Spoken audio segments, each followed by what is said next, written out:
The Battle of the Pinnacles. The long, high Urasoe-Mura escarpment was a natural defensive position that became progressively more difficult to breach eastward from the coast. Toward the middle of the island it was higher, and its northern face was almost sheer cliff. This part of the escarpment fell within the left end of the 27th Division zone and continued on into that of the 96th Division. The village of Iso, which lay just beyond the crest of the escarpment, was a key Japanese defensive position occupied by the 21st Independent Infantry Battalion and by elements of the 1st Heavy Mortar Regiment armed with spigot mortars. On 20 April, the Japanese 64th Brigade took over the line from the crippled 63rd Brigade as far east as Nishibaru. Its troops, deployed from the west coast eastward, consisted of the 23rd, the 21st, the 15th, and the 273rd Independent Infantry Battalions. The 4th Independent Machine Gun Battalion, cooperating with the 22nd Anti-Tank Battalion, supported the 62nd Division in the Kakuzu-Ginawan area. In the fighting from 19 to 22 April, the 4th Independent Machine Gun Battalion was to be more successful than at any other time in Okinawa. The heart of the defensive network around Iso was a high, rocky pinnacle designated West Pinnacle, which rose from 40 to 50 feet above the ridge itself, just northeast of the village of Iso. Studded with caves, crevices, and scores of little nooks and crannies, this pinnacle was difficult to approach from any direction and was impervious to artillery and mortar fire. Tunnels branched out from it in all directions. Some emerged in Iso, others as far away as 200 yards to the west. The other strong point was a towering height on the escarpment, the East Pinnacle, located from 450 to 600 yards southeast of the West Pinnacle.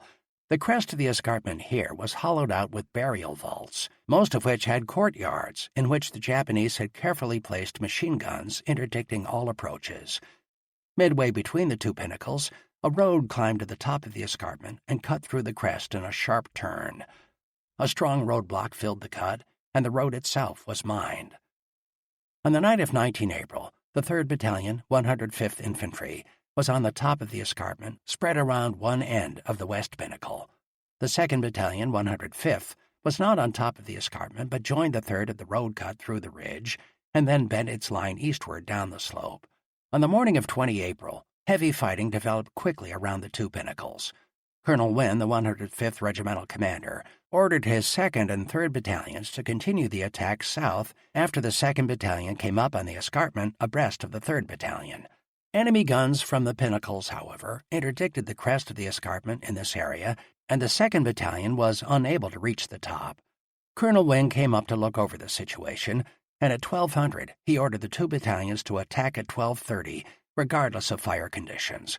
Colonel Wynne himself organized the 2nd Battalion and launched an attack by a new route.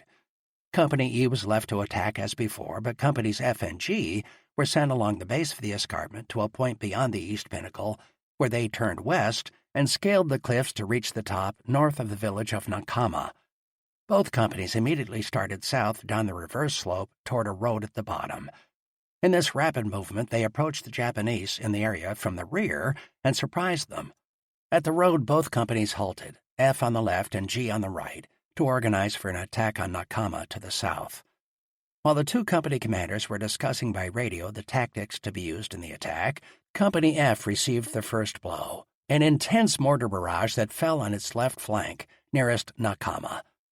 Japanese could be seen swarming through the town. After half an hour, Captain Edward C. Kidd, commanding Company F, radioed Captain Lewis F. Cudlin, who commanded Company G, that the enemy was working around Company F's left flank and into the rear. The two company commanders decided to pivot their lines to face eastward to meet the threat. From his position, Cudlin could see only part of one platoon of Company F. He decided to make the shift when these men changed position. Just after the two company commanders finished their radio conversation, Captain Kidd was wounded and his radio destroyed. Machine gun and mortar fire was now coming from directly behind Company F. Within only a few minutes, all the remaining officers and most of the non-commissioned officers were killed or wounded. Without leaders and smothered with fire, Company F lost all organization, and most of the men ran for the edge of the escarpment. But the little group out front on the right, in view of Company G, was oblivious to what was happening behind them. It held fast and fought on, and the Japanese soon turned their attention to them. Shortly, the group discovered that they were all alone, and one of them came running over to Captain Cudlin, shouting, "Where the hell is F Company?" This was the first inkling Cudlin had that anything was seriously wrong. Captain Cudlin immediately ordered his platoon leaders to execute the swinging movement to face east, but it was too late.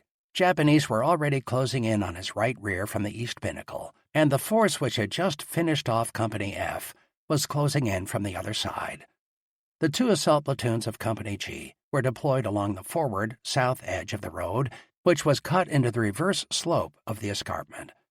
The north side of the road was a 6-foot embankment, and in trying to escape, the men had to dash across the road, scramble up the embankment, and then climb a 100-yard slope that ran at a 35 to 50-degree angle to the top of the escarpment.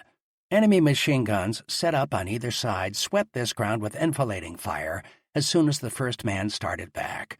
Mortars and grenades filled the area with flying metal fragments, and enemy riflemen fired as fast as they could reload. In the dash up the slope, some of the men were killed and others wounded. Still others dropped down to hide behind rocks and bushes. The 3rd platoon and the machine guns had been left on the edge of the escarpment when the two assault platoons of Company G moved to their advanced positions. Disorganized elements of Companies F and G now fell back through these men. It was discovered at this time that Japanese had infiltrated to the low ground below the escarpment on the north, and this added to the prevailing consternation. The Japanese, now in a good position on the flanks along the escarpment, set up a merciless fire on the men stampeding down the cliff. Men were hit and fell to the bottom to lie still. Others stumbled and went sprawling headlong to the ground below. Still others, running with all their might, reached the lines of the 1st Battalion, which had come up and had faced east to meet the Japanese. Companies F and G had been completely surrounded and badly mauled by enemy from the bypassed east pinnacle and by Japanese, estimated at 2 companies, who had turned Company F's left flank. The 3rd Battalion, 105th, with the 1st Battalion, 106th abreast, had meanwhile, after some initial delay, advanced without too much opposition, some 200 yards southwest of Iso, and had taken up positions there for the night. During this disastrous day, the 2nd Battalion lost 50 men killed and 43 wounded, nearly all of them in Companies F and G. Total casualties of the 27th Division on 20 April amounted to 506 men, the greatest loss for an Army division during any single day on Okinawa. On the next day, 21 April, the struggle for control of the escarpment continued, still centering on the fight for the 2 pinnacles. The 1st and 2nd Battalions, 105th Infantry, were reorganized overnight and operated against the east pinnacle. Both the 3rd Battalion, 105th, and the 1st Battalion, 106th, turned back to deal with the west pinnacle. Neither of these efforts met with success. At one time, 4 different groups were working on the west pinnacle, while a Japanese sniper sat somewhere in the folds of coral, picking off men one by one. The day, however, saw one definite improvement. On the day before, a Japanese officer had been killed, and a map was found on his body showing the location of minefields on the road from Machinato to the top of the escarpment. By 0900 April, the road was cleared of mines, and a supply line opened as far as the roadblock on top of the escarpment, and by noon the roadblock itself had been removed. At 1400, tanks went through the cut, and armor was at last on the escarpment. In the meantime, the problem of supplies on the crest of the escarpment had become critical, and airdrops for the 2nd Battalion of the 106th Infantry were necessary on 21 and 22 April.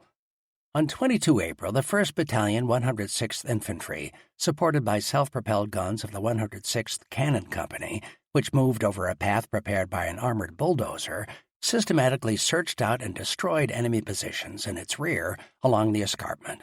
Japanese soldiers were still hidden somewhere in the west pinnacle, which the enemy used as an observation point and as a control center for spigot mortar fire. But the enemy machine guns behind the lines at this point had been destroyed, and supply lines to Iso were, for the first time, free from serious harassing fire. The 1st Battalion, 106th, now had pulled back 600 yards to straighten and shorten the lines along the escarpment and to establish contact with the 105th Infantry on the east. In the 105th Infantry Zone, Colonel Wynne continued to reorganize the 1st and 2nd Battalions. On 23 April, Two assault companies of the 1st Battalion, 105th, which had relieved the 2nd Battalion, climbed on top of the escarpment to the east of the East Pinnacle in much the same manner as had the 2nd Battalion on 20 April, and similarly caught the enemy by surprise. Company C reached the crest of the escarpment at the edge of the East Pinnacle stronghold and found itself in the midst of the enemy. A wild hand-to-hand fight ensued in which bayonets, clubs, and grenades were used, and more than 100 Japanese were killed within an hour. Staff Sergeant Nathan S. Johnson led the battle and was himself credited with killing more than 30 of the enemy. On one occasion, he jumped over a small mound of earth and found himself among a dozen Japanese. He killed 8 with his rifle and clubbed the other 4 to death. At the end of the day, the 27th Division held the escarpment as far east as the edge of Nakama, the division boundary. The end of the West Pinnacle fight came abruptly on the night of 23 April. Precisely on the hour of midnight, the enemy bugler within the pinnacle, who had in previous days and nights frequently sounded his bugle as a signal, blew a call, and 30 Japanese soldiers emerged in a wild, yelling banzai charge, rushing straight into the lines of the 1st Battalion, 106th Infantry, dug in south of Iso. There they were wiped out. The Kakuzu Pocket. On 20 April, while the 2nd and 3rd Battalions, 105th Infantry, were involved in the disastrous battle on the escarpment, it was left to the 1st Battalion to mop up the Kakuzu Pocket.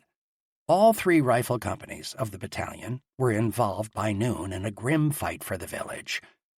The 96th Division had complained about the bypassed Japanese stronghold on its right flank, and General Hodge, 24th Corps commander, had ordered General Greiner to have Kakuzu Ridge cleared by nightfall.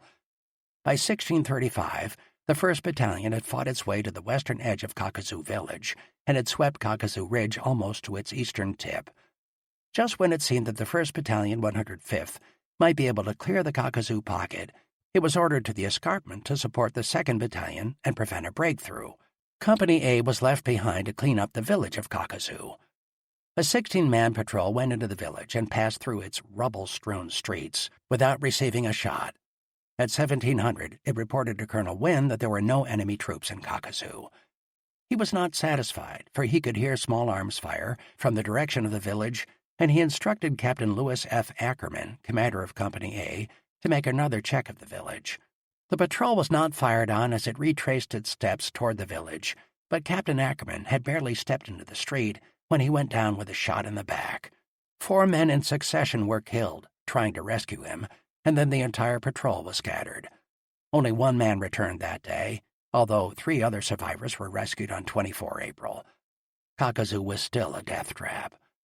During the night of 20 to 21 April, Japanese in large numbers came from the escarpment, moved around the left flank of the 27th Division, set up mortars and machine guns in the Kakuzu area, and occupied the pocket in strength. Against this increased opposition, the division reconnaissance troop slowly fought its way toward the village of Kakuzu and reached its edge at 11:45, 21 April. There the entire troop was pinned down, and a platoon of tanks was called up. In 3 more hours of creeping and of fighting into the rubble of Kakuzu, only 50 yards were gained. The troop then pulled back, and at 1600 division artillery placed mass fire on the village. Later it tried to enter, but the Japanese emerged from underground and stopped it with a wall of fire. The events of 21 April in the Kakuzu Pocket placed the 27th Division in a bad situation. The enemy was in force behind its lines. The division had no reserve, and there was a broad gap between it and the 96th Division. Available combat strength was stretched thin. While retiring from the front lines as division reserve, the 3rd Battalion, 106th Infantry, was ordered into position on Kakuzu West, that damned hill, as the men called it. There they had dug in by nightfall. On the evening of 21 April, General Hodge ordered Brigadier General William B. Bradford, Assistant Division Commander, 27th Division, to take command of operations in Kakuzu Pocket with full authority to coordinate action with the 96th Division. At the same time, General Hodge directed that the right flank elements of the 96th Division should not be moved out of their own zone except by agreement with CG 96th Division or specific orders from this headquarters. 24th Corps considered the enemy positions holding up the right flank of the 96th Division to be within the 27th Division zone of action. During the night of 21 to 22 April, the Japanese placed heavy artillery fire on the lines of the 105th Infantry, and before daylight they started an attack around the regimental left flank. Naval star shells illuminated the front, and naval fire was called in to break up the attack. On the afternoon of 22 April, General Greiner requested a battalion from 24th Corps Reserve to help deal with the enemy in Kakuzu Pocket, estimating the Japanese force there to be at least a battalion. General Hodge ordered the 3rd Battalion, 17th Infantry, to proceed at once from the 7th Division Zone on the east to the Kakuzu area. In the steadily worsening situation, General Greiner, in the afternoon of 22 April, directed the 102nd Engineer Battalion to assemble near Machinato Inlet as Division Reserve and to be prepared to fight as riflemen. By night, there was not only a 1,200-yard gap between the 96th Division and the 3rd Battalion, 106th Infantry at Kakuzu, but also a gap between the 3rd Battalion, 106th, and the 1st Battalion, 105th at the bottom of the escarpment. If the enemy broke through in either place, he could cut through to the coast and the service installations in the rear. At 2000, General Greiner ordered the 2nd Battalion, 165th Infantry, less Company F, to leave its position near Machinato and to move to the left flank. With the aid of these troops, the gap between the 105th Infantry and the 3rd Battalion of the 106th was closed by 2110. The larger gap between divisions, however, remained open. At 21:30, 22 April, the 27th Division had every rifle company committed to a defensive line that stretched southeast of Kakuzu village to the west coast beyond Kusukuma. On the night of 22 April, General Hodge decided to form a special force to eliminate Kakuzu Pocket once and for all. A formidable force of 4 battalions of infantry was assembled from the 27th, 7th, and 96th Divisions, supporting units of tanks, armored flamethrowers, self-propelled assault guns, and 4.2-inch chemical mortars, and was given the mission of taking the ridge and town of Kakuzu. These units were placed under the command of General Bradford, Assistant Division Commander, 27th Division, and were known as the Bradford Task Force. On 23 April, plans were completed, and the troops moved into place for an attack to take place the next day. The 24th of April dawned dark and rainy after a night marked by unusually heavy enemy artillery fire. After a 13-minute artillery preparation, the Bradford Task Force attacked at 07:30, determined to fight its way through the Kakuzu Pocket. No enemy resisted it. The Japanese had vacated their positions in the pocket during the night. Within 2 hours, all battalions reached their objectives. In the afternoon, adjacent battalions of the 96th and 27th Divisions dug in along the division boundary at the foot of the Urasoe-Mura escarpment and had solid contact with each other for the first time since 19 April. On 24 and 25 April, when it was at last possible to examine the Kakuzu area, approximately 600 Japanese bodies were counted, and there was evidence of mass burials and of many dead in sealed caves.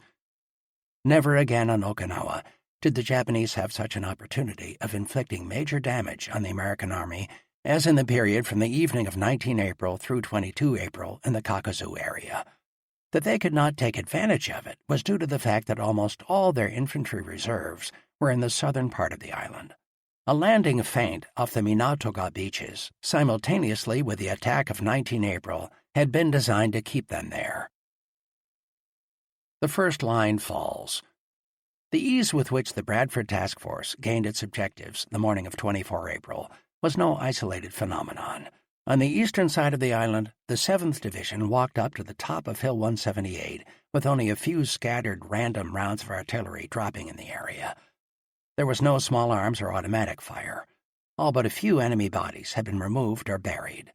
The usual litter of war was largely missing, and weapons and stores had been removed, indicating a planned and orderly withdrawal. In the middle of the front, in the 96th Division zone, the only Japanese found were stragglers and those behind the lines. The Americans occupied the Tanabaru escarpment, the 1,500-yard-long ridge to the south of it, the village of Tanabaru, all of Nishibaru Ridge, and Hill 143. Other units advanced farther, crossing the draw in the Ginowan-Shuri Road, Route 5, to take up positions at the foot of the eastern end of the Urasoe-Mura escarpment. The day was not altogether without incident. Scattered enemy were encountered, and occasional sudden bursts of long-range machine gun fire exacted a toll.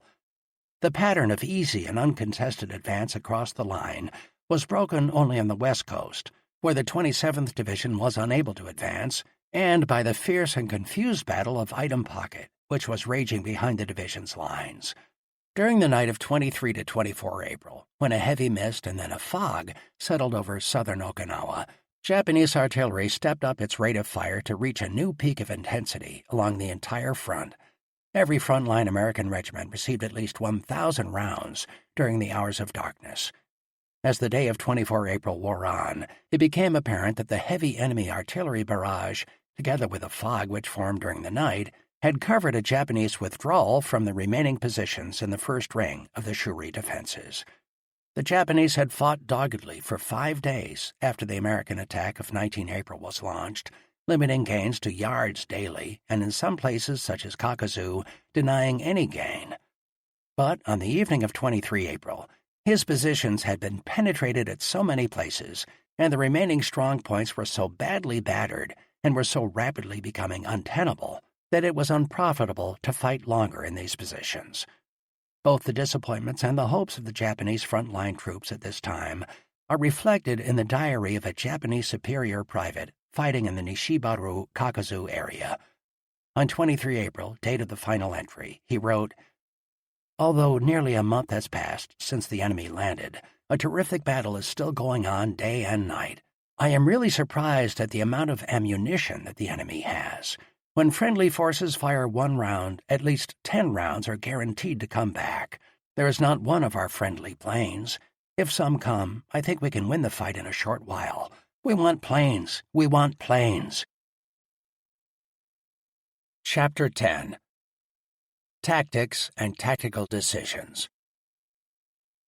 While General Buckner knew soon after the initial landings that the Japanese had concentrated their forces on southern Okinawa and had elected to fight the battle there, he did not then know the true extent of these defenses.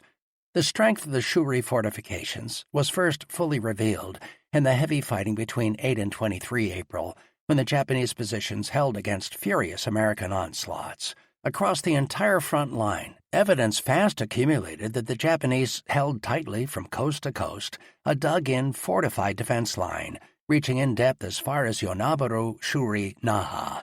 The failure of the American attack to break through the Shuri line led to a review of the tactical situation and of the tactics required to overcome Japanese resistance with the least possible cost and time.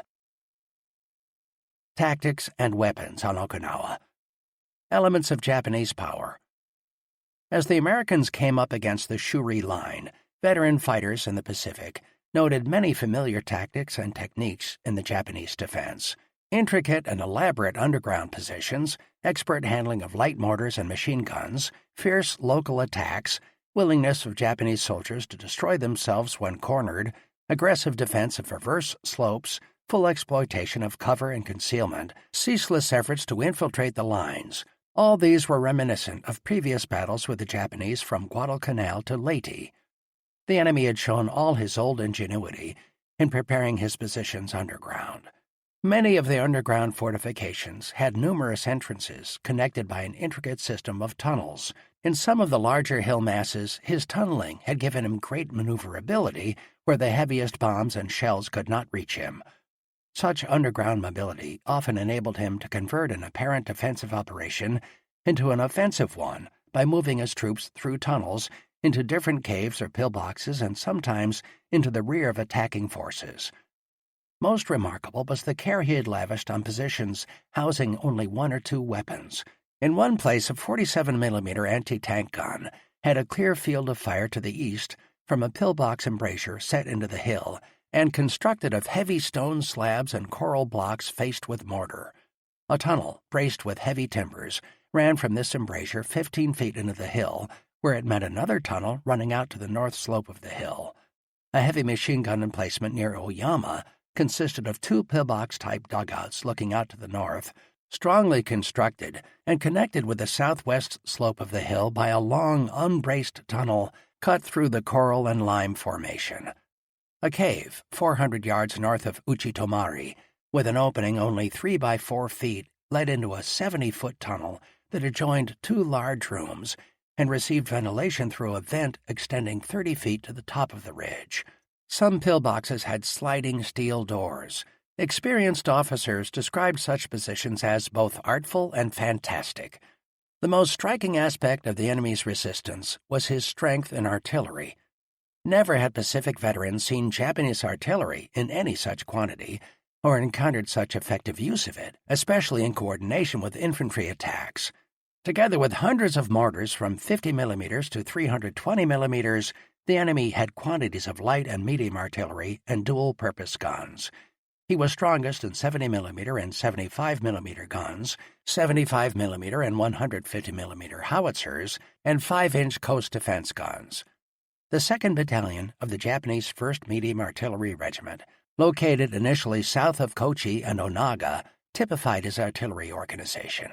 It was composed of 3 batteries, each with 4 150 millimeter howitzers, the best Japanese weapons of that type, which could fire 80-pound projectiles at a maximum range of 11,000 yards. Each battery had 4 prime movers, 6-ton, full-tracked vehicles that could be used for hauling ammunition as well as for towing the howitzers. Usually widely dispersed as defense against American bombing and shelling, the Japanese artillery was nevertheless closely integrated into the general tactical scheme of the Shuri defenses. The keynote of the enemy's defensive tactics around Shuri was mutual support through coordination of firepower. The enemy command indoctrinated the defenders of each position with the importance of protecting adjacent positions as well as their own. It must be borne in mind that one's own firepower plays an important part in the defense of the neighboring positions and vice versa, a 44th Brigade order read. If one's own firepower is not fully brought to bear, neighboring positions will be destroyed and their supporting firepower lost against an advancing enemy, thus exposing oneself to danger. Blowtorch and corkscrew. The American forces had brought to bear against the enemy their great superiority in armor and self-propelled assault guns, the weight of massed artillery, and supremacy in the air over the scene of battle. Added to all this was something new to warfare. The continuous presence of the tremendous fleet aligned on the enemy's flanks provided the ground forces with the constant support of its great mobile batteries, capable of hurling a vast weight of metal from a variety of weapons ranging from rockets to 16-inch rifles. Naval gunfire was employed longer and in greater quantities in the Battle of Okinawa than in any other in history. It supported the ground troops and complemented the artillery from the day of the landing until action moved to the extreme southern tip of the island, where the combat area was so restricted that there was a danger of shelling American troops. Naval fire support ships normally were assigned as follows: 1 for each frontline regiment, 1 for each division, and 1 or more for deep support missions designated by the Corps. Whenever possible, additional ships were employed along the East Coast to neutralize Japanese gun positions on the Chinen Peninsula, which dominated the entire coastline of Nakagusuku Bay and the left flank of 24th Corps. Night illumination fires were furnished on about the same basis as gunfire, 1 ship to a regiment, with additional ships available to Corps for special illumination missions. The night illumination provided by the ships was of the greatest importance. Time and again, naval night illumination caught Japanese troops forming or advancing for counterattacks and infiltrations, and made it possible for the automatic weapons and mortars of the infantry to turn back such groups. Often the Japanese front lines were almost as well illuminated at night as during the daytime. It was very difficult for the Japanese to stage a night counterattack of any size without being detected. Many different kinds of ships were used in providing naval support. A typical day would see the use of 3 battleships, 3 heavy cruisers, 1 light cruiser, and 4 or 5 destroyers to support the Corps. Later, LCI rocket boats were used extensively. During the night of 18 to 19 April, 5 battleships, 1 heavy cruiser, 1 light cruiser, and 4 destroyers furnished night fires and illumination. During the 19th, the day of the big attack, more heavy naval gunfire was made available than usual. On call for each division were 4 battleships, 1 heavy cruiser, and 1 destroyer. In addition, 1 battleship, 1 heavy cruiser, and 1 destroyer were used for deep support behind the lines. Both carrier-based and land-based air support was given the troops throughout the battle when weather conditions permitted the planes to take to the air. During the first week, all air support was carrier-based, but after Kadena and Yontan airfields became operational, Marine fighters gave daily support from these fields. The largest single airstrike of the Okinawa battle was on 19 April in support of the coordinated attack. On this day, 139 aircraft were used, most of them armed with 1,000 and 2,000-pound bombs and rockets. Literally, the Japanese were enveloped by firepower, from the ground in front, from the air above them, and from the water on their flanks. Firepower and explosives the like of which had never before been seen in such concentrated form in so restricted an area. Surely all this firepower must have pulverized the Japanese positions and rendered the enemy incapable of prolonged resistance. But it had not. The enemy was denied freedom of movement, but even 16-inch naval shells, as they penetrated the surface concrete or coral and exploded, sounded like ping-pong balls to those who were kept deep underground. The American answer to the enemy's strong and integrated defenses was the tank infantry team, including the newly developed armored flamethrower and supported by artillery. Each team generally worked in close coordination with assaults of adjacent small units. Although rockets, napalm, mortars, smoke, aerial bombing, strafing, naval bombardment, and all the others in the array of American weapons were also important, the tank infantry team, supported by 105s and 155s, was the chief instrument in the slow approach on Shuri. A captured Japanese commander of a 47mm anti-tank battalion stated that, in view of the success of this combination, he did not see why any defense line, however well protected, could not be penetrated. A pattern of tank infantry attack had been developed in wresting the outer main ring of Shuri defenses from the enemy. There, the fighting had dissolved into numerous small unit actions, with assault groups of tanks and riflemen, demolition squads, BAR men, and machine gunners, each trying by all the means their wits could devise, and acting with high courage to take a given single position in front of them. Guns and howitzers battered Japanese cave openings, dugouts, and pillboxes, forcing enemy gunners back into tunnels for protection and decreasing their fields of fire. Taking advantage of the resulting dead spaces, infantry and tanks crept up on the most exposed strong point. The tanks attacked the position point-blank with cannon, machine guns, and flame, while the infantry prevented Japanese close-quarters attack troops carrying explosives from closing in on the tanks. Once the troops gained a foothold in the enemy position, they could move down on cave openings from above in maneuvers which the Japanese called straddle attacks and greatly feared. Each small action, a desperate adventure in close combat, usually ended in bitter hand-to-hand fighting to drive the enemy from his positions and there to hold the gains made.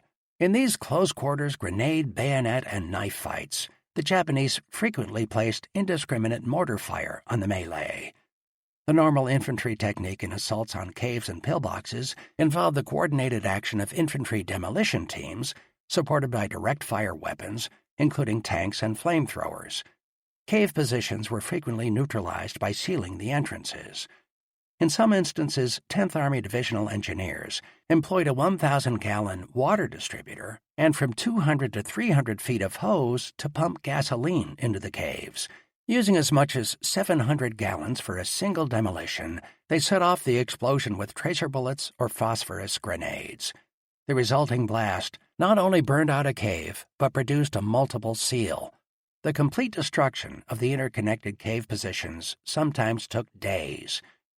The tank infantry team waged the battle, but in the end it was frequently flame and demolition that destroyed the Japanese in their strongholds. General Buckner, with an apt sense for metaphor, called this the blowtorch and corkscrew method. Liquid flame was the blowtorch, explosives the corkscrew. Okinawa saw the use by ground troops of important new American weapons: the armored flamethrower, sound locator sets, GR6, and VT fuses. The first was perfected at Oahu after experimentation by the Marines with cruder types in time for use by the troops on Okinawa.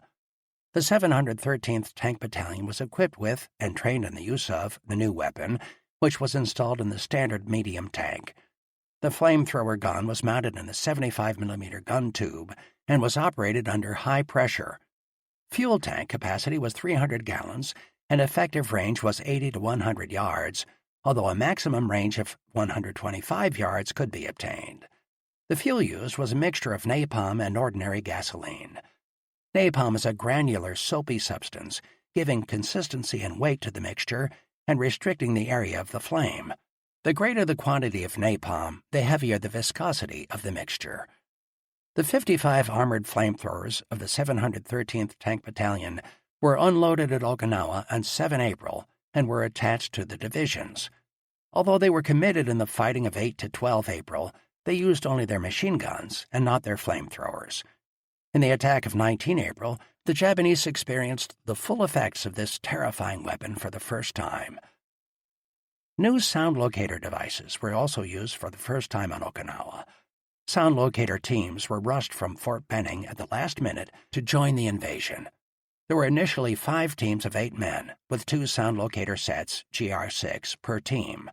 The locators, set up at each end of a baseline about 700 yards in length, determine the direction from which the fire of a gun is coming, locating the weapon by intersection.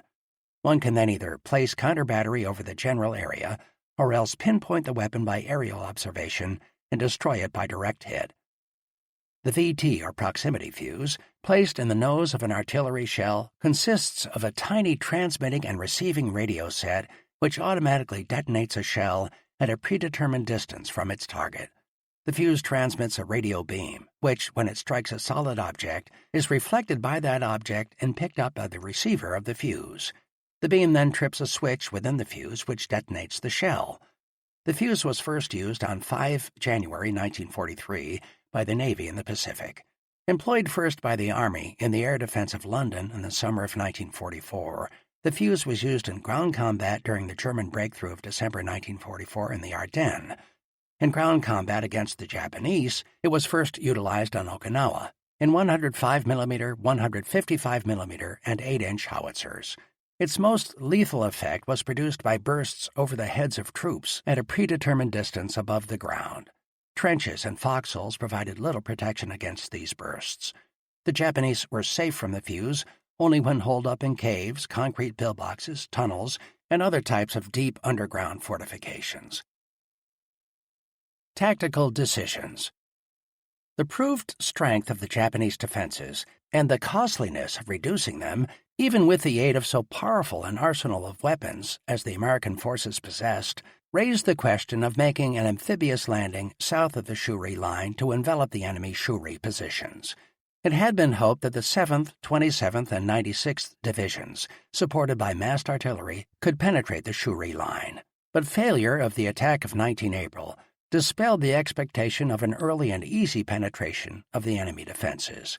If any doubt remained about the kind of fighting that lay ahead before Okinawa could be won, it was dissipated by the heavy combat and high casualties experienced from 19 to 24 April in penetrating the first main ring of the Shuri defense zone. Even this gain was small, and it was evident that it would take a long time to reach Shuri at the rate of progress of the first 3.5 weeks of the operation. The question of a second landing in southern Okinawa was considered by 10th Army most seriously before 22 April. General Bruce, commander of the 77th Division, knew that his division would be committed in the Okinawa fighting as soon as Ieshima was secured. At Leyte, the amphibious landing of the 77th Division behind the Japanese line at Ormoc had been spectacularly successful. General Bruce and his staff wished to repeat the move on Okinawa and urged it on the 10th Army Command even before the division sailed from Leyte. As the Ieshima fighting drew to a close, General Bruce pressed his recommendation to land his division on the southeast coast of Okinawa, on the beaches just north of Minatoga. He believed that it would be necessary to effect a juncture with American forces then north of Shuri within 10 days if the venture was to be successful. His plan was either to drive inland on Iwa, a road and communications center at the southern end of the island, or to push north against Yonabaru. General Buckner rejected the idea. His Assistant Chief of Staff, G4, stated that he could supply food but not ammunition for such a project at that time. The Minatoga beaches had been thoroughly considered in the planning for the initial landings and had been rejected because of the impossibility of furnishing adequate logistical support for even one division. The reefs were dangerous, the beaches inadequate, and the area exposed to strong enemy attack. Although beach outlets existed, They were commanded both by the escarpment to the west and by the plateau of the Chinan Peninsula. The 10th Army intelligence officer reported that the Japanese still had the reserve station in the south. Both the 24th Division and the 44th Independent Mixed Brigade were still in the area and could move quickly to oppose any landings. Artillery positions on the heights overlooking the beaches were fully manned. The 77th Division would be landing so far south that it would not have the support of the troops engaged to the north or of 24th Corps artillery. Moreover, at the time the 77th Division was available, around 21 April, all three Army divisions in the line, the 7th, 27th, and 96th, were in a low state of combat efficiency because of casualties and fatigue. The 10th Army commander felt that it was of paramount importance to relieve these divisions as far as possible in order to maintain the pressure against the Japanese. Furthermore, the full strength of the 77th would not have been available. The division had left garrison forces in the Kerama Islands and Ieshima, which would not be replaced immediately. General Buckner felt that any landing on the southeast coast would be extremely costly, another Anzio, but worse. Unless a juncture between the diversionary force and the main body of his troops could be made within 48 hours of the landing, he felt that he could not endorse the plan. A juncture within such a period of time being obviously impossible, the general's disapproval was patent. Looming even larger than the question of where to commit the 77th Division was that of how best to use the 1st and 6th Marine Divisions in conquering southern Okinawa. The 2nd Marine Division, which had been sent back to Saipan, was scheduled to invade Kikai, north of Okinawa, in July. Thus, its employment on Okinawa was to be avoided if possible. The 6th would not be available for the southern front until relieved of its security mission in North Okinawa. This was effected early in May by the 27th Division. The 1st Marine Division, however, could be moved south to enter the line at any time, except for one consideration. In Phase 3 of the original plan for Iceberg, the island of Miyako, in the Sakishima Group just north of Formosa, was to be invaded after Okinawa had been taken. The 5th Amphibious Corps, scheduled for this operation, had suffered so severely at Iwo Jima that 10th Army was directed on 13 April to keep 3rd Amphibious Corps free from heavy commitment that would interfere with its possible use at Miyako. Reconnaissance of Okinawa, after the American landings, had disclosed that the island had far greater potentialities for development as an air base than had been thought, and the strategical aspects of the entire operation were therefore reconsidered.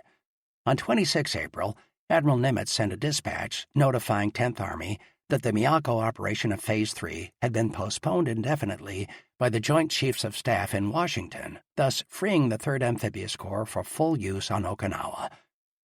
Doubtless in anticipation of this decision, 10th Army had already considered the problem of where and how to commit the two Marine divisions standing by in northern Okinawa. Landings on the Minatoga beaches were rejected for the same reasons as were adduced in the case of the 77th Division. The beaches from Machinato Airfield to Naha were not considered suitable because their use would create supply problems and because the strong Japanese positions west of Shuri overlooked the coastal flat. The vicinity of Itoma, farther south on the west coast, was studied, but the formidable reef there discouraged such a plan. The southern tip of the island was sheer cliff along the shore. Landings along Lower Buckner Bay were considered impracticable because Japanese artillery on the Chinan Peninsula and on the hills east of Shuri completely dominated the area and could prevent naval gunfire support ships from entering the bay. The commanding general of 24th Corps Artillery believed that landings here would end in catastrophe, that artillery could not be put ashore, and that if it could be, it would be largely destroyed. In addition, the time element was unfavorable. It would take an appreciable time to obtain shipping from the 1st Marine Division and mount it out, while the 2nd Marine Division, which still had its shipping, would have to be brought back from Saipan. If Marine troops were to be committed in the south, it would be much quicker to move the 1st Marine Division down the island by road to the established front. Later, about 26 to 28 April, 3 staff officers of 10th Army visited 24th Corps headquarters and talked over with Colonel John W. Garrard, G3, 24th Corps, the tactical problems involved in committing 3rd Amphibious Corps to the battle in southern Okinawa. Colonel Garrard had noticed that identification of Japanese 24th Division troops had been found during the past few days of fighting. These seemed to indicate that the enemy command had moved the 24th to the Shuri front, and that the Japanese rear areas, accordingly, were more lightly held than formerly. Colonel Garrard believed, therefore, that a landing in the south, to which he had hitherto been opposed, was now feasible. He urged this view on the 10th Army officers and recommended landing the Marines on the Minatoga beaches at the southern base of the Chinen Peninsula. When informed of this discussion by Colonel Garrard, General Hodge agreed that a landing of the Marines in the south was tactically desirable. Early the next morning, General Hodge went to 10th Army headquarters to urge this view. The proposal was rejected on the ground that a major landing in the south could not be supported logistically. 10th Army staff officers advising against additional landings contended that there were no suitable landing beaches on the west coast, that it would be very difficult to supply even one division on the southeastern beaches, that 2 diversionary landings, one on each coast, would result in a dispersion of force, with each division being contained in its beachhead. They considered the entire plan too hazardous. The troops would come up against strongly held Japanese positions in an area where the terrain favored a strong defense, and the landings could not be supported by artillery. General Buckner believed that the need for fresh troops was greatest on the Shuri front, where they could relieve the battered divisions already on the line. Relying on the advice of his staff, General Buckner made his final decision against amphibious landings at some time between 17 and 22 April. Thereafter the matter, although raised again, was not given serious consideration by 10th Army. General Buckner came to the conclusion that the landings were not feasible either tactically or logistically. Admiral Nimitz later flew with his staff members from Guam to Okinawa to confer with General Buckner and other commanders present and concurred in the decision which had been made. The chief reason for the rejection of a second landing seems to have been logistical, the judgment that a landing in the south could not be supplied. This judgment was confirmed during the later stages of the campaign, when the 7th Division, in possession of the Minatoga area, was supplied by landing craft over the beach. Despite the relatively quiet conditions, the tonnage unloaded never reached a satisfactory level because of the inherently unfavorable beach conditions, and landing craft had to be supplemented by overland supply from Yonabaru. Aggressive forward movement after a landing might have eased the initial logistical difficulties, but not to a very great extent. A second major consideration was the danger that any beachhead might be contained by the strong Japanese forces in the area. The truth was, indeed, that the Japanese fully expected and almost hoped for another landing in the south, foreshadowed by the L-Day feint, and kept a large body of alerted troops there to meet just such a contingency. After having committed most of these troops to the Shuri front, they prepared a substitute plan to oppose landings in the south, whereby from 2,000 to 3,000 troops in the area were to fight a delaying action, while the main forces consolidated a strong perimeter defense around Shuri. While before the end of April any attempted landings in the south with 1 or 2 divisions might have failed, and certainly would not have succeeded except with heavy losses, later the situation became more favorable. The Japanese 24th Division was committed piecemeal to the Shuri front between 23 April and 4 May, and the 44th Independent Mixed Brigade was brought up on 26 April, although it did not enter the battle immediately. These changes weakened Japanese strength south of the Shuri line, and the Japanese counterattack of 4 to 5 May brought about a still greater depletion of the enemy's resources. The prospect of success for a southern amphibious landing thus greatly improved between 5 and 21 May. A landing then would have been justifiable could it have been supplied. By that time, however, the Marines had already been committed to the Shuri front. Moreover, after 10th Army turned the enemy's right flank on 21 May, there was no longer any need for a second landing. The Japanese command, expecting American landings in the south and prepared to meet them, could not understand why they were not made. The prevailing opinion among the Japanese was that the American command wished to obtain as cheap a victory as possible by wearing down the Shuri line, rather than to risk troops in a hazardous landing in the south, though the latter course might bring the campaign to a speedier end. By their decision, General Buckner and his staff committed themselves to the alternative basic tactics of the battle for Okinawa, a frontal assault by the 2 corps against the Shuri line, and an attempt to make a double envelopment of Shuri. The choice was a conservative one. It avoided the risks inherent in another landing under the conditions which would have attended it, it was definitely decided to bring the 3rd Amphibious Corps from northern Okinawa and the 77th Division from Ieshima. Efforts were also made to speed up the logistical preparations necessary for another general attack. Until sufficient troops and supplies should be at hand, the 10th Army would continue its attack against the 2nd Shuri defense ring with as much force as available resources permitted. For the time being, the tactical aim would be to consolidate and advance the American lines for the purpose of gaining a better position for the big attack. Chapter 11. Assaulting the 2nd Shuri defense ring. The forward surge of the American lines on 24 April marked the fall of the 1st Shuri defense ring everywhere but on the extreme right, in the Item Pocket area. The enemy had withdrawn to the next ring of prepared positions of the Shuri defense zone and was ready to repeat the process of making the invader pay for every foot of ground. On 24 April, General Hodge radioed his division commanders that operations today indicate enemy withdrawn his forces from the strong positions he has fought so desperately to hold, and ordered aggressive patrolling to determine the new enemy dispositions. At 1100 of the same day, he directed the division commanders to regroup their forces and improve their positions by aggressive action, seizing all advantageous ground to their front and pushing in enemy outposts. They were to prepare for a general attack at 0600, 26 April. While the attack against the 2nd ring of Shuri defenses was underway, there was a major regrouping of the weary American forces at the end of April everywhere in the line except for the 7th Division front. The 27th Division on the west was relieved by the 1st Marine Division, and the 96th Division in the center of the line was relieved by the 77th. These changes were completed by 30 April. The 7th Division was to remain on the line until relieved by the 96th after its 10-day rest. By the end of April, a shift of troops in the line had become necessary. The Japanese position was still strong, and there was no indication that it would soon be reduced. The 96th Division, which had gone into Okinawa under strength, had suffered very heavy casualties. It needed a rest and an opportunity to assimilate its replacements. On the other hand, the 77th was relatively fresh, although it had fought in the Keirama-Reto and on Ieshima.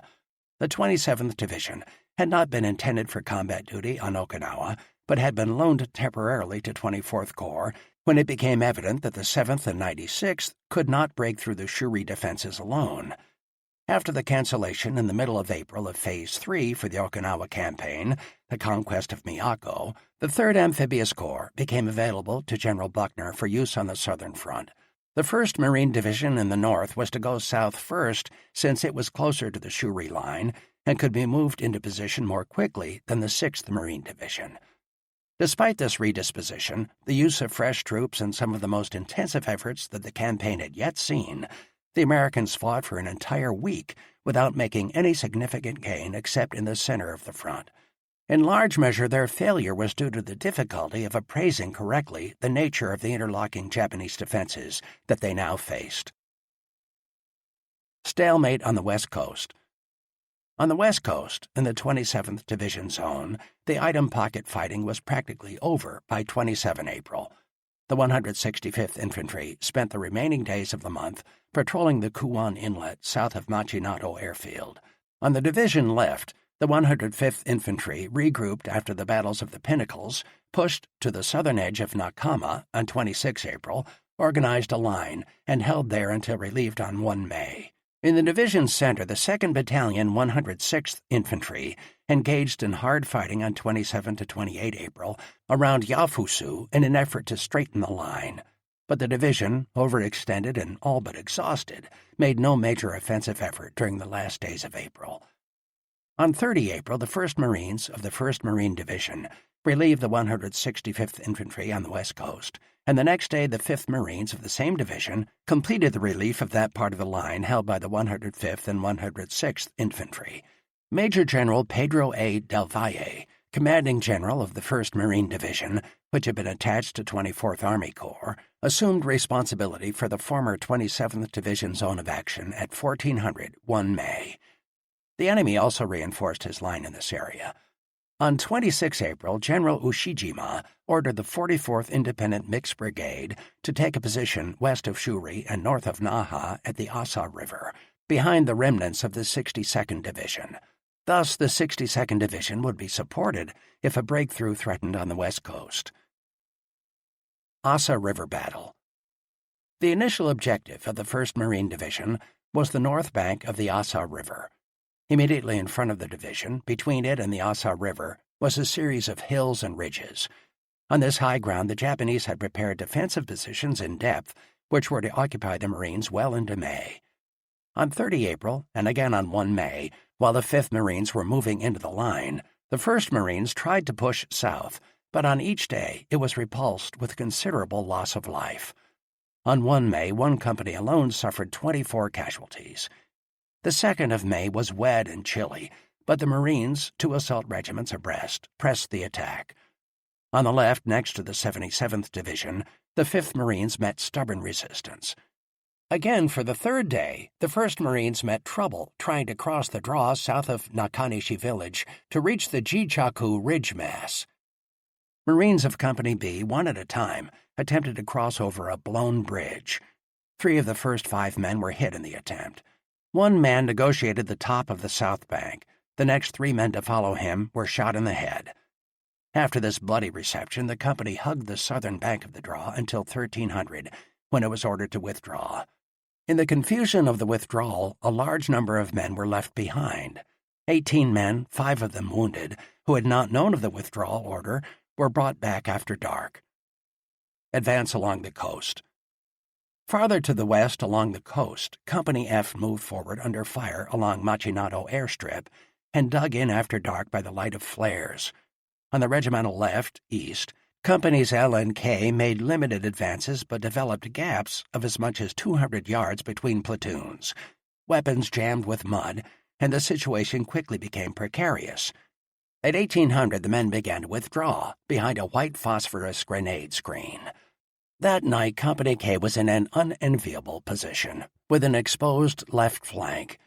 Practically all its weapons were unusable because of mud in the mechanisms. The perimeter defense had only, in addition to grenades, 2 rifles and 1 BAR that would work. In repelling a counterattack which struck it that night at 0200, Company K used rifles as clubs. During the day and night, Company K suffered 42 casualties. By 2 May, the 1st Marine Division had lost 54 men killed, 233 wounded, and 11 missing, total casualties of 298. The fighting on 3 May followed closely the pattern of the previous days. The Marines continued to advance along the coastal flats. However, it was soon realized that if the advance continued, the troops would be flanked by automatic and mortar fire from the finger ridges to the east. It became clear that enemy positions in the high ground eastward from the coast would have to be destroyed before any general advance was possible. Accordingly, after 3 May, the direction and plan of attack pivoted to the southeast toward this commanding ground. The 7th Division at Kochi Ridge. On the eastern side of the Corps line, the 7th Division, although not realizing this immediately, faced a new enemy combat unit. On 23 April, the 22nd Regiment of the 24th Division took over the eastern part of the Shuri defense zone. At last, the 62nd Division, which for 3 weeks had borne the brunt of the American attack, was to have help. It was time, for the 62nd was but a remnant of its former self. The boundary between the 24th Division and the 62nd Division, which now was assembled in the western half of the line, ran generally from Shuri Castle north to the front lines west of Kochi and Tanabaru. The Ginowan-Shuri Road, Route 5, marked roughly the boundary between the 2 major units of the Japanese 32nd Army. The change in command along the front was effective at 23 April.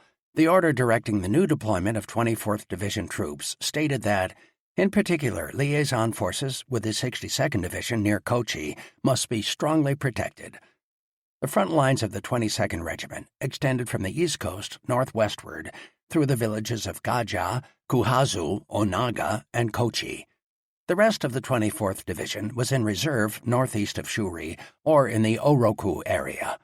The 22nd Regiment, fresh and never before in combat, except for small groups that had participated in the abortive counterattack of 13 April, faced the 7th Division at Kochi and eastward to the sea. Directly south of Hill 178, 2 miles away, stood dominant Conical Hill, guarding the coastal passage. Hill 178 and Conical sent long ridges downward toward each other, which terminated 800 yards short of meeting in a low, flat area, an inward bulge of the coastal flat, which reached at this point as far as Onaga. A half-mile west of Onaga was the village of Kochi. Between these two villages was high ground, the northern part of which was known as Horseshoe Ridge, and the 500-yard-long southern arm as Kochi Ridge. Beyond Kochi Ridge, the ground rose in ever higher broken ridges and hills southwestwardly toward Shuri. To the southwest of Kochi Ridge was Zebra Hill, a long, high stretch of ground which climbed toward the still higher ground north of Shuri. A deep road cut separated the lower extremities of Kochi Ridge and Zebra. Opposite the road cut on the east, the Onaga side, were Howe and Idem Hills, both of them flanking this important area. On the other side, west of Kochi Ridge, and paralleling it, was Hill 138. This high ground surrounding Kochi Ridge on 3 sides was held by the Japanese. From these points, the enemy had observation of the Kochi area, and from the same circle of high ground, mortars and machine guns could concentrate their fire on Kochi Ridge, which was also a well-organized strong point. The 17th Infantry attacks Kochi Ridge.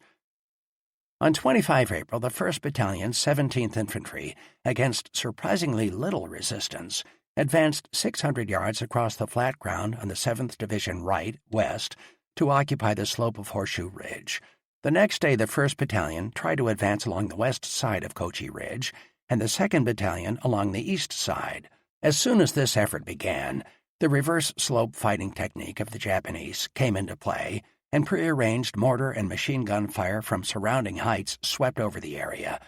The attack was stopped, and all the troops fell back to their former positions except one platoon of Company G that dug in on the east side of the ridge for a precarious foothold.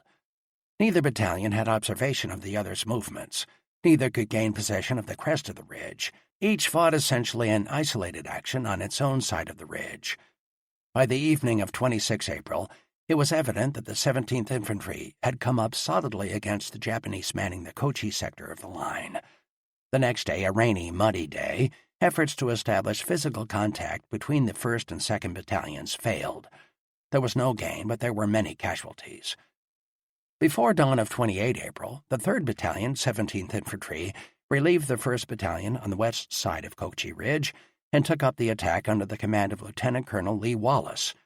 Colonel Wallace hoped to move men around Kochi Ridge into the cut between the ridge and Zebra, and then to take the Kochi Ridge defenses in the rear and flank.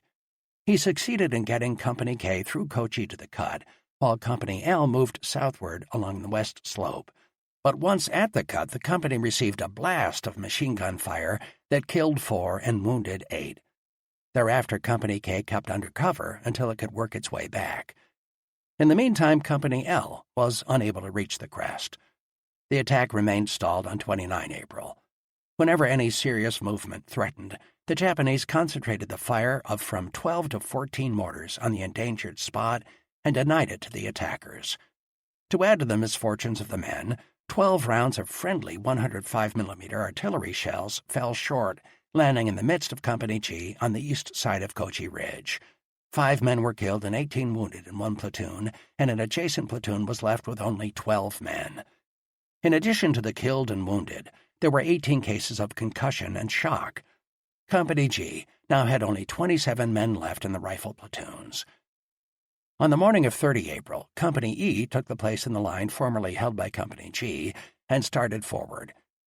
Suddenly, at 08:45, it was hit by crossfire from about 8 machine guns located on both flanks and to the front. This was followed by a mortar concentration. Losses were heavy. 20 men were killed, and in one squad only 2 men were left. The wounded were helpless. Smoke placed over the men was blown away quickly by a brisk wind and offered almost no protection.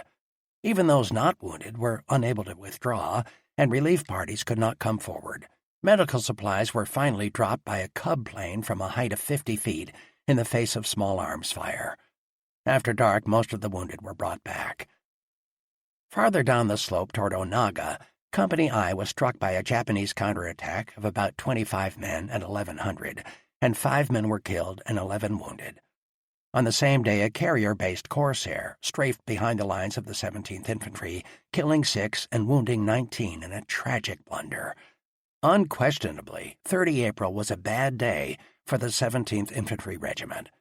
Since 26 April, the regiment had suffered more than 60 casualties from friendly fire. While the 17th Infantry was trying vainly to find some way of taking Kochi Ridge, the 32nd Infantry to its east was delayed in opening an attack by lack of success around Kochi. On 28 April, an attack on the ridge southwest of Kuhazu put armored flamethrowers into the village, but the infantry was stopped by heavy mortar concentrations. On the 29th, when tanks tried to reach Onaga from the coast, one of them hit a mine on a narrow road among the rice paddies near Unaha and was knocked out, blocking the road. 3 of the remaining 4 tanks turned over or threw their tracks and were lost in trying to turn around.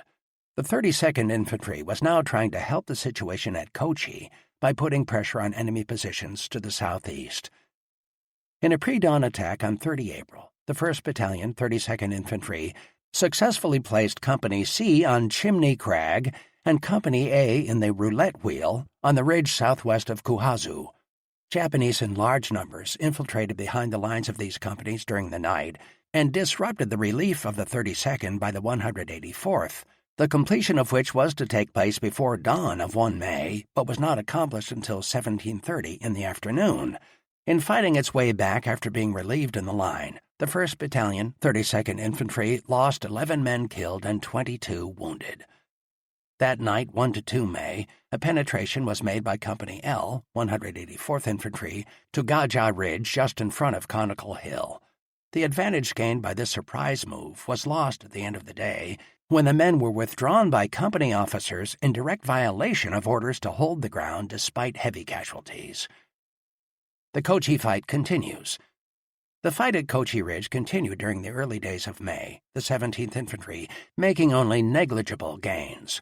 On 1 May, an armored bulldozer prepared an approach from the west to the top of Kochi Ridge between knobs 1 and 2.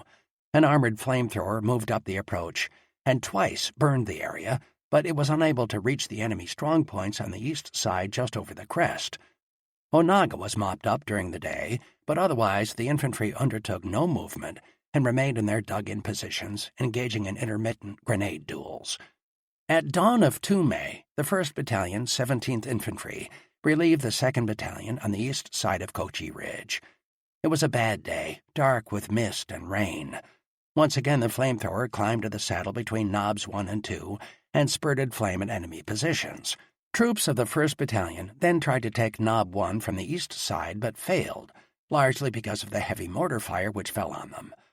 During the night, sniper positions were dug through the ridge by both battalions to give observation of areas that were hidden from view. On 3 May, after a dawn artillery preparation, the 1st Battalion on the east and the 3rd Battalion on the west side moved forward for a coordinated attack, which included a movement by Company C against Howe Hill on the east flank of Kochi Ridge. The entire effort came to nothing, as the enemy soon halted all forward movement by a mass of artillery and mortar fire, together with intense machine gun and rifle fire. Grenades also were brought into play.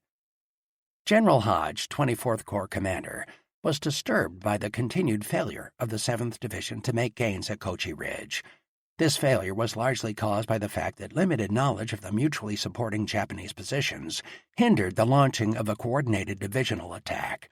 Here, as in so many other sectors on Okinawa, the thorough integration of the Japanese defenses across the entire front brought combined firepower on one American regimental sector so great that the troops were denied the freedom of movement necessary to effective attack. The Maeda Escarpment Barrier.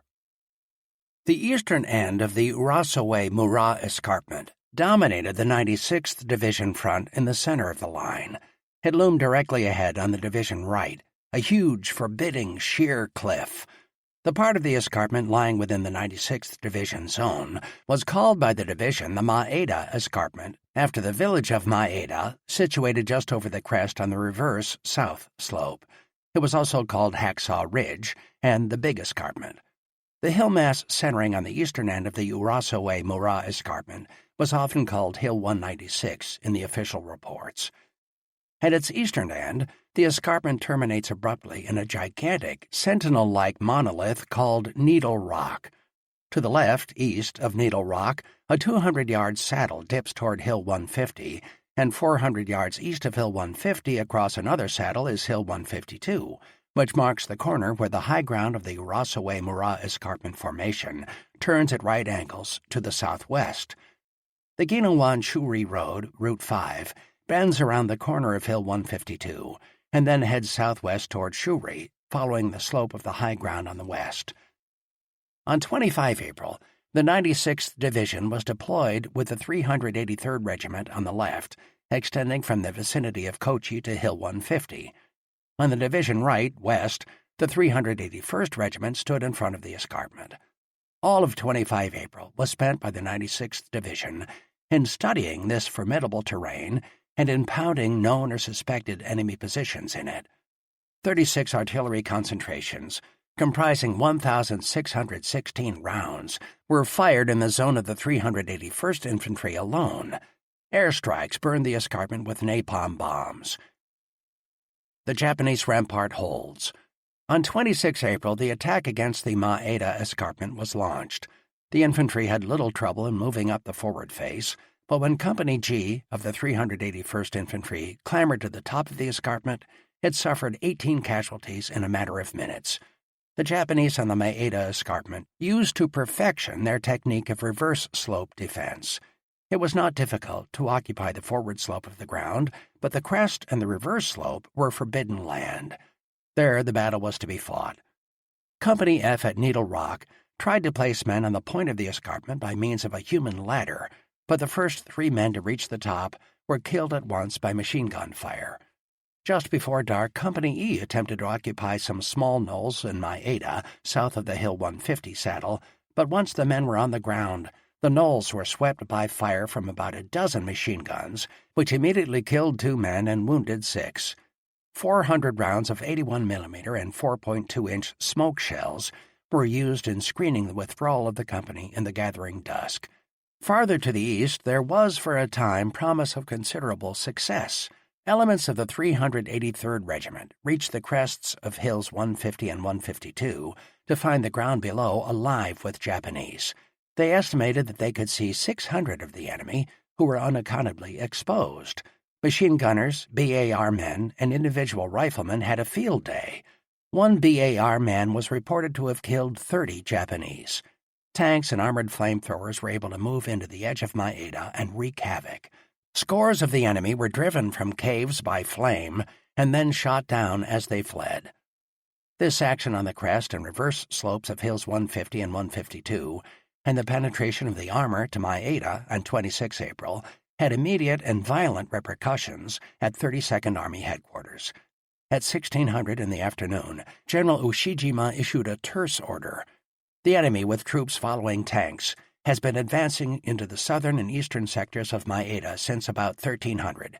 The 62nd Division will dispatch local units, attack the enemy advancing in the Maeda sector, and expect to repulse him decisively. At the same time, adjacent 24th Division units were ordered to cooperate in this effort regardless of division boundary. 2 hours later, the Japanese commanding general issued another order. The army will crush the enemy, which has broken through near Maeda. The 24th Division will put its main strength northeast of Shuri this evening. In these orders can be seen the underlying reason why, in the ensuing 4 days, the 96th Division gained only yards. The Japanese meant to hold at Maeda, and they did. Reverse Slope Classic.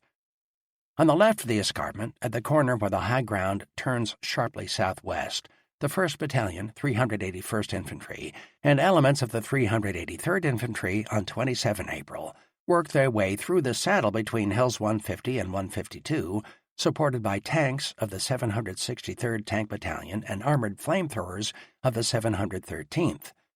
In a notable example of tank infantry action, they engaged in hours of carnage. The tanks and flamethrowers burned and blasted enemy positions, flushing out of their underground positions hundreds of Japanese, who were then cut down by the infantry or by the machine guns of the tanks. Tanks and infantry penetrated to the south edge of Maeda, but here the infantry was stopped by enemy fire.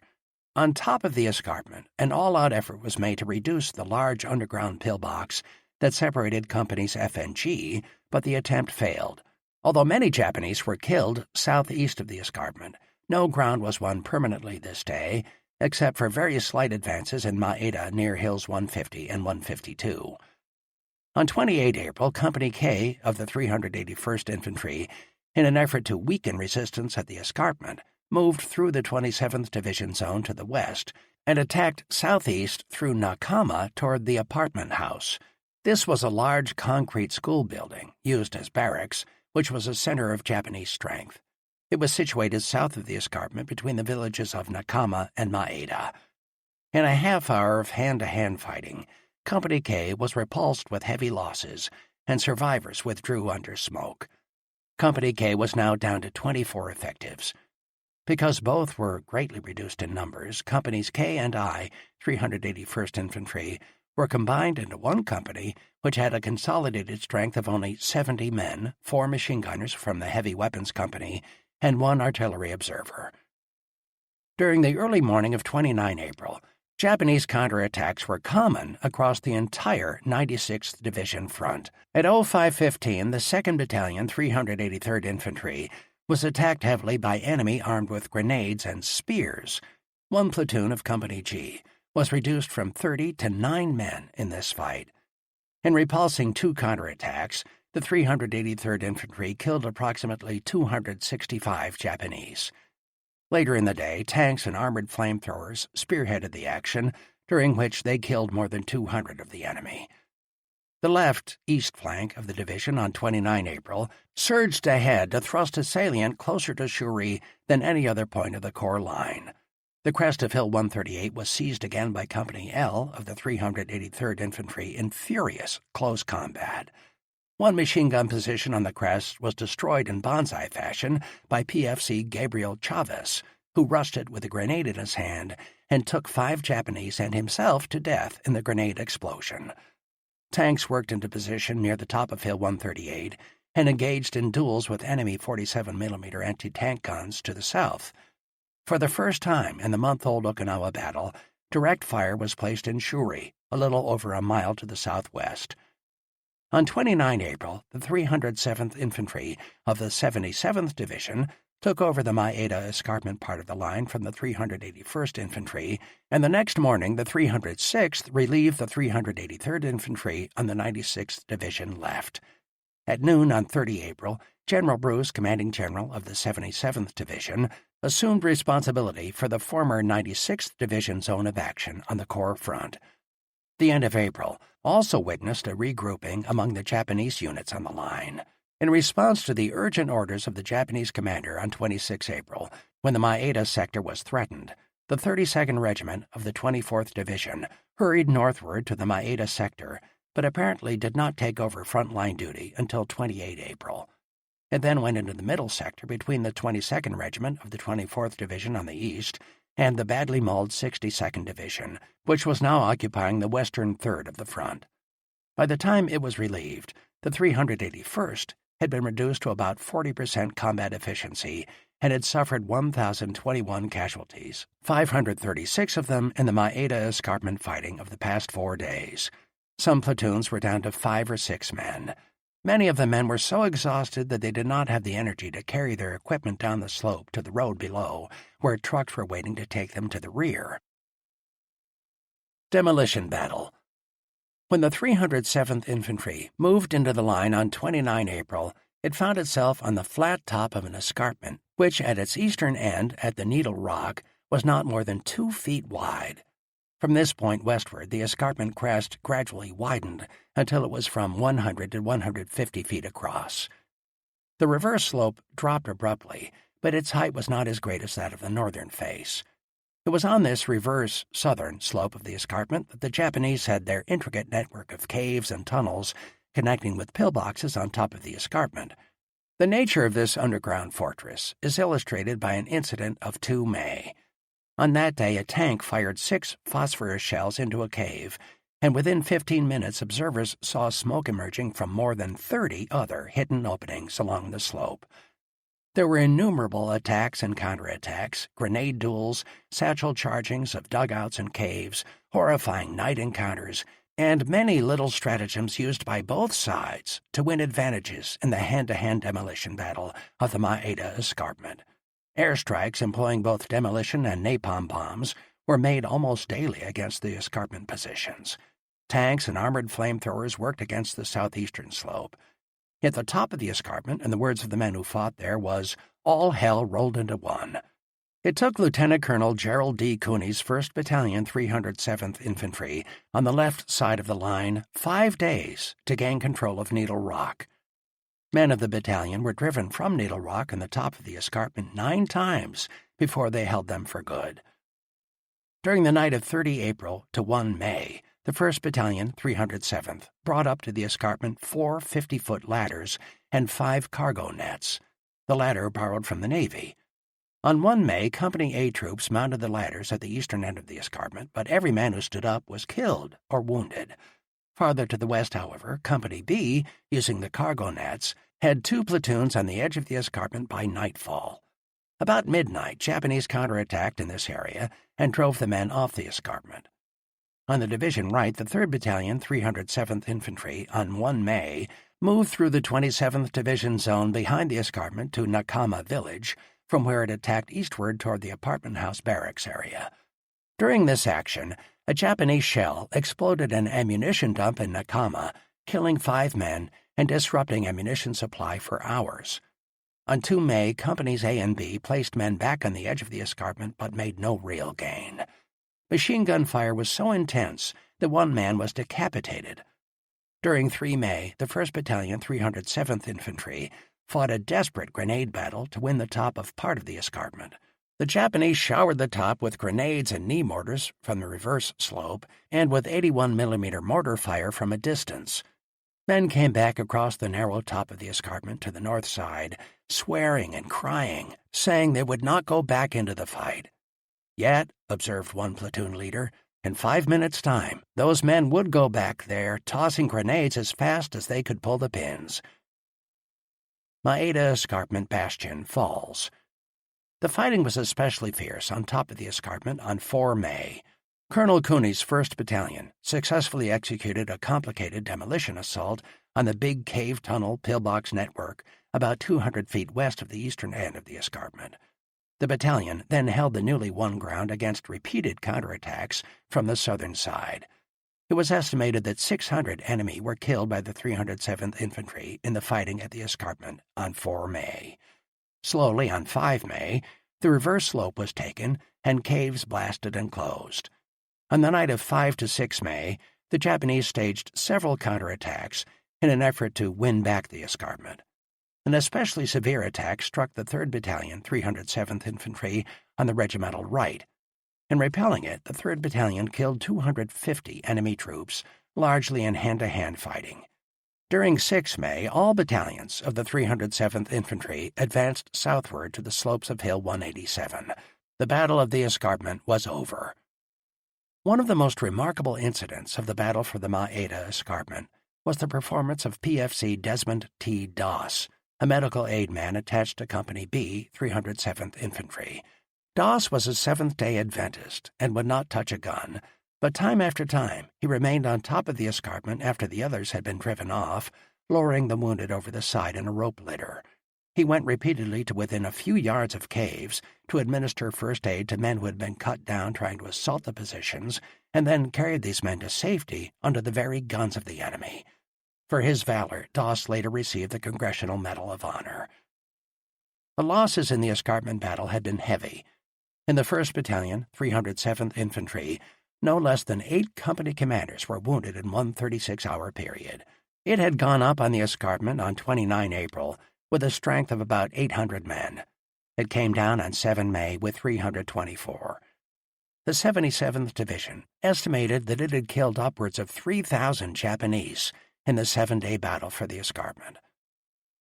While at the Maeda escarpment and in a few other sectors the American attack continued through the first week of May, yet in general this attack was brought to an unexpected pause after 3 May. On 4 May, the enemy launched a surprise counteroffensive by which he hoped to wrest back from the invaders all that they had so painfully gained. For a time, most American troops had all they could do to hold their own. Chapter 12. The Japanese Counteroffensive and Its Aftermath. 100 feet below Shuri Castle, in a small chamber shored up with heavy beams, the top commanders of the Japanese 32nd Army met on the night of 2 May to make a fateful decision. General Ushijima's staff was still divided over strategy. General Cho, the Chief of Staff, continued to press for an immediate large-scale attack. The time was ripe, he said, for a decisive blow. Colonel Yahara, clinging to his faith in defensive tactics, opposed the attack as premature. Sake was flowing freely, and the meeting became tense and quarrelsome. When it was proposed that the 63rd Brigade of the 62nd Division come under command of the 24th Division for an attack, the brigade commander, General Nakashima, retorted hotly with a pointed and biting comparison of the abilities of the 62nd and 24th Divisions. His brigade would not fight as a mere branch of a weak tree. Rather, it would die where it stood. General Nakashima won his point, and the meeting moved quickly to a decision. General Fujioka, commander of the 62nd Division, vehemently backed up Cho. Most of the Japanese commanders were impatient with defensive fighting and saw no prospect of success in a battle of attrition. Colonel Yahara's warnings were unavailing, and once again he was overruled. General Ushijima ordered an all-out offensive by 32nd Army for 4 May. Planning the offensive. Plan for combined operations. Even before the Japanese commanders conferred at Shuri headquarters, their operations officers had been framing attack orders and telephoning the gist of them to unit commanders. The final plan was ambitious. The enemy aspired to destroy the 24th Corps on Okinawa and to disable the Allied fleet offshore in a series of heavy, coordinated blows. To this end, he committed a sizable portion of his ground, air, and amphibious forces. The 24th Division was to make the main effort in the ground attack. This unit, comprising approximately 15,000 men under the command of General Amamiya, was largely intact on 3 May, except for its 22nd Regiment, which had seen extended action. Amamiya's mission was to drive strong spearheads through the center and left, east of the American lines. Once the 24th Corps front was disrupted, his remaining forces, supported by other Japanese units pouring through the gaps, would systematically destroy the Corps in a series of day and night attacks. The amphibious attack was to come in the form of landings from barges over the beaches behind the American front lines. Several hundred men of the 26th Shipping Engineer Regiment, loaded with light arms and satchel charges, were ordered to land on the west and destroy American tanks and artillery. The 23rd Engineers had a similar mission on the East Coast. The raiders were formally detached from their units and ordered not to return. The Japanese offensive was to coincide with a major attack by kamikaze planes and suicide boats against the American ships off Okinawa. The enemy was convinced that a successful assault against American supply lines would be a decisive blow in the campaign. The unending stream of supplies and ships was demoralizing to him. There were so many they looked like an island, a member of the 24th Division wrote plaintively on the eve of the attack after he viewed the American ships. "I wish we could somehow get air superiority back." Plan for the ground attack. The Japanese planned their ground attack with extreme care. This was to be no banzai charge. The enemy's intelligence had formed an accurate estimate of American dispositions, and his orders were clear and explicit. Divisions, regiments, battalions, and companies were given definite objectives and precise boundaries. Units in close support followed designated routes. Commanders were ordered to dispatch infiltrating squads to gain up-to-date information. The efforts of supporting arms such as artillery, tanks, and engineers were thoroughly integrated with the infantry action. The 24th Division, occupying the eastern half of the front, was to open the attack at daybreak of X Day, 4 May. After effecting a quick rupture of the enemy front lines, General Amamiya's order read, "The division will continue penetration and annihilate him at all points by continuous night and day attacks."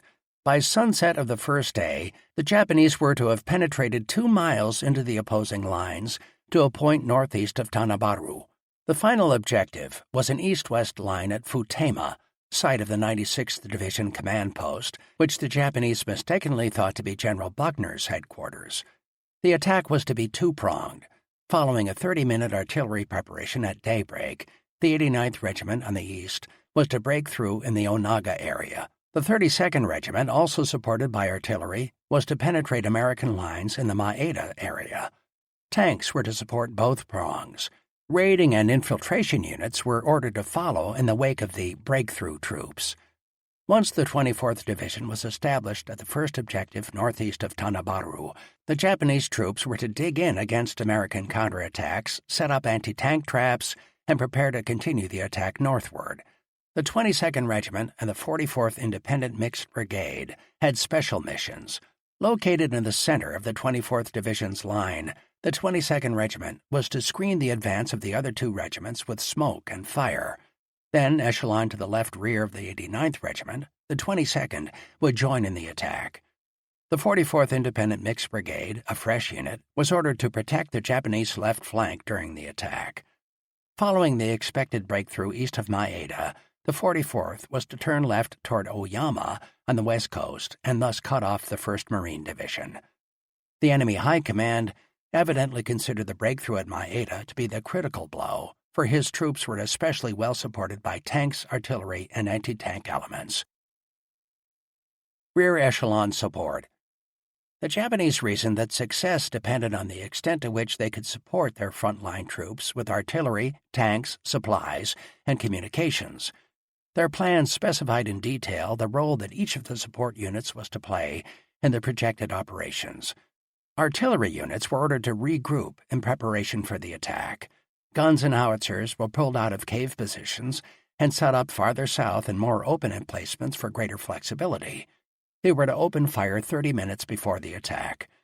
When the infantry had driven through the American front lines, artillerymen were to move their weapons forward. The 27th Tank Regiment, hitherto uncommitted, was ordered to move from its position near Yonabaru during the night over several routes and support the attack in the Maeda area. Japanese signalmen had the task of putting in a trunk line between the Shuri headquarters and a point behind the front. As the troops moved forward, the line was to follow. Before dawn on the 4th, a signal net was to connect breakthrough units with artillery and transport elements.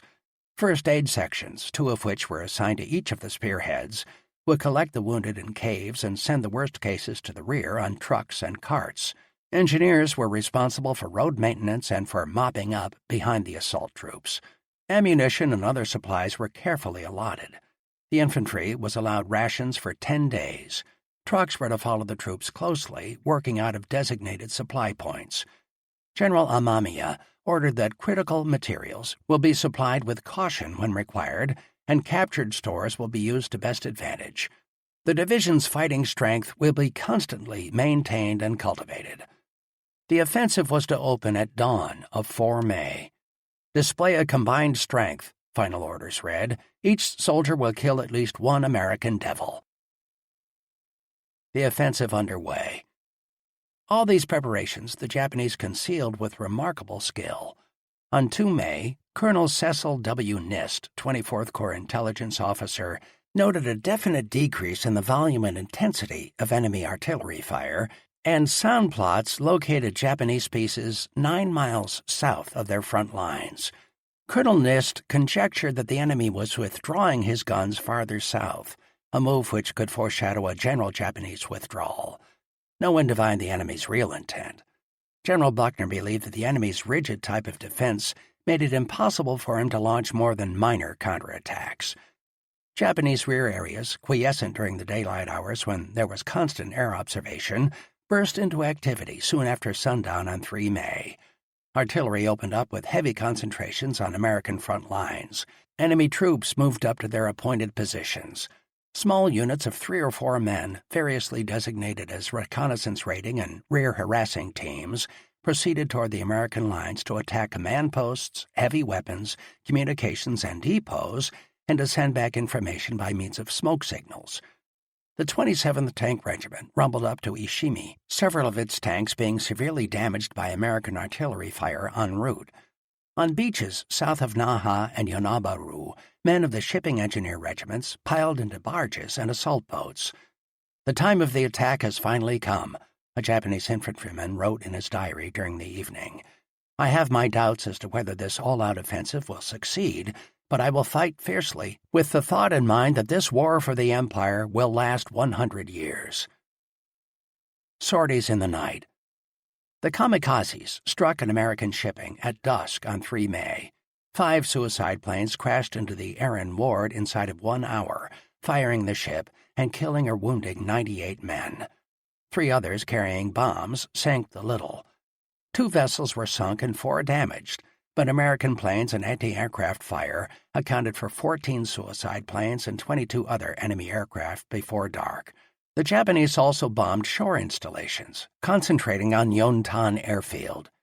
Armed with anti-tank guns, heavy machine guns, light arms, and thousands of satchel charges, several hundred men of the 26th Shipping Engineer Regiment headed under overcast skies for landing places below Yontan and Kadena airfields. They miscalculated their position and turned into the shore at a point where it was heavily defended. At 0200, riflemen of the 1st Marine Division on the seawall near Kuwan caught sight of 10 barges and opened up with concentrated fire. Naval flares lighted up the area. One company fired 1,100 rounds from 60mm mortars. Several enemy barges burst into flames. One platoon of Marines used 50 boxes of ammunition and burned out 6 machine gun barrels as it sprayed the Japanese trying to cross the reef. Many of the enemy managed to reach the shore. Some of these fled back to the Japanese lines, and others were cornered in Kuwan, where the Marines mopped them up at leisure. All the landing boats were destroyed. A smaller group of Japanese advanced almost as far as Chatan, landing 1.5 miles south of there at Isa, but they were contained without major difficulty and during the following day were destroyed. The shipping engineers were even less successful on the east coast of Okinawa. After a trip northward in various types of boats, including native-type boats rowed by Boei-Tai, several hundred tried to land behind the 7th Division lines, but most of them were killed by fire from ships in Buckner Bay or by the 7th Division Reconnaissance Troop and 776th Amphibious Tank Battalion on land. The amphibious attack was a complete fiasco. The enemy lost from 500 to 800 men and almost all their landing craft. The engineer regiments never mounted another amphibious attack of any proportion. The survivors fought as infantry in the final operations on Okinawa. The 24th Division attacks. Never had the 7th Infantry Division, in its long combat in the Pacific, experienced such shelling as swept its front lines during the night of 3 to 4 May. The enemy, using all types of weapons down to 20mm, fired more than 5,000 rounds on the division during the night. To reach the Americans in their foxholes, he used airburst artillery and 70mm barrage mortar shells which burst in the air and in turn scattered more explosives to blow up on the ground. With their field pieces now in the open, enjoying wide fields of fire, the Japanese artillerymen were gambling that the infantry attack would overwhelm 24th Corps artillery before it could search out and destroy their weapons. In the pitch darkness, Japanese troops made their way toward the American front lines. At 0500, 2 red flares ordered them to attack.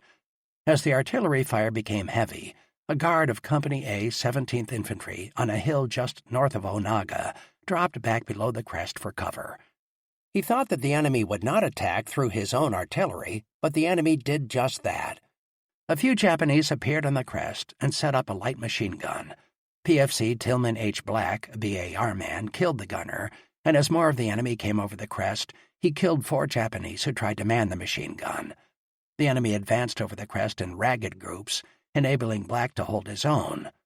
Soon the whole company was in action and drove the enemy off the crest.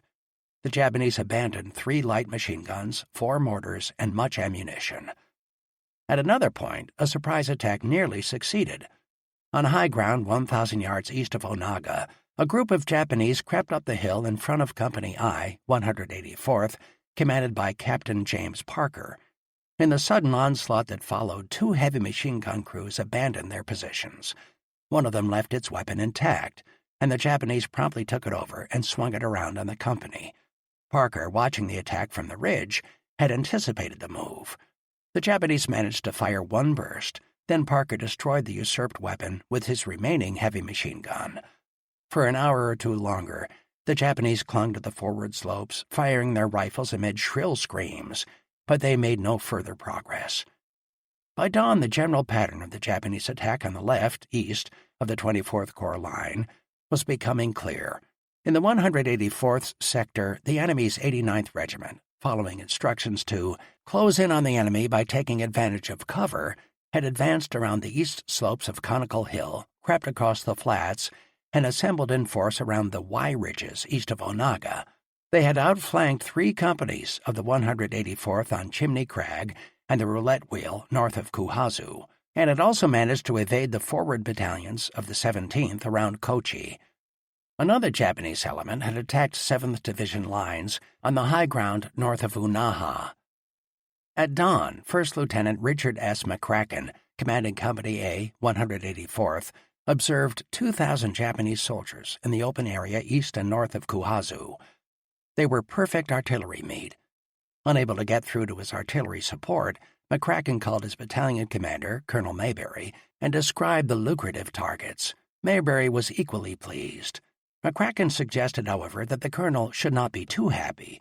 A group of Japanese at that moment was within 100 yards of Mayberry's observation post. "Oh, no," Mayberry said. "That's a patrol from Company K down there." "I don't know who the hell it is," McCracken said, "but there's a lot of them, and they've got 2 field pieces that are pointed right at your OP." There was indeed a party of Japanese busily unlimbering 2 75mm howitzers just below Mayberry. But Company C's 17th Infantry had spotted this activity and within a few minutes maneuvered tanks into position and scattered the enemy group. Artillery eliminated the Japanese caught in the open. The 3rd Battalion, 184th, beat off an attack by 200 Japanese, who thereupon withdrew to the ruins of Unaha and set up mortars. A mortar duel ensued, sometimes at ranges of 250 yards. The 3rd Battalion, 32nd, also poured fire on the enemy there. After the impetus of the attack was lost, a Japanese officer stood out on open ground and waved his saber to assemble his men for an attack. American mortarmen waited for a worthwhile target to develop, then put mortar fire on it. 4 times the officer assembled a group, only to have his men killed or scattered before he was finally killed. By 0800, the Japanese had been driven beyond grenade range on the entire 7th Division front, but they did not abandon their attack, perhaps because they had been ordered to advance even until the last man. They made the mistake of milling about in the exposed flat land, where they became perfect targets. They neither pressed the attack nor essayed an organized withdrawal. American heavy weapons fenced off avenues of retreat in order to contain the enemy in open areas. "We laid them down like ducks," a platoon sergeant reported. Tank infantry attack in the center. While the 7th Division was repelling the Japanese attack in the eastern sector of the 24th Corps line, the 77th Division was blunting the other enemy spearhead in the center. Here the Japanese 32nd Regiment, supported by tanks and engineers, attacked behind intense artillery fire. This sector was the critical point of attack, for a breakthrough here would enable the supporting 44th Independent Mixed Brigade to cut west and isolate the 1st Marine Division. Transportation difficulties beset the 32nd Regiment almost from the start. During the night, light tanks drove out of Shuri up the Ginawan Road, Route 5, but American artillery, interdicting the road, prevented medium tanks from following. The mediums had to take a long detour, which was in such poor condition that only 2 of the tanks could enter into the attack. Trucks and artillery also were slowed down. Even foot troops had trouble in moving. One Japanese infantryman recorded that his column was shelled on the way and that everyone except himself and 1 other was wounded. another road of encountering terrific bombardment on the way to Kochi. These difficulties severely handicapped the 32nd Regiment in ensuing operations. Supported by 9 light tanks, the 3rd Battalion led the assault of the 32nd Regiment against the 306th Infantry 77th Division before dawn on 4 May. The enemy mounted his assault from southeast of Hill 187 and hit the 77th where Route 5 curled around the east end of Urasoe-Mura escarpment. The Japanese drove into the front lines of the 1st Battalion 306th near Maeda. Although the enemy found the weak points of the line, American automatic fire split up the attacking forces. As in the case of their right spearhead, the Japanese were unable to move into the American lines at any place with sufficient force to break through. The enemy's only success consisted of driving a platoon off one of the hills. American artillery was called in against the Japanese tanks. Several were knocked out, and as the infantry stalled, the rest withdrew. Shortly before daylight, when the Japanese infantry had failed to take its initial objectives east of Hill 187, Colonel Murakami, commanding the 27th Tank Regiment, became impatient and recklessly committed his own infantry company, a standard element of a Japanese tank regiment. American artillery fire destroyed one platoon, disrupting the attack, and daylight found the surviving troops in a precarious position across from the American lines. Colonel Murakami ordered the company to withdraw, but artillery fire prevented a retreat during the day. When the Japanese used smoke for concealment, the Americans simply blanketed the obscured area with shell fire. The survivors straggled back to their front lines after nightfall. All the light tanks that had supported the attack were lost. By 07:30, the 306th Infantry had driven off the enemy. Broken up into small groups, the Japanese tried to pull back over ground swept by tremendous volumes of artillery and mortar fire, but few got through. Continued attack was impossible. At 0800, the commander of the Japanese 3rd Battalion radioed the 32nd Regiment command post at Dakeshi. Although the front lines on the high ground southeast of Maeda advanced to the line of the central sector and are holding, further advance is very difficult due to enemy fire. There is no tank cooperation. Artillery and air attack. On 4 May, for the first time in the campaign, whole batteries of enemy artillery were visible. By bringing his field pieces out into the open, the enemy was able to deliver more than 13,000 rounds onto American lines in support of the attack. He ringed his artillery with anti-aircraft guns, chiefly 75mm, to keep off Cub planes, and he used smoke pots to hide the flashes of the firing. This gamble proved to be a costly failure. By taking advantage of area artillery barrages, which drove Japanese anti-aircraft crews to cover, American Cub planes were able to pinpoint many Japanese artillery positions for precision fire. During 4 May, American counter-battery destroyed 19 enemy artillery pieces, and during the next 2 days, 40 more. The Japanese thereupon moved their remaining weapons back into caves. With the lessening of Japanese artillery fire, the number of combat fatigue cases among American troops dropped correspondingly. The Japanese effort in the air on 4 May was more successful. From dawn to 1000, American naval forces were under continuous attack by enemy planes using kamikaze tactics, and many of the light units were sunk or damaged. 4 planes crashed into the U.S. destroyer Morrison, and the ship sank in 8 minutes, with 154 casualties. A Baka bomb hit and fired the Shea, killing 25, and flooding the forward compartments, but the ship stayed afloat. A plane over the transports in the Hagushi area, after receiving fire from many ships, dived straight down into the Birmingham just aft of No. 2 turret. The impact carried the motor of the plane through 3 decks, and the 250-pound bomb burst in the sick bay. There were 90 casualties. More Japanese planes attacked at dusk. A suicide flyer hit the escort carrier Sangamon, destroying 21 planes on the flight deck. Her entire hangar deck was gutted by fire, and all radar and bridge control was knocked out. From the evening of 3 May until that of 4 May, the Japanese had sunk or damaged 17 American ships and inflicted 682 naval casualties, while American planes and naval gunfire had destroyed 131 enemy planes. The enemy's air attack, which was simply one phase of his unceasing air campaign against the invading forces, amounted to 560 raids by 2,228 enemy planes between 1 April and 17 May, and was probably the most profitable effort of his entire counteroffensive. Japanese penetration to Tanabaru, 5 May. General Amamiya refused to abandon the attack, although both spearheads of his 24th Division had smashed vainly against the American defenses. Suffering heavy losses in the process, he ordered another assault for the night of 4 to 5 May. The 1st Battalion, 32nd Regiment, and the attached 26th Independent Infantry Battalion were directed to penetrate 24th Corps lines northwest of Kochi in a night attack. The 1st Battalion had been used in support of the Japanese left spearhead on the 4th, but it had not been fully committed and was still relatively intact. The reason for Amamiya's persistence after the morning's debacle is not clear, but one event of the day may well have led to his decision.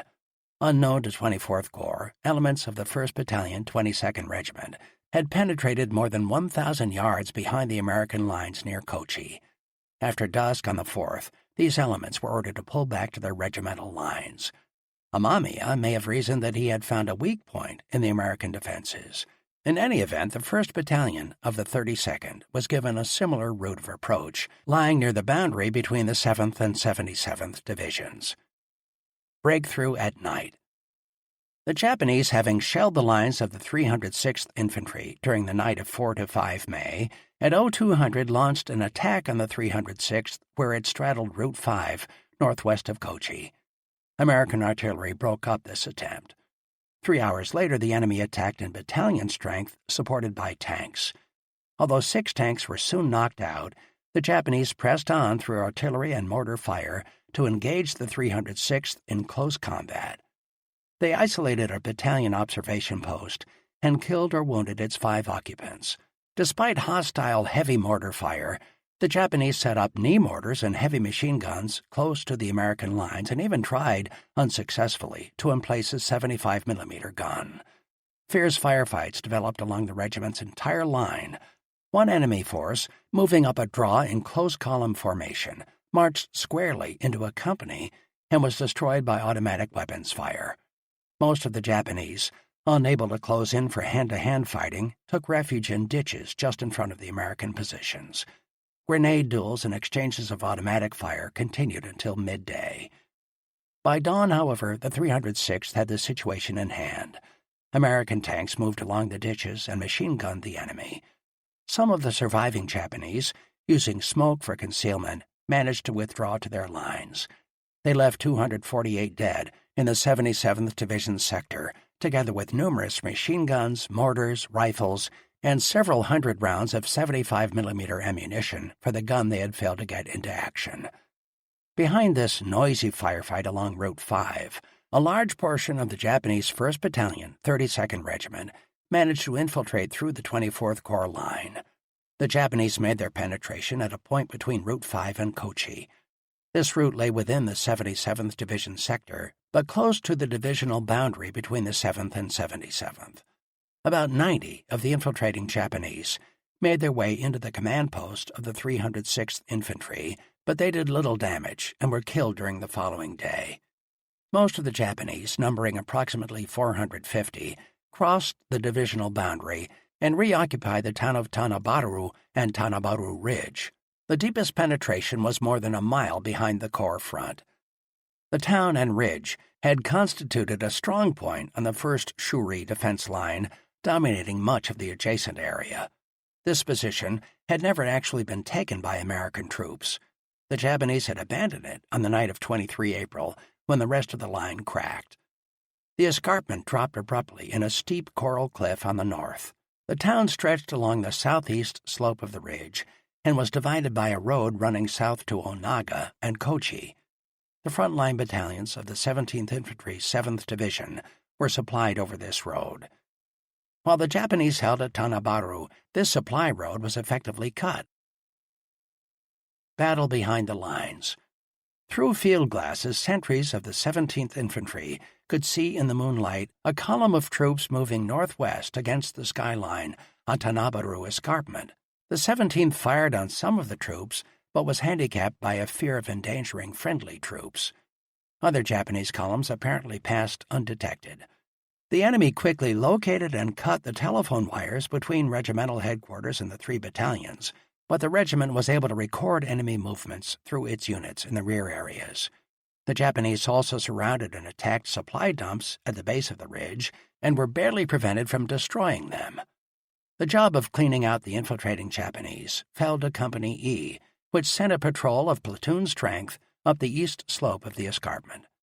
When the Japanese on the heights held up this patrol with fire, First Lieutenant Walter J. Sienkiewicz, commanding Company E, committed the rest of his unit.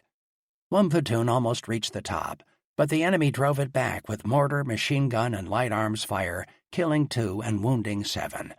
A sharp firefight developed, during which Sienkiewicz and his 3 platoon leaders were all wounded.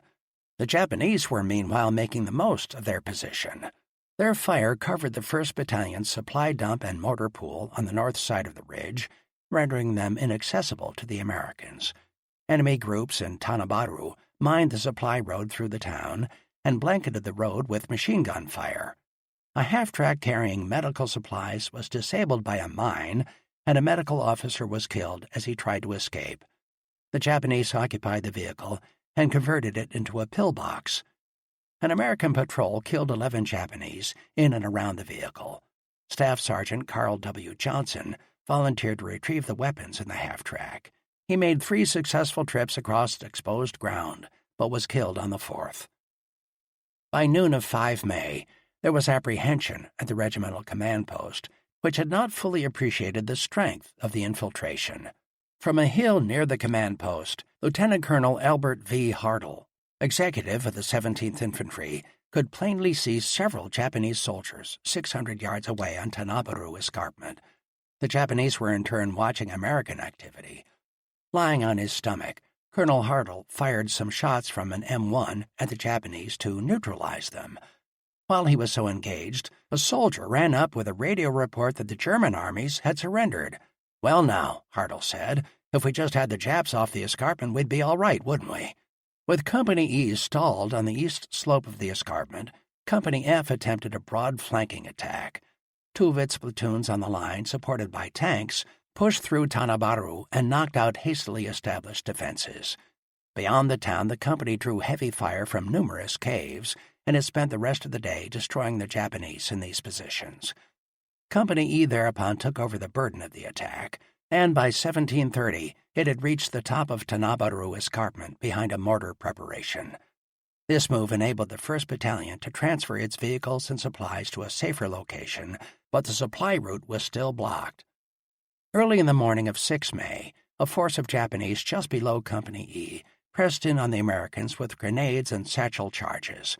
After suffering 16 casualties in half an hour, Company E retreated off the top to a protected ledge just below. Here the survivors formed a line and bombarded the top of the hill with grenades to deny it to the enemy.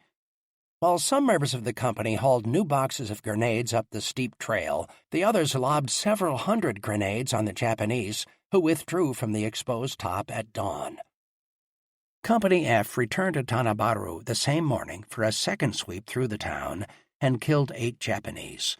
Supported by mortar fire and aided by small arms fire from Company E, Company F initially made rapid progress on the slope, but then ran into a series of coral outcroppings.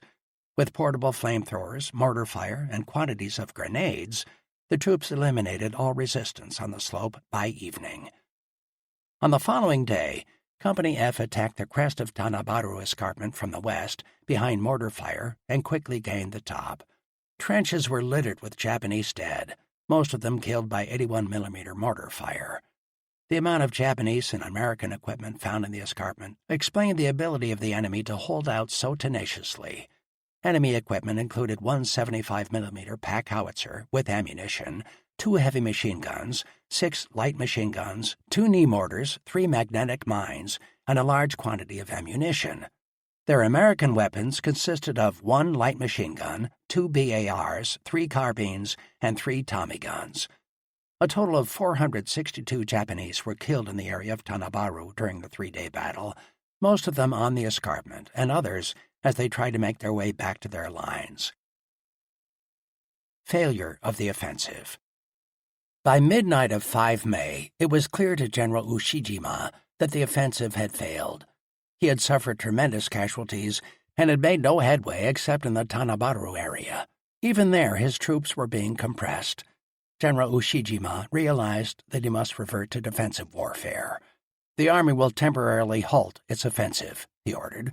Because of the opportunity offered by the painful blows against the enemy, the battle plan in the Shuri area sector will be an attrition of enemy strength until he has lost his endurance. The 24th Division will shift to a holding basis. Despite Ushijima's bravado, 32nd Army Headquarters was sunk in gloom over the failure of the offensive. During the day, Ushijima called Colonel Yahara to his office and declared with tears in his eyes that henceforth he would be guided by Yahara's opinions. Yahara felt the battle had been the decisive event of the campaign. Even General Cho, who was considered by many officers to be the incarnation of the fighting will of the Japanese army, gave up hope for victory and said that defeat was only a matter of time. This pessimism was reflected down the line. One Japanese lieutenant wrote in his diary, "We realized that we were doomed when we heard of the failure of the 24th Division."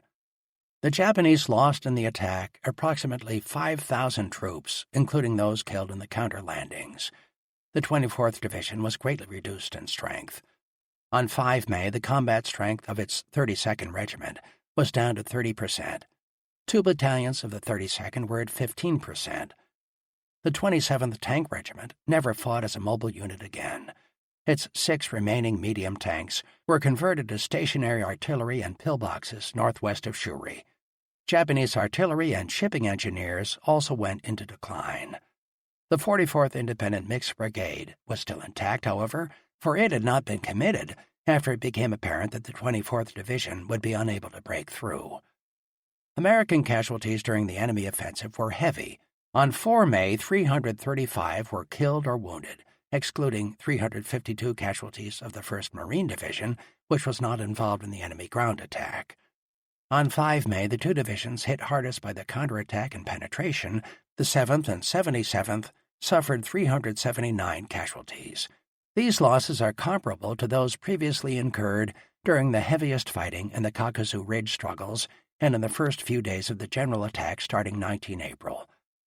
Notwithstanding their heavy losses during the Japanese offensive, the Americans in general suffered less from Cho's aggressive tactics than from Yahara's defensive methods. The 1st Marine Division, for example, which was barely touched by the Japanese offensive on 4 May, had more casualties on that date than the 2 other divisions of the Corps combined. Most of the losses had been suffered in making an attack west of Machinato Airfield against strong enemy defenses. Colonel Yahara had hoped to exact such losses for every small advance by the Americans across the entire line week after week. The Japanese counteroffensive of 4 to 5 May showed the superiority of Yahara's tactics to Cho's. Overambitiously conceived and ineptly executed, the offensive was a colossal blunder. The Americans resumed the offensive. The 24th Corps now resumed its attack, which in several sectors of the front had hardly been interrupted by the Japanese offensive.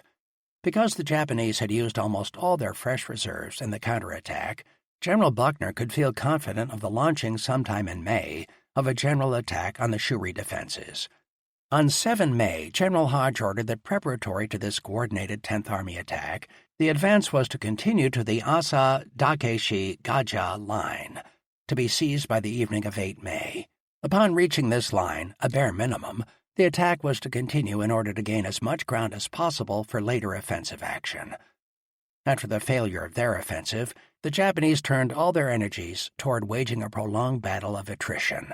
Their losses did not impair immediately their defensive capacities. Thus, the 24th Corps found no weak point in the Shuri defenses resulting from the ill-starred offensive. By throwing fresh troops into the attack of 4 May, Ushijima had been able to maintain his strength all along the line, nor was there any breakdown in his command and staff operation. Frontline units were reorganized without seeming loss of effectiveness. Available reinforcements were carefully allotted to existing regiments. Local counterattacks were timed for maximum effect. General Ushijima's chief task now was to keep sufficient combat troops at the front to man his Shuri defenses. It was apparent by 7 May that the strength of the remaining regular infantry was not great enough for this task. Consequently, Ushijima converted service units into infantry combat groups. By mixing service troops with the regulars, he exacted from them their maximum combat effectiveness. 1 man in 10 will continue with his rear echelon duties. The remaining 9 men will devote themselves to anti-tank combat training, one order stated. The reorganization of the 32nd Regiment 24th Division was typical of the resourcefulness of the Japanese. The regimental headquarters received 5 men from the 24th Transport Regiment. The 1st Battalion kept its own surviving members and was allotted all the survivors of the 2nd Battalion, 20 men from the 7th Shipping Depot, 90 from the 24th Transport Regiment, and 9 from the 26th Sea Raiding Squadron. The 2nd Battalion was totally reconstituted from the 29th Independent Infantry Battalion and other units. The 3rd Battalion was reorganized in a manner similar to that used with the 1st. It was by this process of piecing units together that the 32nd Army was able to stay intact long after the original combat units had been virtually destroyed, a capability which at the time American intelligence officers found baffling. After his offensive failed, the enemy formed a line in which the relative position of the major units was to remain roughly the same until the end of the battle. On the east, the 24th Division, reinforced by 2 independent battalions, held the line as far as Shuri, with its 89th Regiment on the east, its 22nd in the center, and its 32nd on the west. The remnants of the battered 62nd Division were stretched from a point north of Shuri almost to the west coast, holding about 1/3 of the line. Along the Asa River estuary was a battalion of the 44th Independent Mixed Brigade. The Japanese husbanded their remaining heavy weapons, especially their artillery, as carefully as they meted out their manpower. On 6 May, the Japanese 5th Artillery Command directed its units to revert to the defensive situation which held prior to the attack situation of 3 May.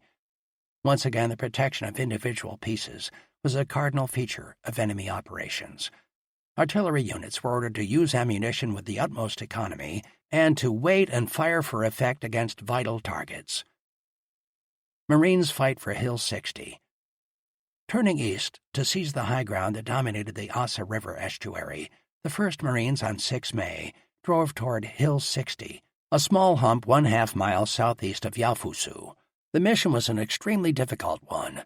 Hill 60 was commanded by Japanese fire from Dakeshi Plateau and Ridge, Wana Ridge, and high ground south of the Asa River. Moreover, Nan Hill, a hillock 200 yards north of Hill 60, from which the attack was to be supported, was not yet wholly in Marine hands.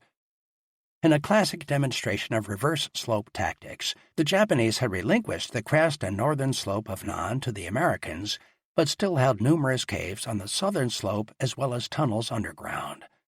Men of the 2nd Battalion, 1st Marines, had to ward off incessant forays on Nan during the night. Some of them were bayoneted or knifed to death in their foxholes. The 2nd Battalion attacked Hill 60 at 1000 on 6 May, supported by mortar, artillery, and naval fire. The Japanese dug in on the reverse slope of Nan, opened up on the attackers from their flank and rear. The Marine platoons quickly lost contact with one another and left a trail of casualties in their wake. Tanks met Japanese mortar and 47mm fire as soon as they moved onto open ground. 2 were destroyed and left burning, and another disabled after receiving a total of 10 hits. 1 platoon reached the crest of Hill 60, only to come under a holocaust of grenades, satchel charges, white phosphorus shells, and knee mortar shells. Marines on Nan Hill were unable to move off to support the attack because of the Japanese just below them. At 12:27, after the Marines on Hill 60 had suffered 35 casualties without consolidating their position, the 2nd Battalion commander ordered them to withdraw. Next day, a second attack on Hill 60 by the 2nd Battalion was equally unsuccessful. Although 4 battalions of artillery, a fire support ship, and 81mm and 60mm mortars put concentrated fire on the slopes and crest of Hill 60, the Marines who gained the top again came under concentrated enemy fire. The fighting was at such close range that it was impossible to keep enough grenades on the line, and the Marines used rifle butts against Japanese who tried to storm their position. One wounded sergeant directed his squad until the moment he died. The troops lost their hold at one point, then fought their way to the top again. But the continuing Japanese fire from the reverse slope of Nan Hill was the decisive factor, and at 1700, the Marines pulled back after losing 8 killed and 37 wounded. The 2nd Battalion now redoubled its efforts to destroy enemy positions on Nan Hill. The Marines found the task hazardous and often disheartening. Demolition charges placed in one cave sometimes blew out several other openings as well. Rushing for defilade during blasting, a Marine might find himself in another part of a tunnel. In several instances, caves were unsealed by Japanese digging out from the inside. But the work went steadily on. With relays of tanks and flamethrower tanks, demolitions, and hundreds of gallons of napalm, the Marines cleaned out Nan Hill by 9 May.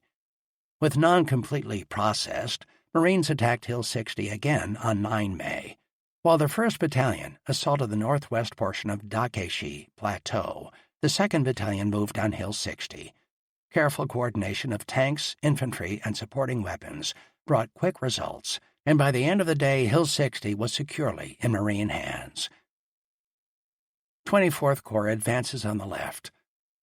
After extensive patrolling during 5 to 6 May, the 184th Infantry, 7th Division, resumed its southward drive. The initial objective of Colonel Green, commanding officer, was Gaja Ridge, which had been won and lost on 2 May. On 7 May, this ridge was occupied with astonishing ease. A platoon-sized patrol, having operated freely along the tip of Gaja Ridge, infantrymen of the 3rd Battalion started across the flats southwest of Unaha in deployed formation and were in place along the length of the ridge an hour later. The Japanese, who may well have been surprised by the speed of the attack, brought in a few artillery rounds, but no small arms fire. Further moves by the 184th into the western approaches of Conical Hill were more difficult. One patrol, cut off by machine gun fire and shelled by mortars, had to fight its way back. A drive into Kibara stalled at the very edge of the town in the face of artillery and mortar fire. Mines in Kuhazu and Onaga prevented tanks from coming up in support. Infantry attacks on hills at the western terminus of the flatlands were more successful. William Hill fell on 7 May, the forward slope of Easy Hill on the 8th. During this period, the chief obstacle to the 7th Division's advance was a network of Japanese positions around Kochi Ridge and Zebra Hill, just south of the town of Kochi. Previous attacks had demonstrated that the defenses here could not be overrun in a single attack, but required a tedious, methodical destruction of individual enemy soldiers and positions. Any large-scale attack by the 17th Infantry, even though coordinated among battalions, was doomed to fail because of the combined firepower of enemy positions stretching from Shuri to Conical Hill, a volume of fire greater than a regiment could control. The struggle for the Kochi positions, which had started on 26 April, was resumed after the Japanese counteroffensive failed. By 6 May, the 3rd Battalion, 17th Regiment, was fighting for Knob 2 on Kochi Ridge and was trying to burn the Japanese out of the east side by rolling 10-gallon cans of napalm, gasoline, and motor oil over the top. On the same day, 2 platoons of infantry seized a small portion of Howe Hill but, contrary to orders, retreated in the face of heavy fire from Kochi Ridge. At this point, the 7th Division was under heavy pressure from 24th Corps to push more aggressively. Accordingly, Brigadier General Joseph L. Reddy, the Assistant Division Commander, ordered Colonel Patchler's 17th Infantry to attack Zebra Hill on the next day, 7 May. Tanks and infantry of the 3rd Battalion moved out the next morning through Kochi. Their initial objective was an enemy strong point in the road cut between Zebra Hill and Kochi Ridge.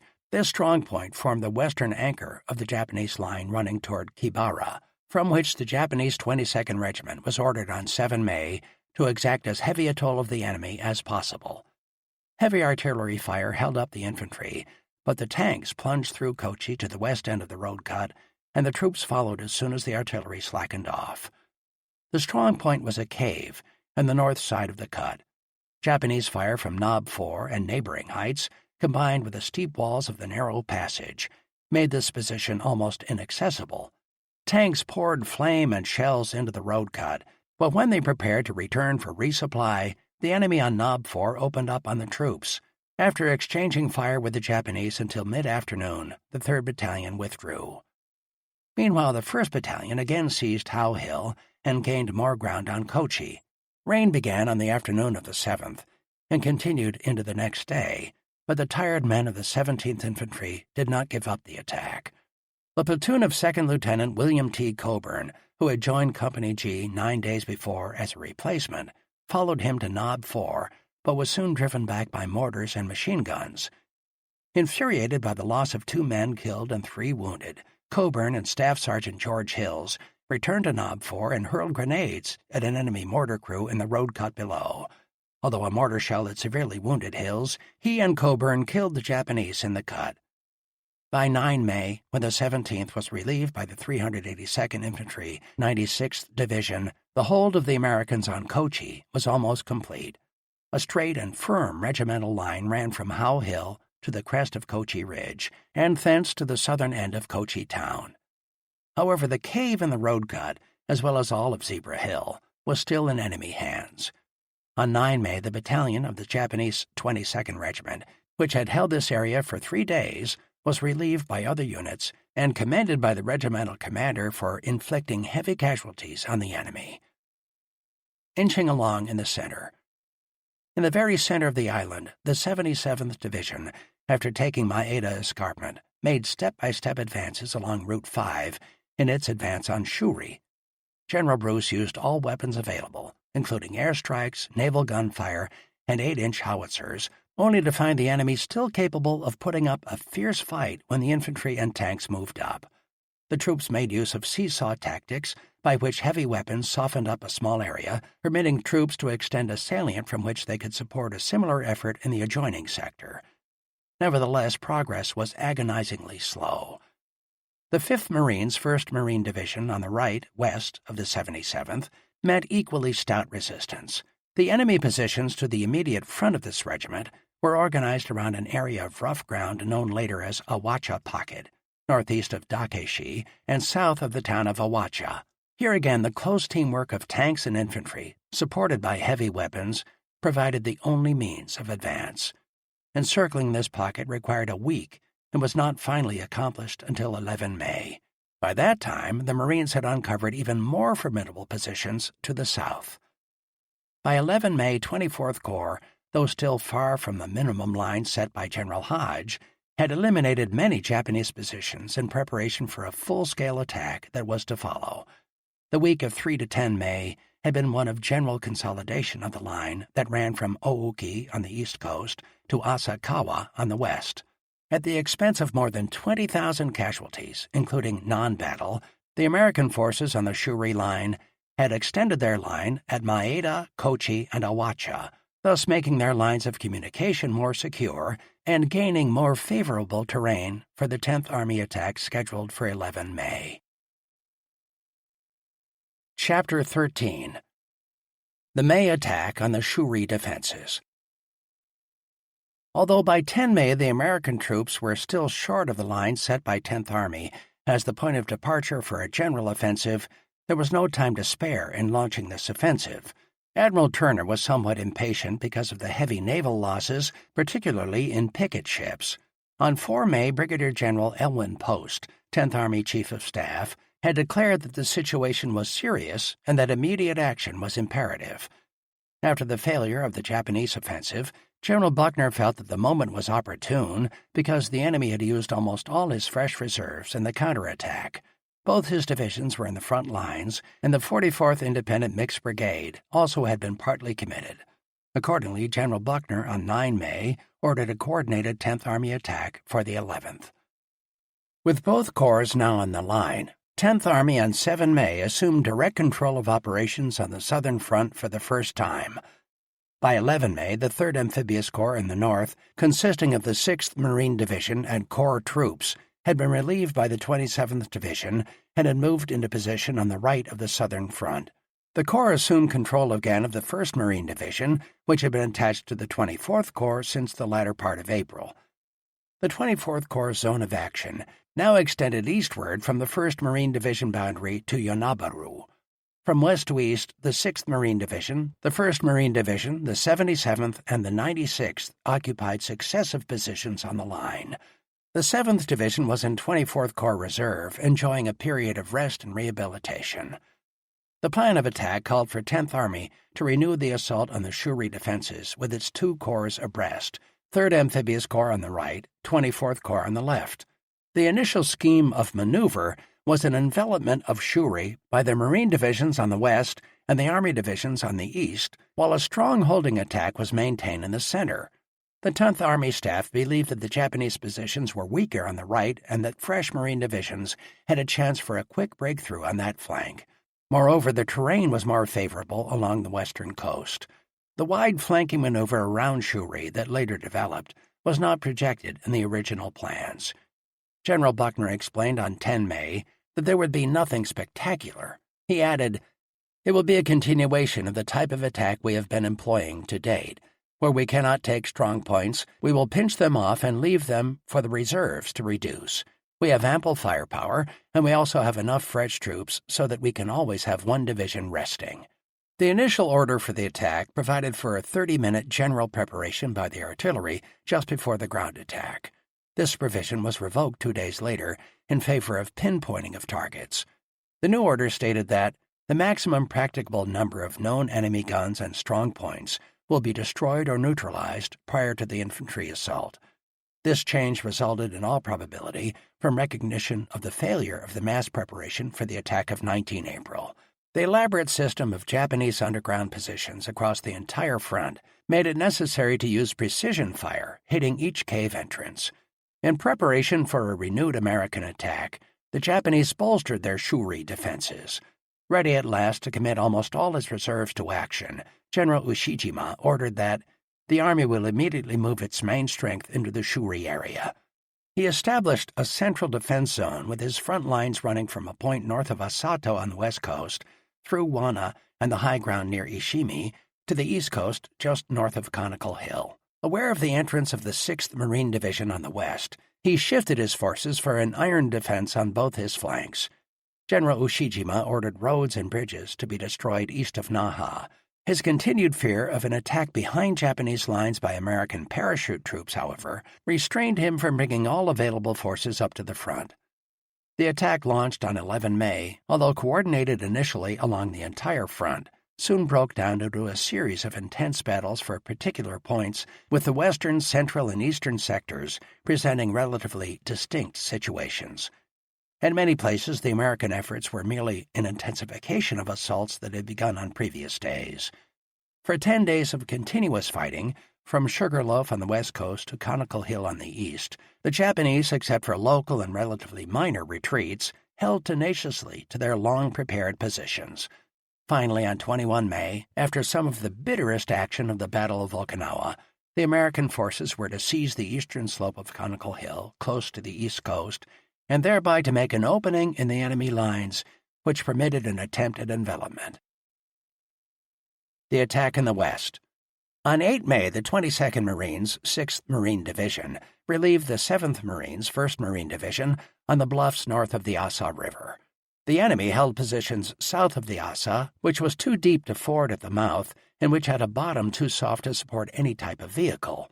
The enemy-held ground rose gently to the horizon, 2,000 yards away. To the west, barren coral ridges formed a barrier to the sea. To the south, a long clay ridge dominated the road to Naha. To the southeast, a group of low, grassy hills set close together commanded the ground between the Asa River Basin and the Asato River Corridor. On the east were the rough folds of Dakeshi Ridge, Wana Ridge, and Wana Draw, positions toward which the 1st Marine Division was driving. Major General Lemuel C. Shepard, Jr., commander of the 6th Marine Division, had warned his troops that the battle in southern Okinawa would be different from anything they had previously encountered in the Pacific. In a training order read twice by every platoon leader to his men, he described the enemy's intelligent use of artillery, his ample supplies, his defensive line which cannot be breached by simple frontal attack without heavy losses, and his willingness to counterattack by every available means. General Shepard urged his commanders and troops to take advantage of cover and camouflage, to use maneuver in outflanking the Japanese, rather than to try to outslug them and to keep driving. Your enemy can't think as fast as you can, and he is no match for a determined, aggressive Marine who has confidence in himself and his weapon. 6th Marine Division advances in the west. The 22nd Marines began crossing the Asa estuary in the early hours of 10 May over a footbridge completed during the night. An enemy suicide squad destroyed the bridge with satchel charges after the first 3 companies had crossed, but other Marines reached the south bank by wading. During the morning, the troops advanced into the town of Asa against steadily increasing resistance. Movement west of the town was difficult in the confusion caused by heavy fog and smoke. Direct fire from self-propelled 105mm howitzers and LVTs supported the attack. Despite heavy enemy artillery fire and strong local counterattacks on the infantry, the 22nd Marines had established by dark a beachhead 350 yards deep and almost a mile wide. The drive along the coast. During the night of 10 to 11 May, the 6th Marine Division engineers, working under fire, laid across the Asa a Bailey Bridge, which enabled tanks and other heavy weapons to support the attack. The Marines advanced under almost continual artillery fire, delivered from the western face of Shuri Heights, where the enemy had excellent observation of the coastal area. Japanese infantry opposition was well coordinated with this fire. A company commander of the 1st Battalion, 22nd Marines, led a squad up to the summit of a strongly defended hill 800 yards south of Asa, but all his troops were killed or wounded in the assault except the flamethrower man. A concentration from the main battery of a fire support ship broke loose great blocks of coral from the top of the hill and rolled them down the face, but without much damage to Japanese positions. An infantry charge by Company C, closely supported by tanks, finally won the hill. Although Company C was now reduced to 80 men, the Marines clung to the hill in the face of counterattacks. On the regimental right, west, the 3rd Battalion seized a cliff on the coast north of the town of Amike by a tank infantry flamethrower assault late in the afternoon. This advance placed the Marines on the northern outskirts of Amike, overlooking the devastated city of Naha, capital of the Ryukyus. Had this city, the largest in the islands, been the objective of 10th Army, the 6th Marine Division would have held an excellent position from which to capture it. Since Naha was not their objective, however, the Marines who reached the north bank of the Asato near its mouth simply consolidated their position during the next 2 weeks, sending patrols into Naha while the Marines to the east continued to press in on the flank of Shuri. Progress of the other troops of the 22nd Marines during 12 and 13 May was slow. The 1st and 2nd Battalions were now moving into the rough ground a mile east of Amike, ground which the Japanese had been ordered to hold as a key point in the defense of Shuri. This area was occupied by the 15th Independent Mixed Regiment, 44th Independent Mixed Brigade, supported by the 7th Independent Anti-Tank Battalion, a Navy Mortar Company, and an independent battalion of approximately 700 men formed from a C-rating base battalion. These forces were well supplied with light mortars, machine guns, and light arms. As the battle developed, reinforcements streamed in from the rest of the 44th Brigade. Closing in on Sugarloaf, 12 to 13 May. The first encounter of the Marines with the Japanese guarding Sugarloaf came on 12 May, almost inadvertently. Company G, 22nd Marines, advanced southeast with 11 tanks toward the Asato River. Heading directly toward Sugarloaf, which was known to be a strong point, the infantry and tanks met increasing rifle fire but pushed ahead. When the Marines reached Sugarloaf, a number of Japanese soldiers fled from their positions. It was not clear whether this action was a ruse or resulted from panic at the sudden arrival of the Americans. 4 men on the crest of Sugarloaf and the company commander frantically radioed battalion for reinforcements. Because of his many casualties, the commander was ordered to withdraw. As the Americans withdrew, the enemy opened up with heavy fire. 3 tanks were quickly knocked out. Slowly the troops pulled back, suffering more casualties in the process. By evening, Company G's total strength was down to 75. The 6th Marine Division now planned an attack in force on the Sugarloaf area. The hills there were so small that they did not show up on the standard military map with its 10-meter contour interval. Sugarloaf and the other hills supporting it were formed in such a way, however, as to offer exceptionally advantageous positions to the enemy. The crest, running generally east-west, curved back slightly at each end, affording the Japanese weapons on the reverse slope excellent protection from American flanking fire as well as from frontal attack. Supporting Sugarloaf on its right rear was Crescent Hill, also known as Half Moon Hill. On its left rear was the Horseshoe, a long curved ridge harboring many mortar positions.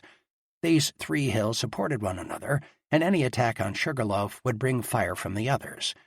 The Japanese here had excellent fields of fire to the northwest, obstructed only slightly by several tiny humps of ground, which had their own reverse slope defenses. Japanese on Shuri Heights commanded most of the ground. On the morning of 13 May, the 3rd Battalion, 29th Marines, entered the battle east of the 22nd Marines.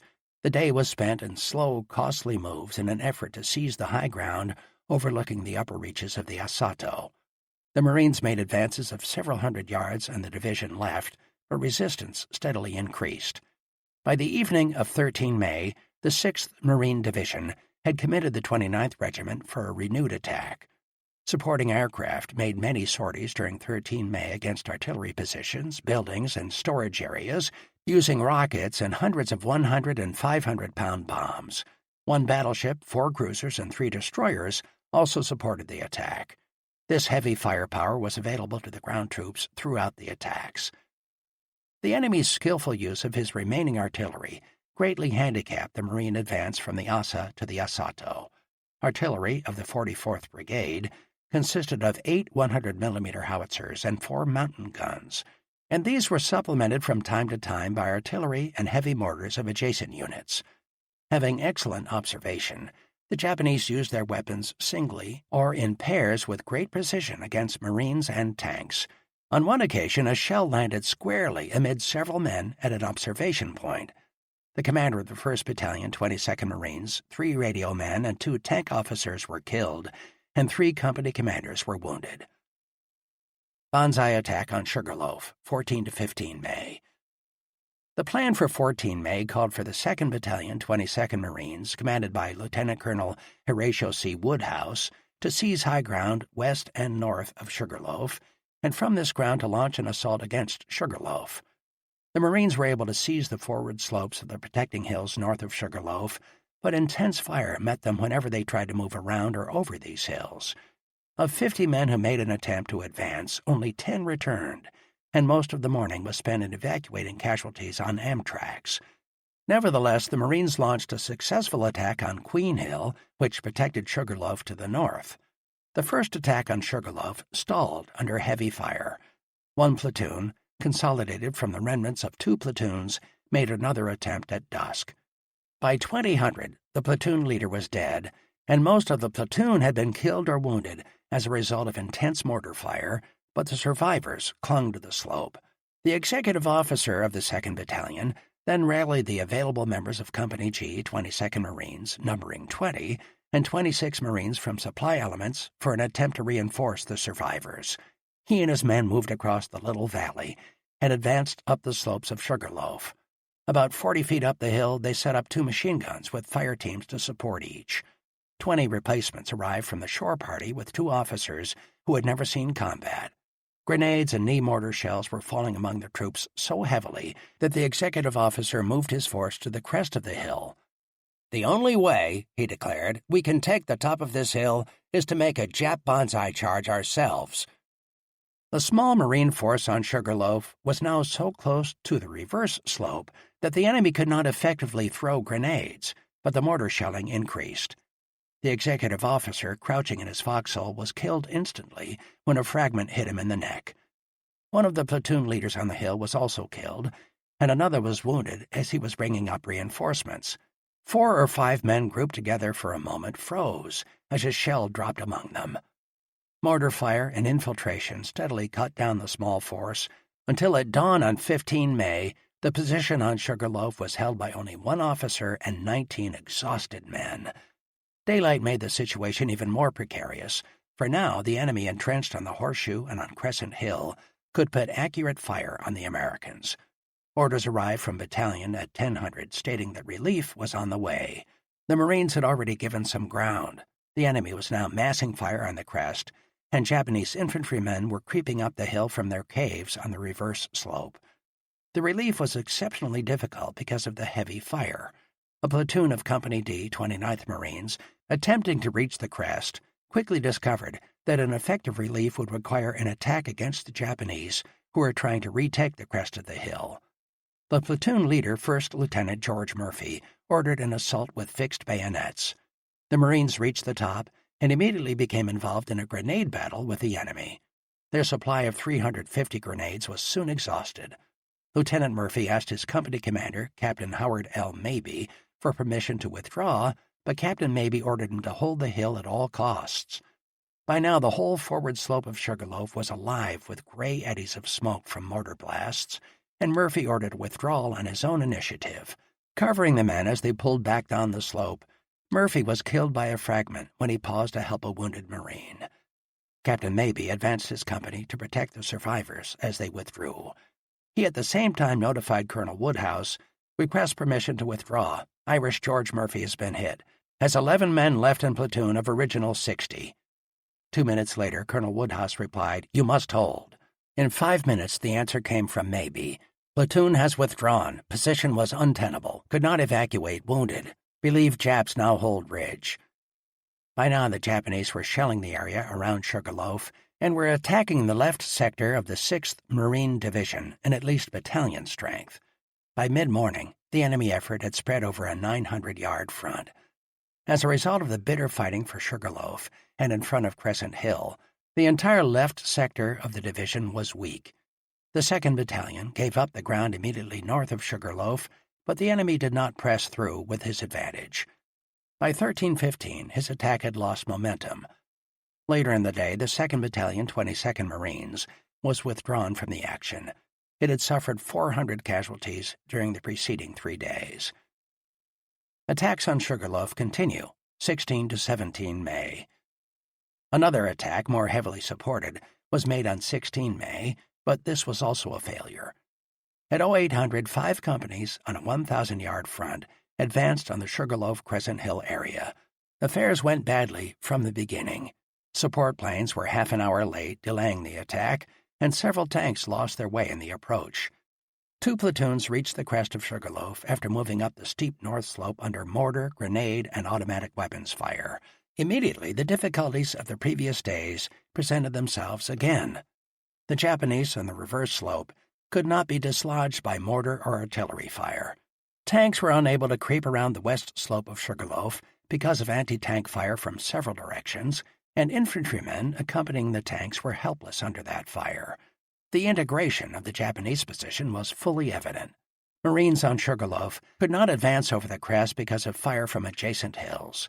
Marines fighting for those hills were held up by fire from Sugarloaf.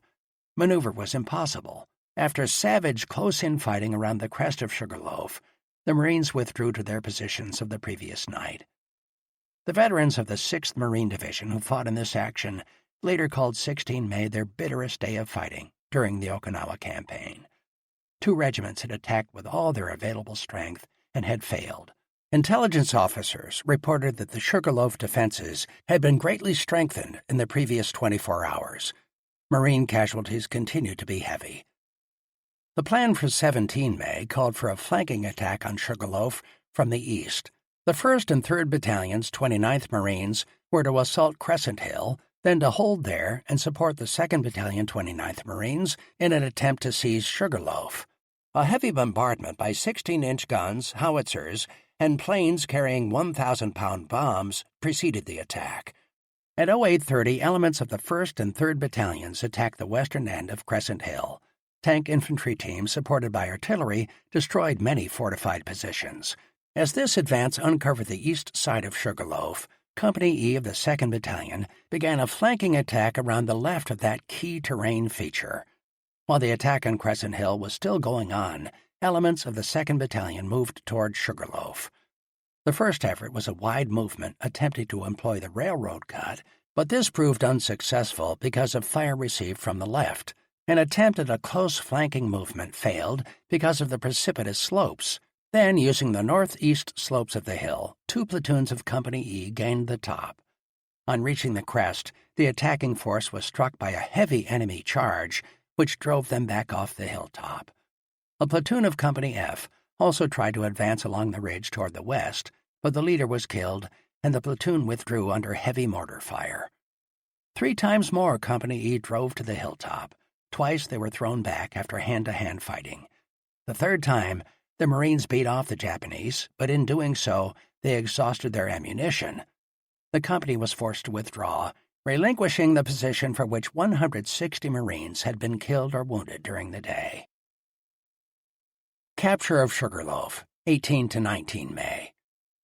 Throughout the 4 seemingly fruitless days of battle for the Sugarloaf area, the tedious work of destroying Japanese positions had been proceeding everywhere in the area. Progress in this work steadily reduced the amount of fire which the Japanese could place on Sugarloaf. On 18 May, a skillful, coordinated attack by Company D, 29th Marines, took advantage of the progress of the past days and succeeded in reducing Sugarloaf. Captain Mabey, commanding Company D, maneuvered his company onto the edge of the low ground north of Sugarloaf on the morning of the 18th. Artillery and mortars placed a heavy preparation on the objectives. Immediately afterward, 3 tanks moved around the eastern slope of Sugarloaf and fired into the reverse slope as the Japanese swarmed out of their caves to repel an expected attack. The tanks retired, shooting down 2 satchel teams that dashed out of caves. Then Captain Mabey opened up with a rocket barrage. Trucks carrying rocket racks came over a saddle, loosed their missiles, and raced away to escape artillery fire. Field pieces opened up again as the troops moved forward. 1 platoon climbed the west nose, peeling off fire teams to keep a continuous line from the base of the hill. Another platoon drove directly up the northeastern slope. The 2 parties reached the summit at about the same time, then moved down to destroy positions on the reverse slope. The position was secure by 0946. A few minutes later, Captain Mabey received word to send up the PX supplies. The rest of Company D soon followed to the crest. By noon, the wounded had been evacuated and the line firmly established. Meanwhile, Company F seized part of the horseshoe, thereby decreasing fire from that point and enabling positions to be consolidated on the north slopes of Crescent Hill. That night, 60mm mortars of 3 companies on and behind Sugarloaf shot up flares every 2 minutes to illuminate the area. At 2300, the Marines heard yelling and jabbering southwest of Sugarloaf, and enemy mortar fire increased. At 0230, the full force of a Japanese attack hit the Marines on Horseshoe. Enemy troops along the road cut west of Sugarloaf set up a machine gun that could enfilade the Marine lines. Marine machine gunners knocked out this gun, but the Japanese manned others. 2 platoons pulled back to the forward north slope of Sugarloaf, and fire teams, using their own reverse slope tactics, killed 33 Japanese as small groups attempted to reoccupy the hill. The counterattack was stopped by dawn. On the next day, 19 May, the 4th Marines relieved the exhausted 29th Marines. During the 10-day period up to and including the capture of Sugarloaf, the 6th Marine Division had lost 2,662 killed or wounded. There were also 1,289 cases of combat fatigue. In the 22nd and 29th Marines, 3 battalion commanders and 11 company commanders had been killed or wounded. On 20 May, the 4th Marines gained more of the horseshoe, but were still unable to reach the crest of Crescent Hill. An attack by an enemy force, estimated as of battalion strength, was repulsed by the combined fire of 6 artillery battalions and infantry weapons. Although forced to commit part of its regimental reserve, the 4th Marines broke up the attack and inflicted on the enemy more than 200 casualties. On 21 May, the 4th Marines continued the attack toward the Asato River line. Troops advanced 250 yards into the horseshoe, but were unable to complete the seizure of Crescent Hill because of intense enemy artillery and mortar fire. Much of this fire came from Shuri Heights.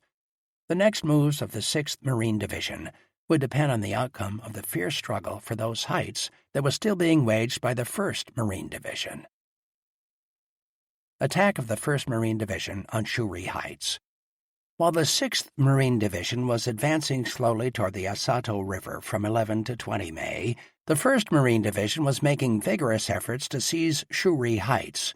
The key Japanese positions in this area were built into Dakeshi Ridge, Wana Draw, and the towns of Dakeshi and Wana, all protecting Shuri on the northwest. Although other ground around Shuri was higher and even more precipitous, The term Shuri Heights was used by 3rd Amphibious Corps to denote the Japanese positions in this area, which afforded a view of almost the entire Marine front. The ridges, draws, and ruins of Shuri Heights gave the enemy a perfect combination for his type of defensive warfare. Dakeshi Ridge, which the Marines had reached by 10 May, had typical reverse-slope defenses supported by many positions in the town of Dakeshi. The Japanese had exploited this situation as fully as they had capitalized on the relationship of the town and ridge of Kakuzu and on that of the town of Maeda and Urasoe-Mura escarpment. Another ridge, Wana, lay directly south of the town of Dakeshi.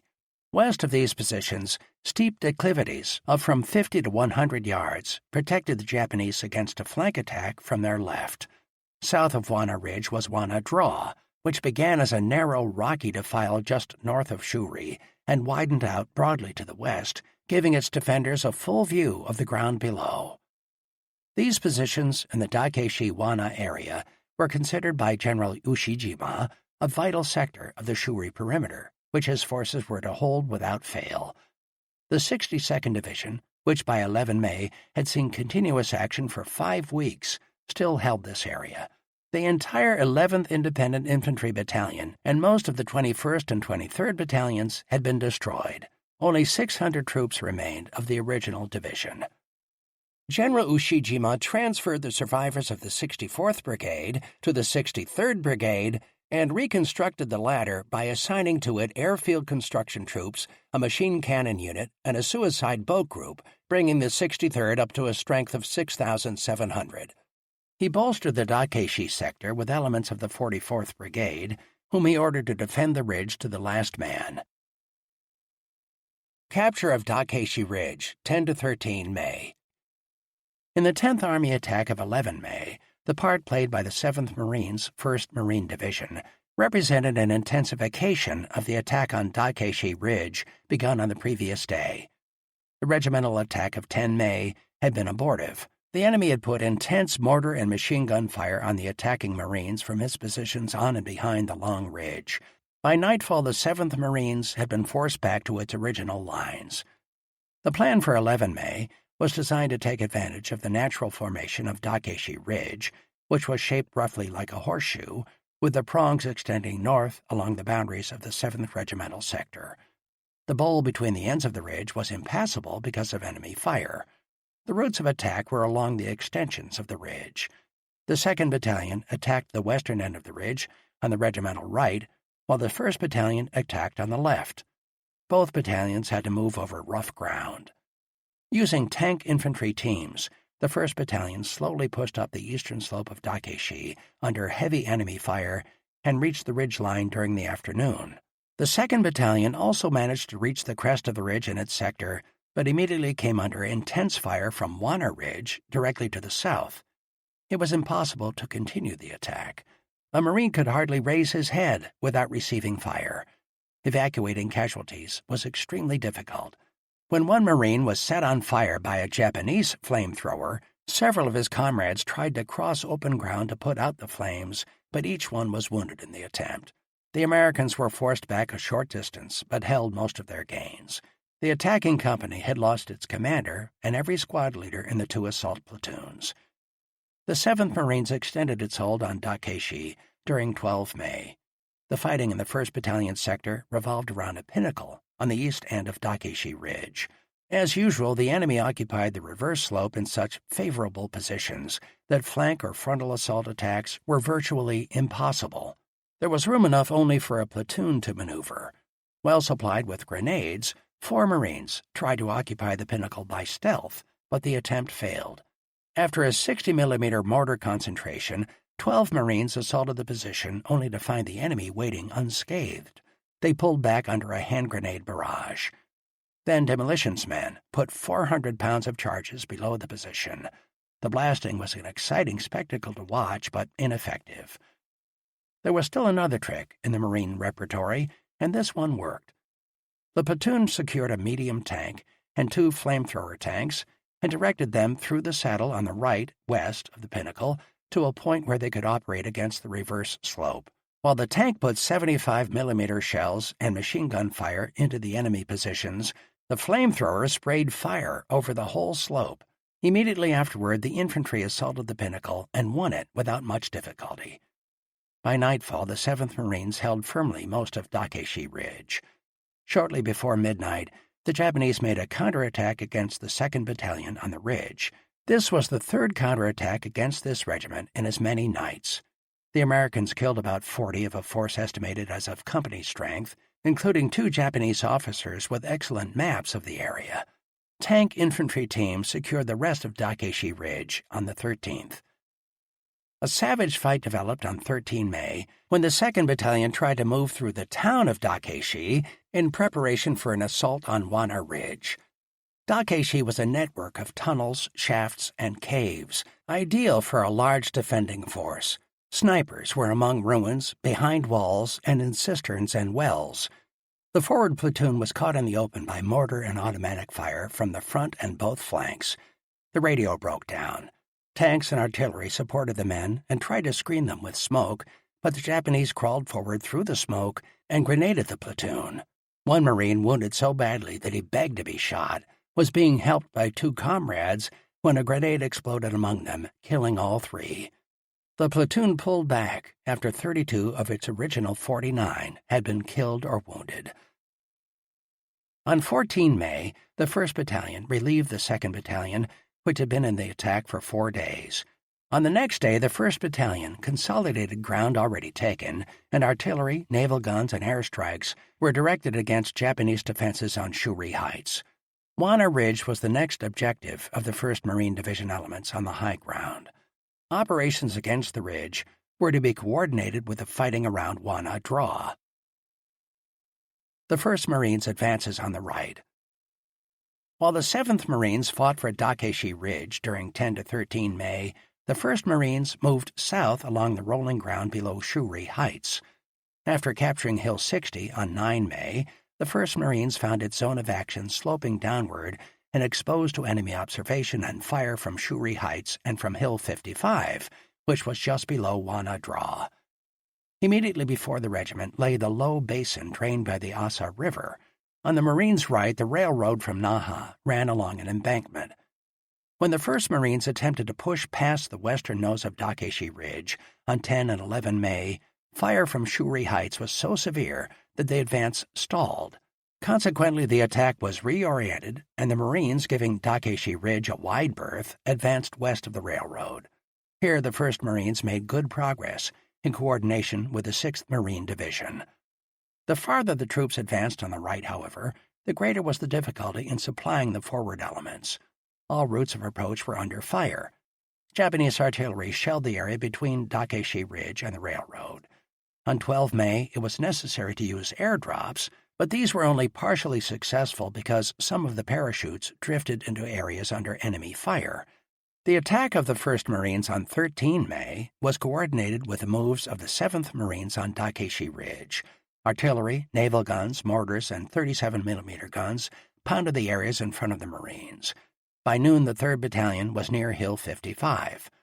This hill, forming part of the south wall of Wana Draw, presented to the Marines a steep incline. Its defenses were well integrated with those of Wana Ridge and Draw. One company, supported by tanks, assaulted Hill 55 during the afternoon, but was hit by heavy fire from the heights. Japanese machine guns, mortars, and 20mm automatic guns forced the company to withdraw under a smoke screen. The plan for 14 May was an attack on Wana Ridge in coordination with the 7th Marines. Wana Ridge formed the northern wall of Wana Draw.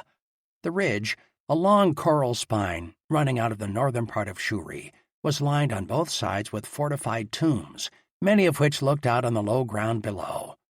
The 1st Marines was a part of the way up the ridge by noon of the 14th, but was unable to make contact with the 7th Marines. The ridge seemed to be swarming with Japanese. Before dusk, the enemy launched a counterattack, which for a time threatened to cut off the forward company. The Marines pulled back to lower ground under cover of smoke. Fight for Wana Draw. The 5th Marine Regiment relieved the 1st Marines during the evening of 14 May. The plan now was to attack Wana Draw and the neighboring heights with all available weapons. 4 self-propelled guns and 12 tanks for direct fire arrived on 16 May. The tanks, working in relays and escorted by infantry fire teams, moved into the low ground at the mouth of Wana Draw and began firing into the high ground. The enemy responded almost immediately with 47mm anti-tank fire, destroying 2 tanks. He also dropped in mortar shells to kill the accompanying infantry. The Marines pulled back with their casualties. Observers, however, had spotted 2 of the Japanese anti-tank gun positions, and main batteries of the Colorado destroyed both of them later in the afternoon. The tanks and M7's self-propelled guns continued to press up into Wana Draw. On the 17th, the 2nd Battalion attempted to storm Hill 55, but the attack was premature. Japanese machine guns and mortars in Wana Ridge stopped the infantry, and 47mm guns knocked out 2 tanks. The Marines were able to hold only the west slope of the hill.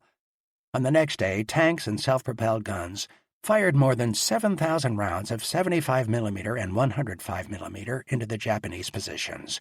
Engineers with demolitions and flamethrowers destroyed enemy weapons on the lower slopes of Wana Ridge. Naval guns, field artillery, tanks, and M7s pounded Shuri Heights and Hill 55 as the Marines moved to the crest of the hill on the morning of 20 May. The infantry destroyed some Japanese on the crest after a brief hand-to-hand encounter. Tank infantry teams moved up into Wana Draw and with point-blank fire killed many Japanese dug in on the reverse slope of Hill 55. Seizure of this position made possible some further advances on the ground below Hill 55. Marines overran many spider traps manned by Japanese soldiers equipped with satchel charges. By 21 May, the 1st Marine Division was attacking Shuri Ridge, the high barrier which was the last natural feature protecting Shuri Castle on the west. Deadlock at Wana Ridge, 16 to 21 May. Despite the advances of the 5th Marines in the Wana Draw and Hill 55 area, and the firm grip of the 7th Marines on Dakeshi Ridge, the Japanese continued to hold Wana Ridge. Their positions on this ridge overlooked both regimental sectors. On the 16th, the 1st Battalion, 7th Marines, sent patrols to probe around the west nose of Wana Ridge. When infantrymen moved up behind the patrol, the Japanese launched a series of counterattacks which drove the Marines back to the northern base of Wana Ridge. After relieving the 1st Battalion on the morning of 17 May, the 3rd Battalion attacked up Wana Ridge on 3 successive days. Each time, it was forced to fall back to its positions on the southern edge of Dakeshi town. The attackers were usually able to reach the top, but were subjected immediately to intense mortar and automatic fire from front and both flanks, making the crest untenable. On 19th May, the 7th Marines were replaced by the 1st Marines. The 7th, which had lost more than 1,000 killed, wounded, and missing since 10 May, was later awarded the Presidential Unit Citation for its participation in the battle for Shuri Heights. By the time the 1st Marines took over, progress in the Wana Draw Hill 55 area was beginning to make itself felt in the Wana Ridge fighting. Tanks, M7s, and artillery had been pounding the northern wall of Wana Draw, which was the reverse slope of Wana Ridge. Nevertheless, Japanese artillery and lighter weapons that were zeroed in on Wana Ridge from Shuri Town still controlled the craggy ridge line. Some Japanese positions were built into the sheer 200-foot walls of the upper part of Wana Draw and were almost unassailable. The 1st Marines opened a 2-pronged assault on Wana Ridge on the morning of 20 May. The 3rd Battalion was to attack southeast up Wana Ridge, while the 2nd Battalion was to advance against 100-meter Hill, the eastern extension of the ridge. Supported by tanks, self-propelled guns, and 37mm guns, the 2nd Battalion advanced rapidly to the base of 100-meter Hill. 3 forward platoons were stopped on the slope by fire from Wana Ridge and from the south, but another company passed through them and continued the attack. By dusk, the 2nd Battalion held part of the ridge but not 100-meter Hill. In heavy close-range fighting, the 3rd Battalion gained only 200 yards on the west slope. The attack continued on 21 May, but progress was even slower than on the day before. Like so many previous attempts on Okinawa, the attack faltered as troops were forced to make the most strenuous efforts to destroy particular positions with shell fire, grenades, and demolitions. The 2nd Battalion poured napalm into Wana Draw and then ignited it. This drove some of the enemy into the open, where they were exposed to mortar fire. Bazookas, rifle grenades, and hundreds of white phosphorus and fragmentation grenades were used against the caves on the reverse slope of Wana. Japanese mortar and sniper fire was intense, forcing the Marines to take cover in native tombs and coral formations. The 3rd Battalion advanced 75 yards through the broken ground on Wana Ridge, but then had to pull back to previous positions for the night. The 2nd Battalion had been stopped short in another attempt to take 100-meter hill. Shortly after midnight of 21 May, an enemy force of about 200 troops tried to drive the 1st Marines off the forward slope of Wana Ridge. After climbing the steep reverse slope by means of ropes, picks, and ladders, the Japanese surged through a small cut on the ridge and charged the Marine positions. Company C, holding a thin line between the 2nd and 3rd Battalions, used automatic and rifle fire, but the most effective weapon at such short range was the grenade. The Marines threw them until their arms ached. At the same time, mortarmen put heavy concentrations on the reverse slope of Wana. The Japanese attack was checked. Company C lost 4 killed and 26 wounded in the attack, but counted 140 dead Japanese in its sector in the morning. The attack in the center. In the 77th Division sector, the 10th Army's attack of 11 May marked a resumption of the snail-like frontal advance on Shuri. The division's 2 regiments, fighting on opposite sides of a long open valley southeast of Route 5, had to coordinate more closely with neighboring divisions than with each other. The progress of the 305th on the 77th's right, west, was dependent largely on the advance of the 1st Marine Division on Dakeshi Ridge. The 306th on the division left worked closely with the 96th Division along high ground west and southwest of Kochi Ridge. Enemy forces facing the 77th consisted of 2 battalions of the 32nd Regiment 24th Division, supported by elements of 4 independent battalions, including a Shuri Guard unit. The sector of the 305th Infantry was a jumble of ground extending south from Hill 187 toward Shuri. In contrast to the bold terrain features east and northwest of Shuri, this area was a rough plateau, pitted with innumerable knolls, ravines, and draws. By the middle of May, the ground was even more broken by shell holes, trenches, and gaping cave mouths. Hardly a living plant was visible. The 305th pressed on, although every advance of a few yards uncovered more positions to be destroyed. The attack took a steady toll of Americans.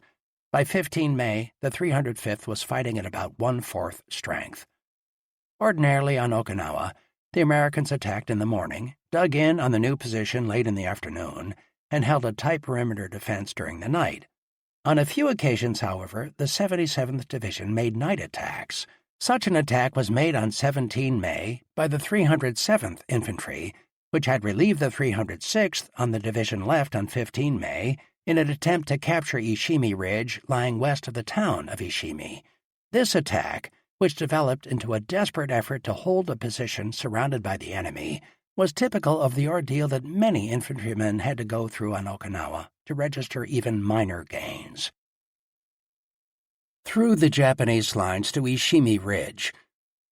Shortly before dark of 16 May, First Lieutenant Theodore S. Bell, commanding Company E, 307th Infantry, took his platoon leaders up to the 2nd Battalion observation post atop a coral pinnacle, pointed out Ishimi Ridge, dimly visible in the dusk, 1,200 yards to the south, and announced that Company E had been ordered to make a surprise night attack on the ridge. In the few minutes remaining before dark, the officers studied the lay of the land.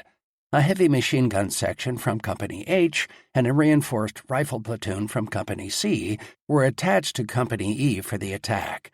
The members of the reinforced company, many of them replacements without previous combat experience, were ordered to load and lock their weapons and to fix bayonets. Company E moved out in the dark at 0300, 17 May. Going down through the west part of the valley, the troops at 0400 reached the line of departure, where they were joined by the platoon from Company C. 15 minutes later, the reinforced company was silently picking its way along low ground. Several gaunt trees on Ishimi Ridge, showing dimly in the light of the frequent flares, served as guide points. Although Japanese controlled the ground, the Americans were not detected. Troops froze in their tracks whenever flares exploded overhead. The sound of battle, rifle and automatic fire, and the whir of artillery shells was always around them. The company reached Ishimi Ridge just before dawn and began taking up positions along a 125-yard sector of the flat crest. Digging in was difficult because of the coral and rock formation. The crest of Ishimi was hardly 10 yards wide at the center, but flared out on either end. The 3rd Platoon moved to the left, the 2nd Platoon formed the center, the platoon from Company C took the right flank, and the 1st Platoon protected the rear. Lieutenant Bell established his command post in a pocket 20 yards north of the narrow part of the ridge. By dawn the men were in position, but the enemy was still unaware of their presence. A Japanese officer and his aide, talking and laughing as they emerged from a tunnel, were killed before they noticed the Americans. The 2nd Platoon found a dozen sleeping Japanese in one trench and dispatched them with bayonets and rifle fire. By 05:30, however, the enemy was fully alerted. Japanese troops began to pour out of tunnels in a ridge south of Ishimi and tried to cross the intervening valley. American machine gun fire cut them down. Soon enemy artillery, mortar, machine gun, and rifle fire was sweeping the bare crest, forcing the troops to lie flat in their shallow holes. The Japanese were firing from all directions, including the rear, and were delivering mortar fire even from tunnel openings along the lower slopes of Ishimi Ridge itself. The first day. The Japanese quickly spotted Company E's automatic weapons. One heavy machine gun was blown to pieces as its crew was setting it on the tripod. The other heavy was destroyed before it had fired one box of ammunition. Almost all the members of the crews were killed. Both light machine guns had been knocked out by 0700, one being completely buried. All but one of the light mortars were out of action by 1000. Lieutenant Bell's communications with the battalion were also a target. Of 5 radios brought along by his company and by the artillery forward observer, one was smashed by mortar shells, another was set on fire, and 2 had their aerials shot off. Only one remained intact. As the American firepower was reduced, the Japanese tried to close in to destroy the beleaguered force. The 3rd Platoon, occupying an exposed position on the eastern part of the ridge, repulsed 3 bayonet charges on its left. The Americans suffered many casualties from grenades. Japanese in the ridge south of Ishimi took a heavy toll of the 2nd Platoon, occupying the center. 2 knee mortars, firing in unison 100 yards off either flank, systematically swept the American positions from one end to another. The dead lay in pools of blood where they fell, or were pushed from the holes to make room for the living. An aide man, although wounded himself, continued his work until his supplies were exhausted. During the day, the 307th Infantry could not reinforce the company over the fire-swept approaches, but supported the force with artillery and self-propelled guns. Cannon company weapons put direct fire on Japanese trying to storm the hill. Many American shells landed so close to the encircled troops that the men were showered with rock. The one remaining radio enabled Lieutenant Bell to pinpoint targets for support fire. Mortars and heavy machine guns also helped to break up enemy charges. The combined fire piled up the Japanese on the slopes of Ishimi, but their attacks continued. By midday, the 2nd and 3rd platoons were at half strength, and the rest of the company also had suffered heavily. Realizing that he could not possibly hold his extended positions during the night, Lieutenant Bell ordered the 2nd and 3rd platoons, late in the afternoon, to pull into the command post and form a perimeter around it.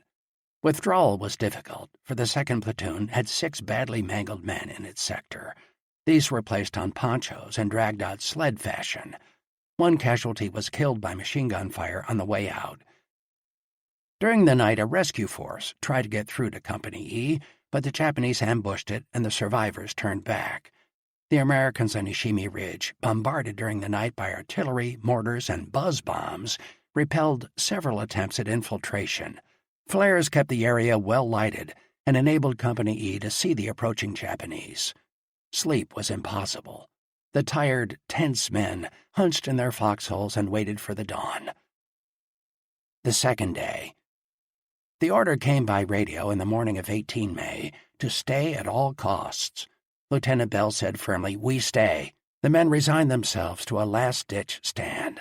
Their grenades exhausted and their machine guns and mortars destroyed, The remaining men salvaged every clip of ammunition from the bandoliers of the dead. Spare workable rifles were loaded and bayonets laid alongside. Enemy pressure increased steadily during the day. Some Americans were shot at close range as they darted from hole to escape grenades. At one time, 8 knee mortars were pounding the ridge, firing in pairs. Friendly artillery could to some extent keep off the charging Japanese, but seemed unable to ferret out the enemy mortars, which were well protected. The moans of wounded men, many of whom were in pitiful condition from lack of water and of medical aid, added to the strain. All canteens had been emptied the previous night. Nevertheless, battle discipline remained excellent. The worst problem concerned the replacements, who were courageous but inexperienced. Thrust suddenly into a desperate situation, some of them failed at crucial moments. One man saw 2 Japanese attacking a sergeant 30 feet away, but his finger froze on the trigger. Another shouted wildly for a comrade to shoot some Japanese, while his own rifle lay in his hands. Another saw an enemy soldier a few yards from his hole, pulled the trigger, and discovered that he had forgotten to reload. By the end of the ordeal, however, the replacements who survived were battle-hardened veterans. During the afternoon, the 307th attempted to reinforce the small group. Elements of Company C tried to cross the open ground north of Ishimi Ridge. Only the commander and 5 men reached Company E. The men scrambled safely into foxholes, but the commander, shot through the head while racing toward the command post, fell dead on the parapet of the command post foxhole. Spirits rose considerably when word came later in the afternoon that a litter-bearing unit of 80 men would try to get through in the evening. Enemy fire slackened after dark, and the first of the litter-bearers arrived at about 2200. They immediately started back carrying casualties. Walking wounded accompanied them. The litter-bearers moved swiftly and managed to avoid being seen in the light of flares. Through splendid discipline and good luck, 18 men were carried out in 2.5 hours, and others walked out. The litter teams had brought some water and ammunition, and the troops drank for the first time since the day before. The second sleepless night on the ridge passed. The third day. On 19 May, the enemy seemed to intensify his efforts to recapture Ishimi Ridge. The besieged troops wondered whether his supply of men and ammunition was inexhaustible. The Japanese launched several attacks, which were repulsed with great difficulty. Only the support of artillery and mortars, together with self-propelled mounts firing with precision on both flanks of Ishimi Ridge, prevented the enemy from making an attack in strength which would have overrun the American positions. One enemy attack of platoon strength was dispersed by mortar and machine gun fire and by a 4-battalion time-on-target artillery concentration. Japanese mortar fire continued to fall on Ishimi, however, and took its toll during the day. A message arrived during the morning that Company E would be relieved that evening. By noon, the radio had become so weak that further communication with the company was impossible. The day wore slowly on. By 2100, there was still no sign of the relief. Shortly afterward, however, rifle fire intensified to the rear, a sign of activity there. At 2200, Company L, 3rd Battalion, 306th Infantry, arrived. The relief was carried out in pitch darkness. Each member of Company E left as soon as the replacement reached his position. As the haggard survivors were about to descend the ridge at 0300, a bursting shell hit 2 of the newcomers. One of them had to be evacuated on a poncho. Carrying its own wounded, Company E followed a white tape to the rear and arrived safely. Of the 204 officers and men of the reinforced company that had made the night attack on Ishimi, 156 had been killed or wounded. There were 28 privates, 1 non-commissioned officer, and 2 officers left of the original 129 members of Company E. The platoon sent in relief by Company C had gone out with 58 effectives and returned with 13. Of the 17 men in the heavy weapons section, only 4 came back. Company E had spearheaded a several hundred-yard advance towards Shuri, however, and with the help of supporting weapons, had killed hundreds of Japanese around Ishimi. During the battle to hold Ishimi Ridge, the 305th Infantry had continued its attack along Route 5. The enemy held tenaciously to its positions in the finger ridges running west from the highway. Fierce firefights flared up, often holding up the advance for a substantial time. The network of small hills and ridges afforded the Japanese almost complete interlocking fire. Many positions were covered by 5 or 6 others. Even though the 305th utilized all its supporting arms, including medium tanks, self-propelled howitzers, anti-tank guns, and armored flamethrowers, it was almost impossible to keep all the supporting strongpoints neutralized at the same time. The 306th Infantry relieved the 305th on 21 May as the troops were reaching the northern outskirts of Shuri. The reduction of Chocolate Drop Hill. Of all the strongly defended terrain features that made up the concentric ring of defenses around Shuri, Chocolate Drop Hill was undoubtedly the most insignificant in appearance. Its name, which was coined by 77th Division troops while headquarters was still calling it Hill 130, was aptly descriptive. The hill, a bare, brown hump of earth with a slightly peaked crest, rising abruptly from a flat expanse of ground, did indeed resemble a chocolate drop resting on a slightly tilted saucer. Several circumstances made the drop an almost impregnable position. Movement across the saucer was extremely difficult. Except for low scrub growth in a few spots, there was no cover on the surrounding ground. The west part of the saucer near Route 5 was low and marshy, unsuited for tanks and other heavy weapons. Near Chocolate Drop was one of the largest minefields on Okinawa. This area was covered by fire from Flat Top Hill on the east, from Ishimi Ridge on the southwest, and from other heights the entire way around the circle, except to the north, where the Americans were advancing. The Japanese also had the usual reverse slope defenses on Chocolate Drop and on Wart Hill, a knob 500 yards east of Chocolate Drop, on the long ridge running southwest between Flat Top and Chocolate Drop. At 0700 on 11 May, immediately after the 30-minute artillery preparation, the infantry moved out. The 3rd Battalion, 306th Infantry, was to make the main effort on the left, east, of the 77th Division sector. The troops had advanced a little more than 200 yards when they were stopped by a hail of artillery and mortar fire. Fields of crossed machine gun fire converging just north of Chocolate Drop also barred the way. By 0900, one company was engaged in close infighting near the north base of the hill. Other troops tried to advance on the left, but were stopped by enemy entrenched around the base of Wart Hill. Tanks, self-propelled guns, artillery, mortars, and other infantry heavy weapons supported the attack, but no weapon seemed capable of reaching the Japanese dug in on the reverse slope of the drop. Japanese weapons on Flat Top took a heavy toll. One platoon exposed to Flat Top sustained 11 casualties in the first few minutes of its attack. Japanese 47mm anti-tank guns raised havoc with tanks attempting to cross the open ground. 2 tanks were destroyed and 6 others damaged by this fire. Another tank threw a track and was later destroyed by a Japanese satchel charge. After sustaining 53 casualties during the day, the battalion was withdrawn to the previous night's positions. On the following day, 12 May, the 306th held its position and aided the advance of friendly forces on both flanks. The 2nd Battalion, 306th, supported by a platoon of tanks, anchored the right flank of the 96th Division. The 1st Battalion, 306th, supported the advance of the 305th Infantry. This regiment was having extremely hard going in the broken ground west of Route 5. Japanese here held positions in large, well-protected caves. One such cave had 2 Japanese 2.5-ton trucks parked end-to-end inside it. The plan for 13 May was a combined attack on Flat Top Hill and Chocolate Drop. After a short but intense artillery preparation, the 306th renewed its attack on the drop. The 2nd Battalion led the assault, moving down the high ground on the northeast. The leading company reached the hill in 13 minutes, only to stall at its northern base under intense artillery and mortar fire. An effort to swing left into the area between Chocolate Drop and Flat Top was stopped quickly.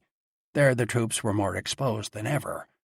The infantry managed to secure part of the slope of Chocolate Drop, but was soon forced back to the base of the hill.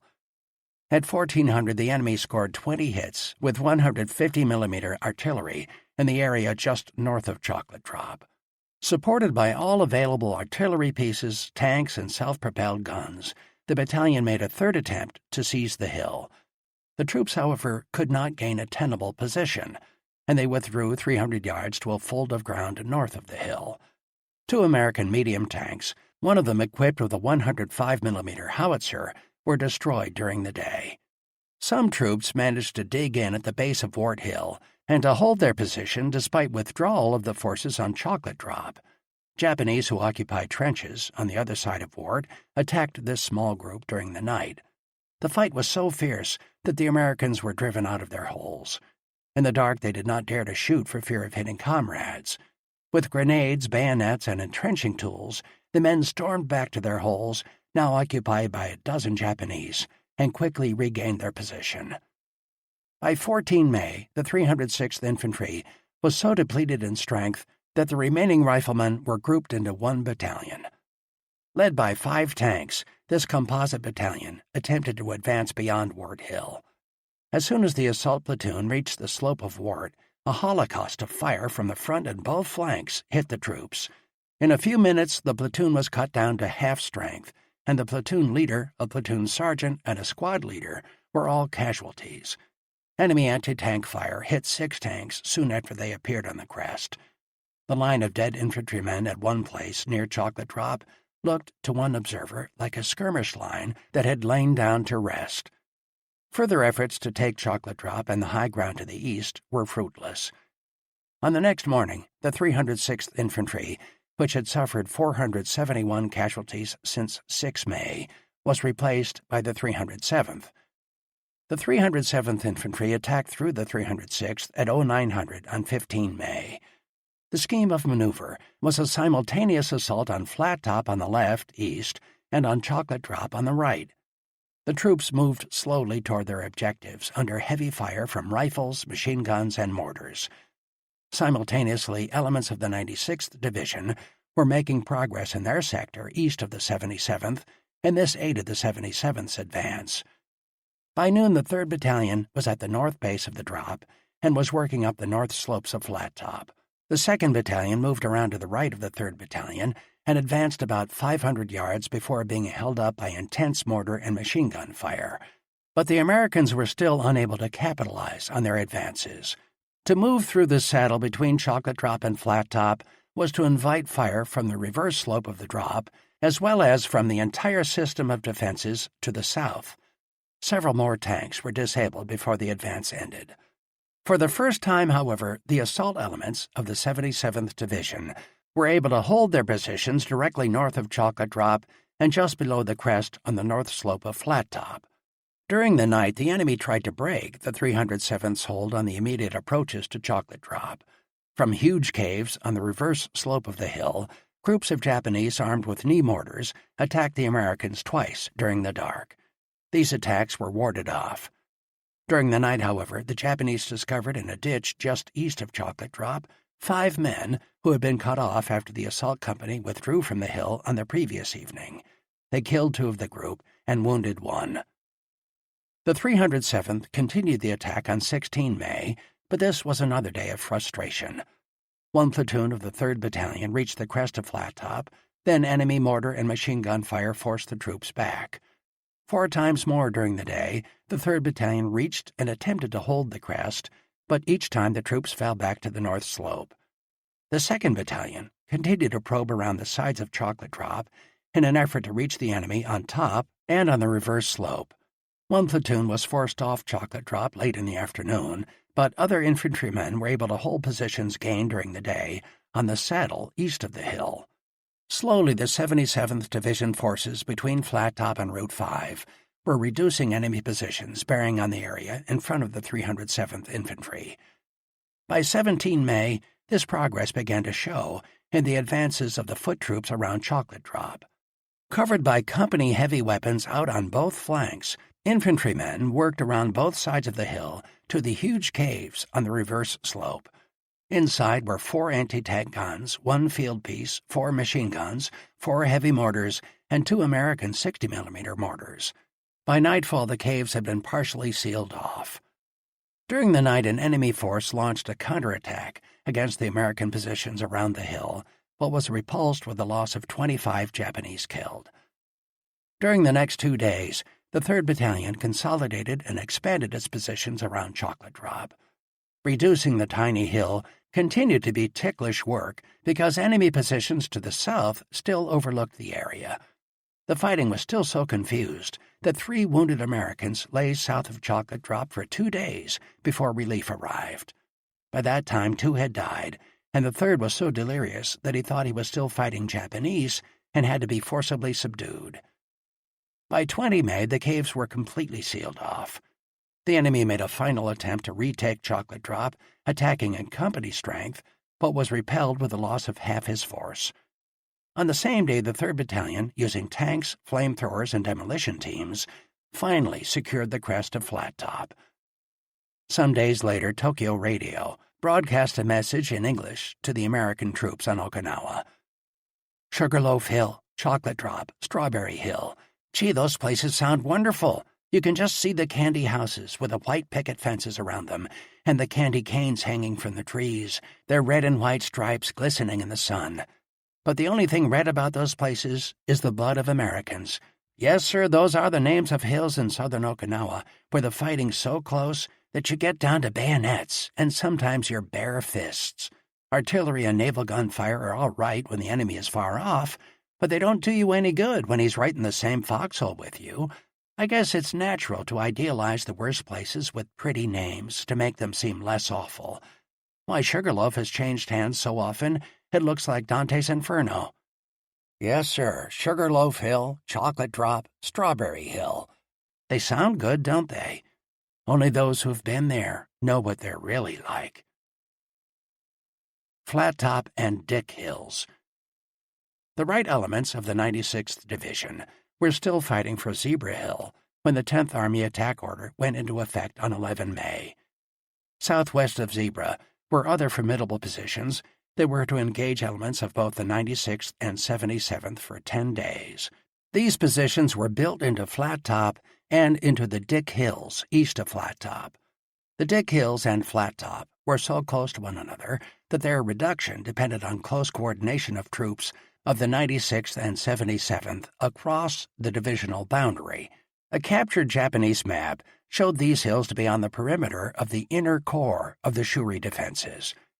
The Japanese had a miscellaneous collection of troops in the Flat Top Dick Hills area.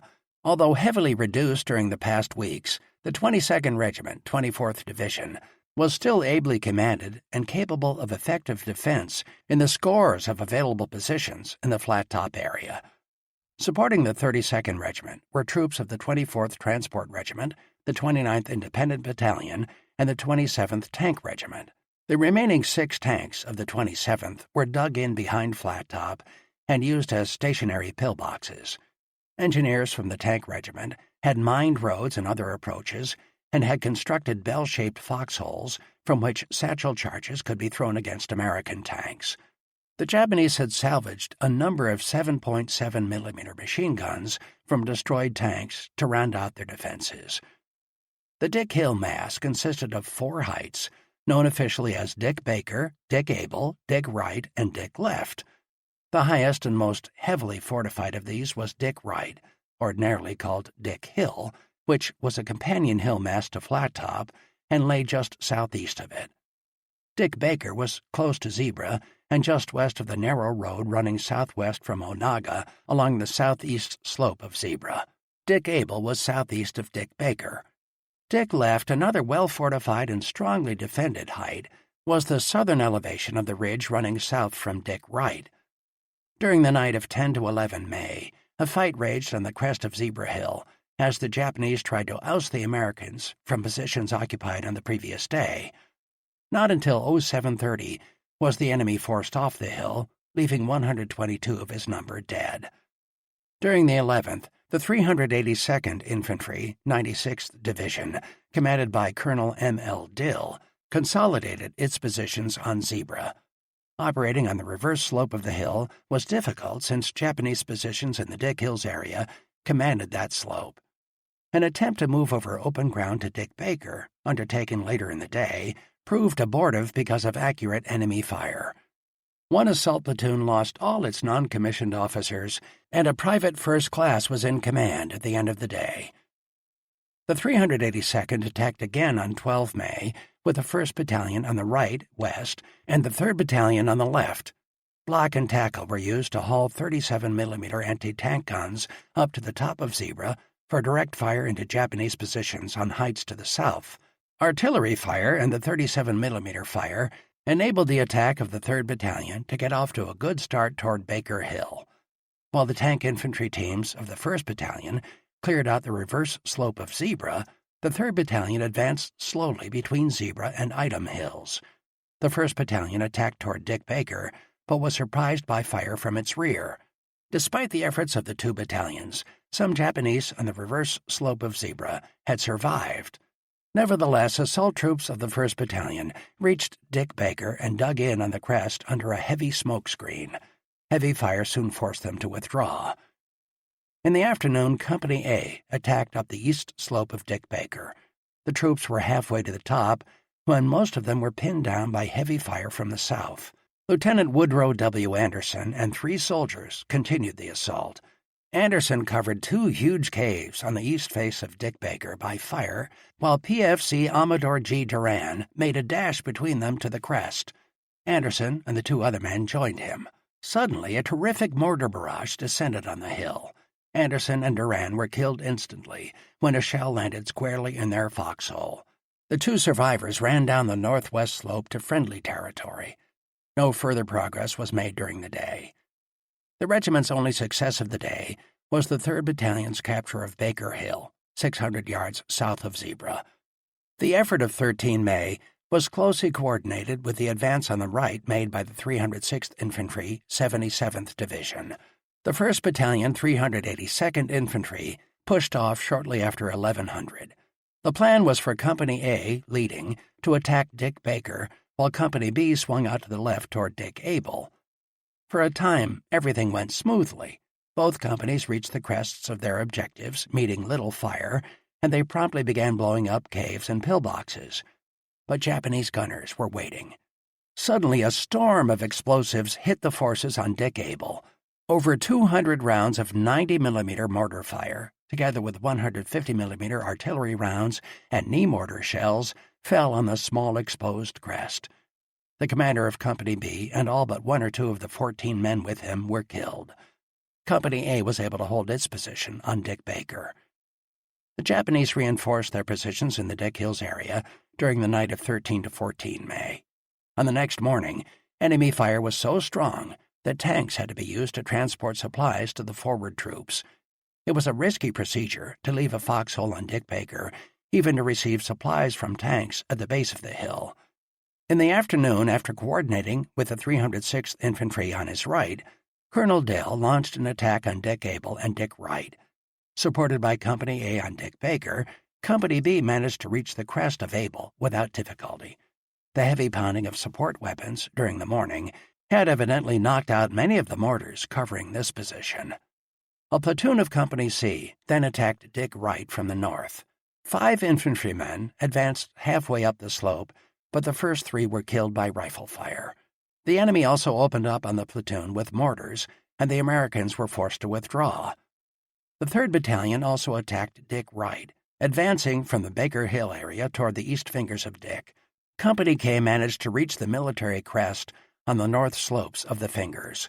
As Company L, supported by a platoon of tanks, started up a draw leading to Dick Wright, a barrage of mortar shells descended on it. Some of the rounds hit the tanks and had the same effect on the accompanying foot troops as air bursts. All but 2 of the 23 men in the leading platoon were killed or wounded. Despite the continuing mortar fire, the company commander rallied his remaining men and led them to the military crest on Dick Wright, where they tied in on the right of Company K. In obtaining this precarious hold on Dick, the 3rd Battalion had lost 6 killed and 47 wounded. During the night, heavy rain fell, adding to the difficulties the troops already were having with the steep terrain. Before the rain, the soft earth had made climbing much like scaling a sand dune. Now the hillsides were slick with wet clay. During the morning, the 3rd Battalion, 382nd, was able to consolidate its position. It was still difficult, however, to move from the military crest to the topographical crest of Dick Hill. One platoon made 7 attempts to seize and hold positions on the skyline, but each time was forced back just below the crest. Troops were able only to extend their hold westward along the north slope of the long ridge. These attacks brought the 382nd Infantry into close conjunction with the fighting around Flat Top on the west, toward which the left elements of the 77th had been driving for several days. Seen from the north, Flat Top resembled what its name implied, a long tabletop ridge dropping abruptly to narrow saddles at both ends. It stood on the right flank of the rugged hill masses extending southeast to Conical Hill and constituting the eastern defenses of Shuri. Flat Top dominated the Kochi Valley for 1,300 yards to the north, including Chocolate Drop on the northwest. Just to the east, on the other side of a saddle deepened by a road cut, was Dick Hill, objective of the 96th Division. Flat Top had a fairly steep reverse slope, with the usual profusion of enemy defenses. Flat Top was one objective of the 306th Infantry, 77th Division, when that regiment moved out in the 10th Army attack of 11 May. Chocolate Drop was the other objective. Flat Top commanded both Chocolate Drop and the west slopes of Dick Hill, and only after Flat Top was taken could the others be entirely reduced. On 11 May, elements of the 3rd Battalion started to work slowly along the extended swell of ground north of Flat Top. On the 12th, tank infantry teams tried to reach Flat Top but failed. Japanese firepower prevented the troops from coming within range of the height. Similar efforts on the 13th and 14th were frustrated, but each day artillery and other support weapons heavily pounded the hill. The 307th relieved the 306th Infantry on the morning of 15 May. Throughout the rainy night of 14 to 15 May, artillery pounded Flat Top and the neighboring hills. The 3rd Battalion, 307th Infantry, attacked at 0900 in the morning. Troops moved up the slippery face of Flat Top with grenades, satchel charges, and portable flamethrowers. Tanks put direct fire on the crest and face of the hill. The troops spent the afternoon in a grenade battle with the enemy and dug in for the night just below the crest. On the next day, a platoon reached the top of the hill, but shortly afterward, a heavy mortar concentration from enemy positions on Tom Hill, 1,000 yards to the south, forced the Americans off the crest. Meanwhile, support tanks had quickly knocked out the 6 enemy tanks dug in around Flat Top. A member of the Japanese 27th Tank Regiment, amazed by the accuracy of American tank fire, described it as 100 shots, 100 bullseyes. The destruction of these tanks with their 37mm guns scarcely affected the Flat Top fighting. The real trouble was with mines and 47mm anti-tank fire, which together knocked out 3 American tanks during the day. On the 17th, another bitter struggle raged on Flat Top. The struggle swayed back and forth across the narrow crest of the hill. Company K, the assaulting unit, had been reduced to 14 infantrymen by the end of the day. Finally, it was forced back off the top. Tanks tried to go through the road cut between Flat Top and Dick Hill, but 2 of them were disabled by mines, leaving the cut blocked. The road cut was later blown along its entire length by 7 tons of Bangalore torpedoes to remove the mines. The infantry continued its close-in fighting with the enemy on 18 May, while more tanks tried to move through the cut. A 47mm anti-tank gun destroyed one of the first tanks to emerge from the cut, but it was knocked out in turn by an American 105mm self-propelled gun. Other tanks of the 77th and 96th Divisions came up in support. Now, for the first time, the Americans could place direct fire on the reverse slopes of Flat Top and Dick Hill. This was to prove decisive. Tanks and assault guns put destructive fires on Japanese positions throughout the next day, 19 May. Bayonet charges by the enemy from southwest of Flat Top were dispersed by artillery and mortar fire. On 20 May, the final American attack started with a saturation shower of grenades. A chain of men extending from the base of Flat Top passed hand grenades to the troops lined up along the crest, who threw the missiles as fast as they could pull out the pins. Having seized the advantage, the infantry moved down the reverse slope, blasting caves with satchel charges and flamethrowers. Tanks along the road cut accounted for many of the Japanese. By 1545, Flat Top had fallen. More than 250 enemy bodies lay on the crest and reverse slope of the hill. In the zone of the 382nd Infantry 96th Division, the bitter struggle for Dick Hill continued from 15 to 20 May. All attempts to move over the crest of the hill were met by grazing machine gun fire from Oboe Hill to the left, east, and from Flat Top to the right. The 2nd Battalion relieved the 1st Battalion on the morning of the 16th. During the previous night, the American lines had been pushed back down the south slope of Dick Hill, thus a part of the work had to be done over again. There seemed to be no decrease in Japanese resistance, and the battle raged into the night. Efforts to hold the crest of Dick Hill on the west exposed the men to fire from Flat Top. The 382nd made little more progress on the 17th. The seizure of the road cut between Flat Top and Dick Hill on 18 May was the turning point in the Dick Hill fighting, as it had also been in the struggle for Flat Top. On 19 and 20 May, the hold of the 382nd on the reverse slope of Dick Hill was steadily enlarged. Despite continuing heavy anti-tank fire from enemy positions to the south, tank infantry teams methodically destroyed Japanese strongpoints in the immediate Dick Hills area. On one occasion, an armored flamethrower flushed 50 Japanese out of a cave. All 50 were cut down as they fled. Pockets remained to be cleaned out as late as 21 May. By that time, however, the 382nd was involved in another grinding effort to take Oboe Hill on the regimental left. Colonel Nist, 24th Corps G2, summed up the action along the Shuri front during the first week following the attack of 11 May in these words: "During the past week's action, as our troops continued to fight their way into the enemy's main defenses, the Japanese demonstrated a complete willingness to suffer annihilation rather than to sacrifice ground. There was no variation in this pattern during the period." Opening the East Coast Corridor. When an opening was finally made in the Shuri line, it was on the extreme left, along Buckner Bay. This opening was made by an advance up Conical Hill on 13 May, which, in the opinion of General Buckner, who watched it, was the most spectacular of the campaign. The break, when it came, was a twofold surprise. General Hodge had believed that the high ground east of Shuri would have to be taken before Conical Hill, which is farther to the south, somewhat lower in one of the strongest natural positions on Okinawa, could be successfully assaulted. For his part, General Bradley, commanding the 96th Division, was convinced after his reconnaissance of the terrain that Conical Hill would have to be approached from the northwest by advances down the ridge line of the chain of hills.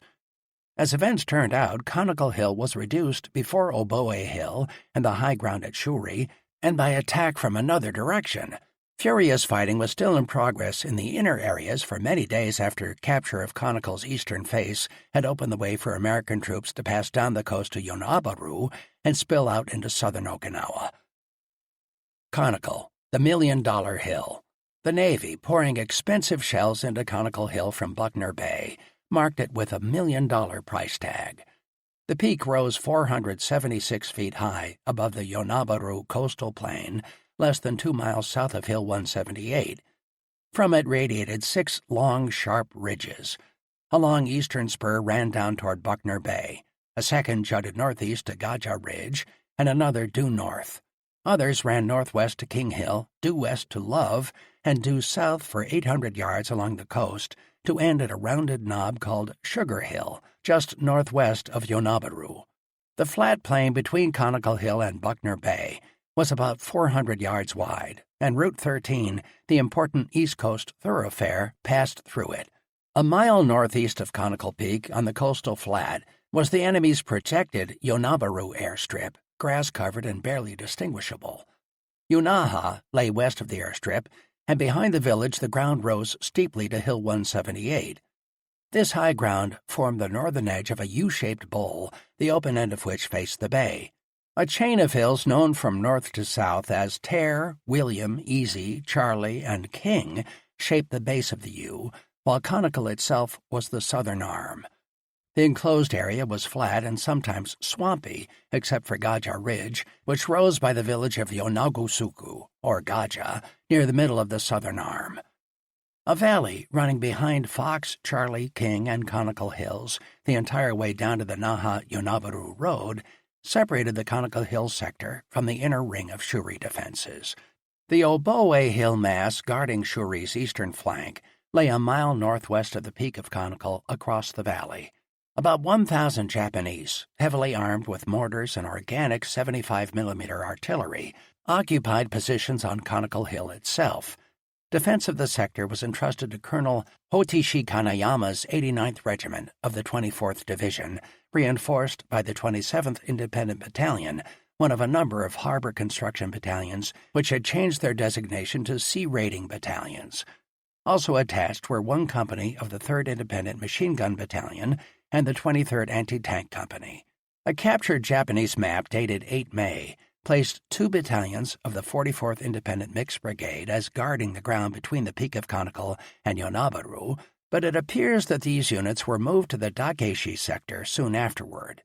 Their place was taken by the converted Aerodrome Maintenance Squadron from the Naha Airfield and also by the 29th Independent Battalion. The attack that failed. The task given the 383rd Infantry 96th Division, when on 10 May it relieved the 184th Infantry 7th Division, was the capture of Conical Hill. The 1st Battalion, which was to make the main effort, effected the relief on William Hill and the eastern slopes of Easy Hill. Easy was a symmetrical oblong hill on a north-south axis with steep sides. A deep, narrow cut separated Easy from Charlie Hill on the south. Charlie Hill on its eastern side was also steep. It was roughly circular and had 3 prominent noses, one to the northeast offering an approach, one on the southwest pointing to Love Hill, and a third running almost due south to a cut separating it from a U-shaped hill called King. Fox Hill lay to the west of Easy, its southern tip ending in a steep little rise west of Charlie known as Fox Pinnacle. The big attack on 11 May started auspiciously. After a thorough mortar preparation, Company B took Easy Hill without too much difficulty and then moved through the cut between Easy and Charlie to flank Fox from the southeast and gain positions on its crest. Company C, after jockeying for favorable jumping-off positions, managed to establish itself on top of Charlie Hill, though not at its summit. The Americans then began the first of a long series of grenade duels with Japanese dug into the reverse slope 20 or 30 yards away. 2 days later, Company B attacked the summit of Charlie from Fox, but it was stopped by withering fire from King Hill and from enemy positions close to those of Company C on Charlie. Machine gun fire from Conical Hill and mortar fire from the reverse slopes of Love were added as 4 Americans moved over the skyline and attacked Charlie's reverse slope. Company B was forced to withdraw. Some progress was made on 14 May. Company B attacked Charlie Hill again, securing a foothold on its northern end, and Company C extended its positions down Charlie's southern nose. Every man, however, in the platoon of Company A, which attacked on the west side of Charlie, was killed or injured. Another platoon from the same company tried unsuccessfully to take Fox Pinnacle. On the same day, Company L, 3rd Battalion, which on 13 May had taken up positions to seal the draw between Charlie and King Hills, and thus close a gap between the 1st and 2nd Battalions, attacked King and gained the entire crest. Although the reverse slopes of Charlie and King had not been reduced, an attack on Love Hill, a low, bare ridge running generally east and west, was launched on 16 May as part of a plan which was intended to clean out Charlie and put Company L on the western end of King to supply a base of fire. From Love Hill, fire could reach the reverse slope positions on the southwest side of Conical Hill and support the 382nd Infantry's attack on Oboe. Because of the inherent strength of Love's defenses, the attack did not succeed, nor was progress made on Charlie's southern slopes against the large number of caves swarming with Japanese. Tanks helped a platoon of Company C to reach Love Hill, but ran out of ammunition and withdrew. A murderous barrage from an estimated 50 machine guns firing from Love itself and from Conical and Oboe Hills and the reverse slopes of King and Charlie then hit the platoon. 6 men, all of them wounded, made their way back to the American lines that night. 20 were left on the objective. Before dawn on 20 May, 5 more survivors, who had spent the intervening 4 days behind enemy lines, returned. One of them, Sergeant Donald B. Williams, had hidden in a cave to tend a wounded comrade. Enemy soldiers had fired a bazooka into the cave, and Williams had killed a Japanese who had tried to enter. Williams returned only after his comrade's condition was hopeless, and he himself was growing weak from want of food and water.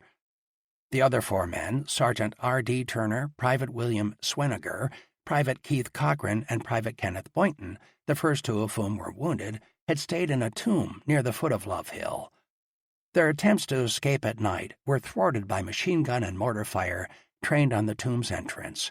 On the second night, 4 Okinawans, an old man, 2 old women, and a 10-year-old girl, had moved into the tomb with them, and one of the women went out and filled 2 of their canteens with water. On the 4th day, a heavy American airstrike hit the hill, and an American machine gun poured lead at a 3-inch opening in the tomb from a distance of 700 yards. The 4 members of Company C made their escape that night, when loud singing and women's voices indicated that the Japanese nearby were having a party.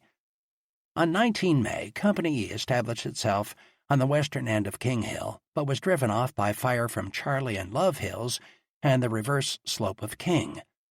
Since the 96th Division had taken over this sector, more than 300 had been killed or wounded in trying to move down this series of hills.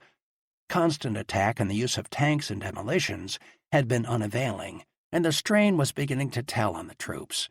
On 20 May, an airstrike was run against the reverse slopes of Charlie toward the American lines. But although the planes dropped their 500-pound bombs accurately from an altitude of only a few yards, the Charlie pocket continued to withstand assault. It was still alive with Japanese, and supporting fire from Love Hill was deadly. Charlie pocket was not to be finally eliminated or Love Hill taken until 30 May, after 19 days of bitter struggle. The hole in the dike. The 13th of May, hot and clear, was a turning point in the battle for Okinawa. On the 2 preceding days, the 2nd Battalion, 383rd Infantry, had cleaned out Gaja Ridge, and by working south from Yonagusuku, Gaja, and the twin villages of Tobaru and Amaru, had opened the possibility of reaching Conicle's Peak from the north and northeast. On the 12th, a toehold had been gained on Conicle's northern spur, which ran down to Tobaru and Amaru, and Company G had made an extensive reconnaissance and destroyed many enemy positions up the draw on the west side of this spur. When General Hodge read the 96th Division's report that evening, he immediately telephoned its commander, General Bradley, and directed that the frontal assault on Conical Hill from the north be pushed. "We'll have the key to the Shuri line if he can make it," General Hodge told his associates. At 1100 on the 13th, General Buckner arrived at the observation post of Colonel May, who had decided that the time was ripe for the assault on Conical Hill. Company F had spent the morning clearing Yonagusuku, Gaja, of Japanese who had infiltrated during the night. 2 platoons of tanks from Company B, 763rd Tank Battalion, working with Company E, had pounded enemy positions in Conicle's northern slopes all morning. But Company G, attacking strong points west of Conicle's northern spur, was prevented from climbing to the crest by fire from Charlie Hill in its rear and from Conical itself. Colonel May ordered Lieutenant Colonel Lee Morris, 2nd Battalion Commander, to attack Conical frontally with Companies E and F, and to have tanks move with the infantry up the hill. 2 platoons of Company F on the left drove toward Conical's northeast spur and reached a series of boulders halfway up with surprising ease. The 2 platoon sergeants, Tech Sergeant Guy J. Dale and Tech Sergeant Dennis O'Donovan, held a hasty consultation and decided to move up to the crest without waiting for orders from the company commander, First Lieutenant Owen R. O'Neill. By 1300, the men had reached the northeast crest of the ridge. Japanese reaction was intense. Knee mortar fire fell on the 2 platoons as they dug in, and at 1525, a counterattack of at least company strength struck frontally and on Company F's exposed left flank. Sergeant Donovan stood up and emptied a BAR into enemy soldiers 10 feet away, then grabbed a rifle and continued to fire at the attackers. Lieutenant O'Neill sent a runner down the hill to order First Lieutenant Richard W. Frothinger, leader of the 2nd Platoon, to come up immediately. Lieutenant Frothinger led his platoon up the hill in a headlong dash through hostile machine gun fire. An American artillery spotting plane flying over Conical watched the fight and called for fire. Suddenly, an overwhelming concentration of artillery airbursts and 4.2-inch mortar fire splattered the area just beyond the crest. The fire was perfectly timed, and the Japanese were repulsed. Meanwhile, Company E had climbed the eastern slopes of Conical's northern spur and the steep sides of the peak itself, taking positions on Company F's right, 50 yards east of Conical's peak. At dusk, Company G dug in, facing west, along the northern spur. Thus, the lines extended continuously in a generally east-west direction high up on Conical's northern slopes. The eastern anchor of the Shuri line was weakening. The Japanese, having surmised correctly that the main effort against Conical Hill would be down the Charlie King Ridge line, had disposed their forces to meet the threat from that quarter. But the 383rd Infantry had discovered and used a naturally stronger but less heavily defended avenue of approach. 2 American platoon leaders had taken the initiative and led their men up the hill at a moment of precious opportunity. South to Sugar Hill. In what Colonel May called the greatest display of courage of any group of men I have ever seen, 2 platoons of Company G, 383rd Infantry, on 15 May, moved up the northwest spur of Conical Hill from King Hill through extremely thick mortar fire. They dug in not far below Conical Peak. An earlier attempt by the company's reserve platoon to establish physical contact with the rest of the company from Conical's north spur around the base of the peak itself had been stymied when the 6 men engaged in the maneuver were all hit and tumbled 75 feet to the bottom of the peak. Tanks worked over Japanese positions on Conical's eastern slopes and advanced as far south as the outskirts of Yonabaru on 16 May, and Company F secured slightly better positions preparatory to a main attack down the east side of Conical Hill. On the following day, the 3rd Battalion, 381st Infantry, relieved Companies E and F of the 383rd, placing all 3 regiments of the 96th Division in the line. If the fresh battalion succeeded in clearing the eastern slopes of Conical Hill, the 7th Division could be called from reserve to sweep down the coast and flank the Shuri line. Sugar Hill, at the southern end of the 800-yard hogback that extended south from Conical's Peak, was the objective of the 381st Infantry. On the eastern face of the hogback, a number of finger ridges ran down into the Yonabaru coastal flats. Reducing the Japanese emplacements which covered the finger ridges from the west would be difficult, for the crest of the hogback would continue to be untenable because of fire from Love, Mike, and other hills to the west. It would be necessary to deny the crest to the enemy and to guard every inch of the military crest as soon as it was captured, to ward off Japanese attempts to establish positions on the skyline. 2nd Lieutenant Leonard K. Warner, a Hawaiian, on 18 May, led a platoon of Company K, 381st Infantry, down to the 3rd Finger Ridge. On the way, Lieutenant Warner had dashed up the 2nd Finger with 2 satchel charges and crossed the crest of the hogback to throw them into a heavy machine gun emplacement. On the 3rd Finger, the platoon was receiving heavy fire from its rear, chiefly from emplacements between the 1st and 2nd Fingers, when Lieutenant Warner's company commander called him and asked whether he could move on to Sugar Hill. "Hell yes," said Warner. "The way the Japs are shooting me in the back, they'll chase me all the way down there." Fire from Cutaway Hill, a peak shaped like an eye tooth, and located on the hogback 2/3 of the way between Sugar Hill and Conical's Peak, added to the platoon's troubles, and it had to withdraw under smoke. An outpost line on the 1st Finger was held during the night. During the day, tanks working from the flats had had a difficult time and in the end had been forced to withdraw by heavy fire from Chinen Peninsula. Lieutenant Colonel Daniel A. Nolan, commander of the 3rd Battalion, 381st Infantry, on 19 May sent 15 men with demolitions to attack the enemy emplacements between the 1st and 2nd Fingers. After they failed in an attempt to climb the precipitous slope during the day, 2nd Lieutenant Donald Walsh led the men after dark to the northernmost of the machine gun positions.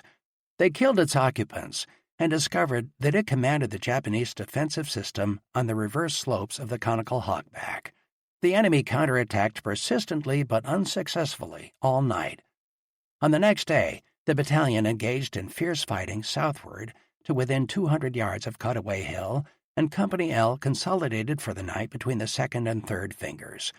That night, Company K secured the area between the peak of Conical Hill and the Second Finger and fought bitter grenade battles with Japanese 20 yards away on the other side of the ridgeline. On the 21st, the company used 1,100 grenades in hanging on to its position. On 21 May, while Company L was heavily engaging the enemy on Cutaway Hill and on the hogback to the north of it, Companies I and F attacked across the heavily serrated ground on the east side of the hogback toward Sugar Hill. The men paused at each ridge to set up a base of fire and pound the reverse slopes of the next fold with hundreds of mortar shells, then moved on with tanks to flush the Japanese from their caves and pillboxes.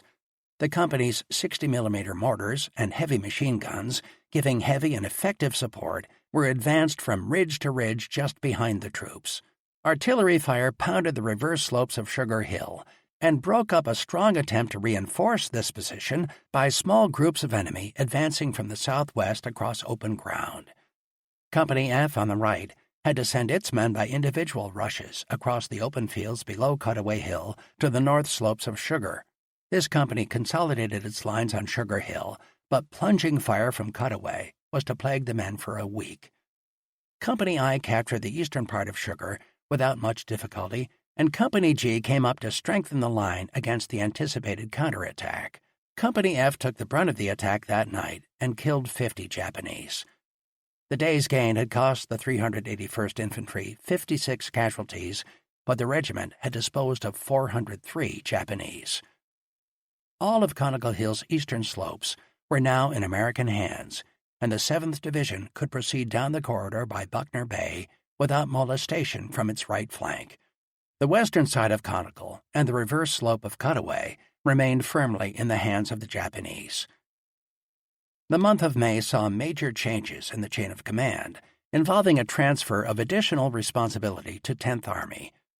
On 17 May, Admiral Turner was replaced as Commander Task Force 51 by Admiral Harry W. Hill, who was to control the air defenses of Okinawa and the naval forces in the area. The commanding general of 10th Army now reported directly to Admiral Spruance. General Buckner was given command of all forces ashore, direct responsibility for the defense and development of captured positions in the Ryukyu's area, and to assist in this mission, operational command of Task Force 51. On 27 May, Admiral Spruance was relieved as Commander, 5th Fleet, by Admiral William F. Halsey, who commanded the Ryukyu's operation until 27 June, when, with the formation of the Ryukyu's force, 10th Army came directly under Sinkpoa. Chapter 14. Battle in the Rain.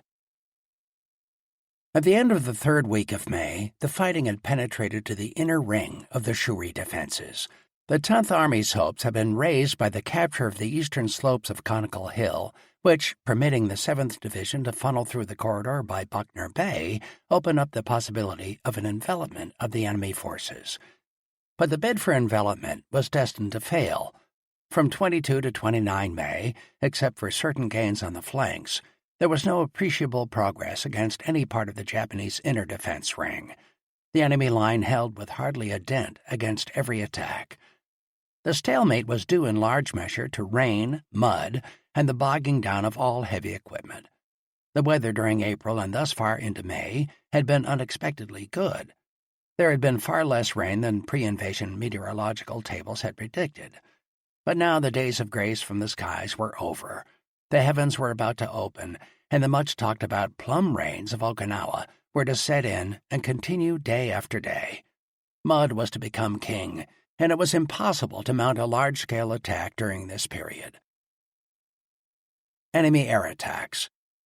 While the ground fighting was largely stalemated by rain, the air battle between the Americans on Okinawa and the enemy pilots from the Japanese home islands went on unceasingly. Despite their failure in April to destroy the invading American fleet, the Japanese air forces in May kept on unremittingly with their attacks. They were directed against two targets: the ships offshore and the airfields on Ieshima and on Yontan and Kadena. During the latter half of May, the Japanese air attacks on these targets reached a peak and included some of the severest strikes which the enemy delivered during the air fighting of the entire campaign. The American Tactical Air Force not only engaged in routine support of the ground forces, a support limited in effectiveness by the location of the enemy in deep underground positions, but also attempted to ward off the Japanese air attacks from the home islands. Thunderbolts and Corsairs of the Tactical Air Force made daily sweeps over the waters between Okinawa and southern Kyushu, intercepting enemy planes and often continuing over Kyushu to bomb, rocket, and strafe targets there. From Guam, Saipan, and Tinian in the Marianas, the strategic heavy bombing of the Japanese home islands went on concurrently without let-up. Japanese air raids reached a peak during the latter part of May. On the 20th, 35 planes raided the American fleet, 23 were shot down. On 22 and 23 May, Japanese planes came over Okinawa again. Beginning on 24 May, the enemy stepped up the tempo of the attack on American units ashore and afloat. The evening of the 24th was perfect bombing weather, with a clear sky and full moon. The air alert started about 2000, and it was 2400 before an all-clear sounded. In that interval, there were 7 distinct air raids on Okinawa. In the first raid, planes penetrated through to bomb Yontan and Kadena. The 3rd, 4th, and 6th groups of raiders also succeeded in dropping bombs on the airfields. The 7th group consisted of 5 low-flying 2-engine bombers called Sallies that came in about 22:30 from the direction of Ieshima. Anti-aircraft batteries immediately engaged them, and 4 planes crashed in flames near Yontan Airfield. The 5th came in and made a belly landing, wheels up, on the northeast-southwest runway of Yontan. At least 8 heavily armed Japanese rushed out of the plane and began tossing grenades and incendiaries into American aircraft parked along the runway. They destroyed 2 Corsairs, 4 C-54 transports, and 1 privateer. 26 other planes, 1 Liberator bomber, 3 Hellcats, and 22 Corsairs were damaged. In the wild confusion that followed the landing of the Japanese airborne troops, 2 Americans were killed and 18 injured. At 23:38, forces arrived at Yontan to bolster the air-ground service units and to be on hand if enemy airborne troops made subsequent attempts to land. In addition to the 33 planes destroyed and damaged, 2 600-drum fuel dumps containing 70,000 gallons of gasoline were ignited and destroyed by the Japanese. When a final survey could be made, it was found that 10 Japanese had been killed at Yontan. 3 others were found dead in the plane, evidently killed by anti-aircraft fire. The other 4 Sallies each carried 14 Japanese soldiers, all of whom died in the flaming wrecks. 69 bodies in all were counted. A Japanese soldier killed at Zampa Point the next day was thought to be the last of the airborne raiders. Yontan Airfield was non-operational until 0800 of 25 May because of the debris on the runway. This was the enemy's only attempt to land airborne troops on Okinawa during the battle. While the attack on Yontan was in progress, 23 enemy planes conducted a raid against the field at Ieshima. The bombing did not seriously damage the field itself, but caused 60 casualties. During the night, anti-aircraft fire shot down 11 enemy planes over Okinawa and 16 over Ieshima. The air assault of 24 to 25 May was not confined to the airfields of Okinawa and Ieshima. At the same time, a large kamikaze attack was underway against American ships. It was estimated the next day that 200 enemy planes had engaged in the attack. The enemy scored 13 kamikaze hits on 12 ships offshore.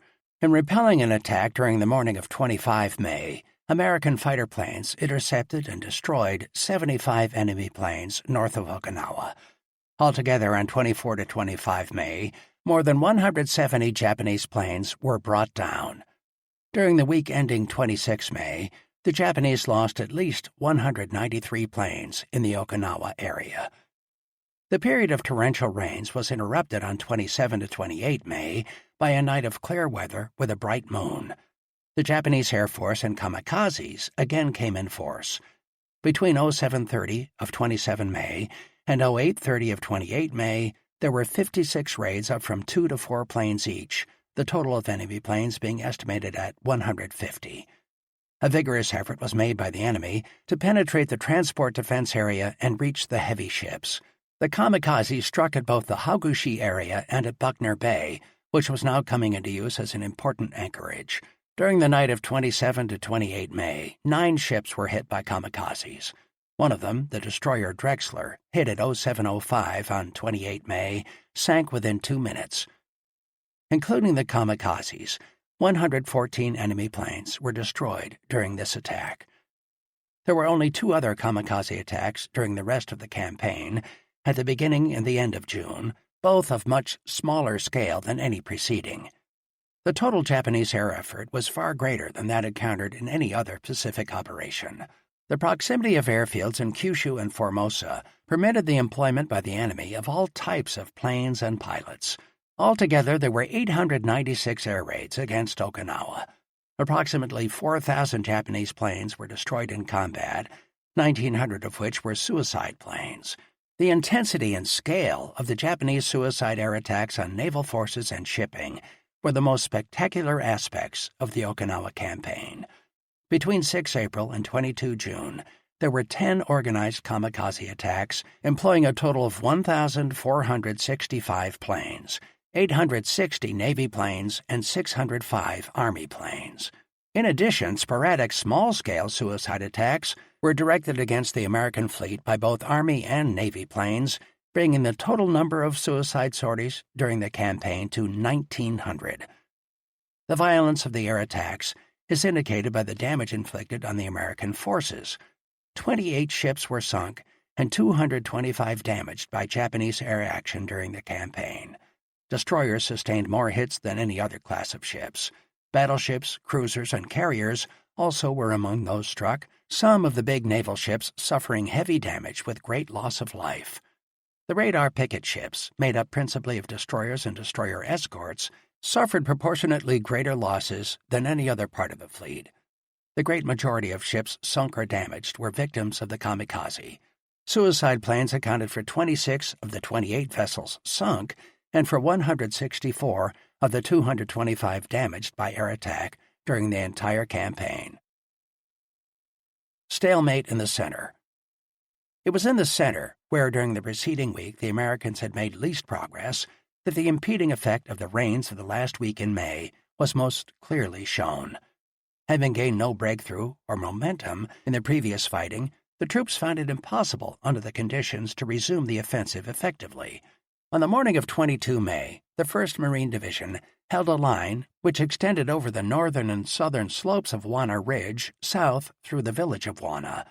To its left, holding the western flank of the 24th Corps line, was the 77th Division, which had just secured Chocolate Drop. Left of the 77th Division, the 96th Division had recently completed the capture of Sugar Hill and was on the slopes of Oboe.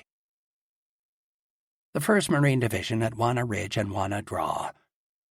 When the heavy rains began, the 1st Marines was on the northern slope of Wana Ridge at the left east flank of the 3rd Amphibious Corps. The 5th Marines was on the division right, holding the lower crest of Wana Ridge, with its line extending on over the southern slope into Wana Village. Beyond the village of Wana lay Wana Draw, a broad, shallow basin, entirely bare, which dropped down from the coral heights west of southern Shuri to the Asa River and the coastal plain north of Naha. On the south side of Wana Draw, a high coral ridge, similar to Wana Ridge on the north, climbed steeply to Shuri Heights at the southwestern corner of Shuri. Wana Draw was completely exposed to enemy fire from high grounds on 3 sides. The 1st Marine Division had been repeatedly thrown back since its first attack on Wana Ridge, 13 May. Yet during most of this 9-day period, the weather had been dry and the ground solid, making possible a coordinated attack of all arms, infantry, tanks, heavy assault guns, armored flamethrowers, and airplanes. On 21 May, the weather changed, with gusts of wind and an overcast that reduced visibility. Before dawn of the next day, the rain began, and it continued throughout most of the day and on into the night. The prospects of success for the infantry alone, slogging through the mud without the support of other arms, were not encouraging. The almost continual downpour filled Wana Draw with mud and water until it resembled a lake. Tanks bogged down, helplessly mired. Amphibian tractors were unable to negotiate the morass, and frontline units, which had depended on these vehicles for carrying supplies forward in bad weather, now had to resort to hand-carrying of supplies and of the wounded. These were backbreaking tasks and were performed over areas swept by enemy fire. Mortar and artillery smoke was used as far as possible to give concealment for all movement. Litter cases were carried back through knee-deep mud. Living conditions of front-line troops were indescribably bad. Foxholes dug into the clay slopes caved in from the constant soaking, and even when the sides held, the holes had to be bailed out repeatedly. Clothes and equipment and the men's bodies were wet for days. The bodies of Japanese killed at night lay outside the foxholes, decomposing under swarms of flies. Sanitation measures broke down. The troops were often hungry. Sleep was almost impossible. The strain began to take a mounting toll of men. Under these conditions, the Marine attack against Wana Ridge was soon at a standstill. The action degenerated into what was called, in official reports, aggressive patrolling.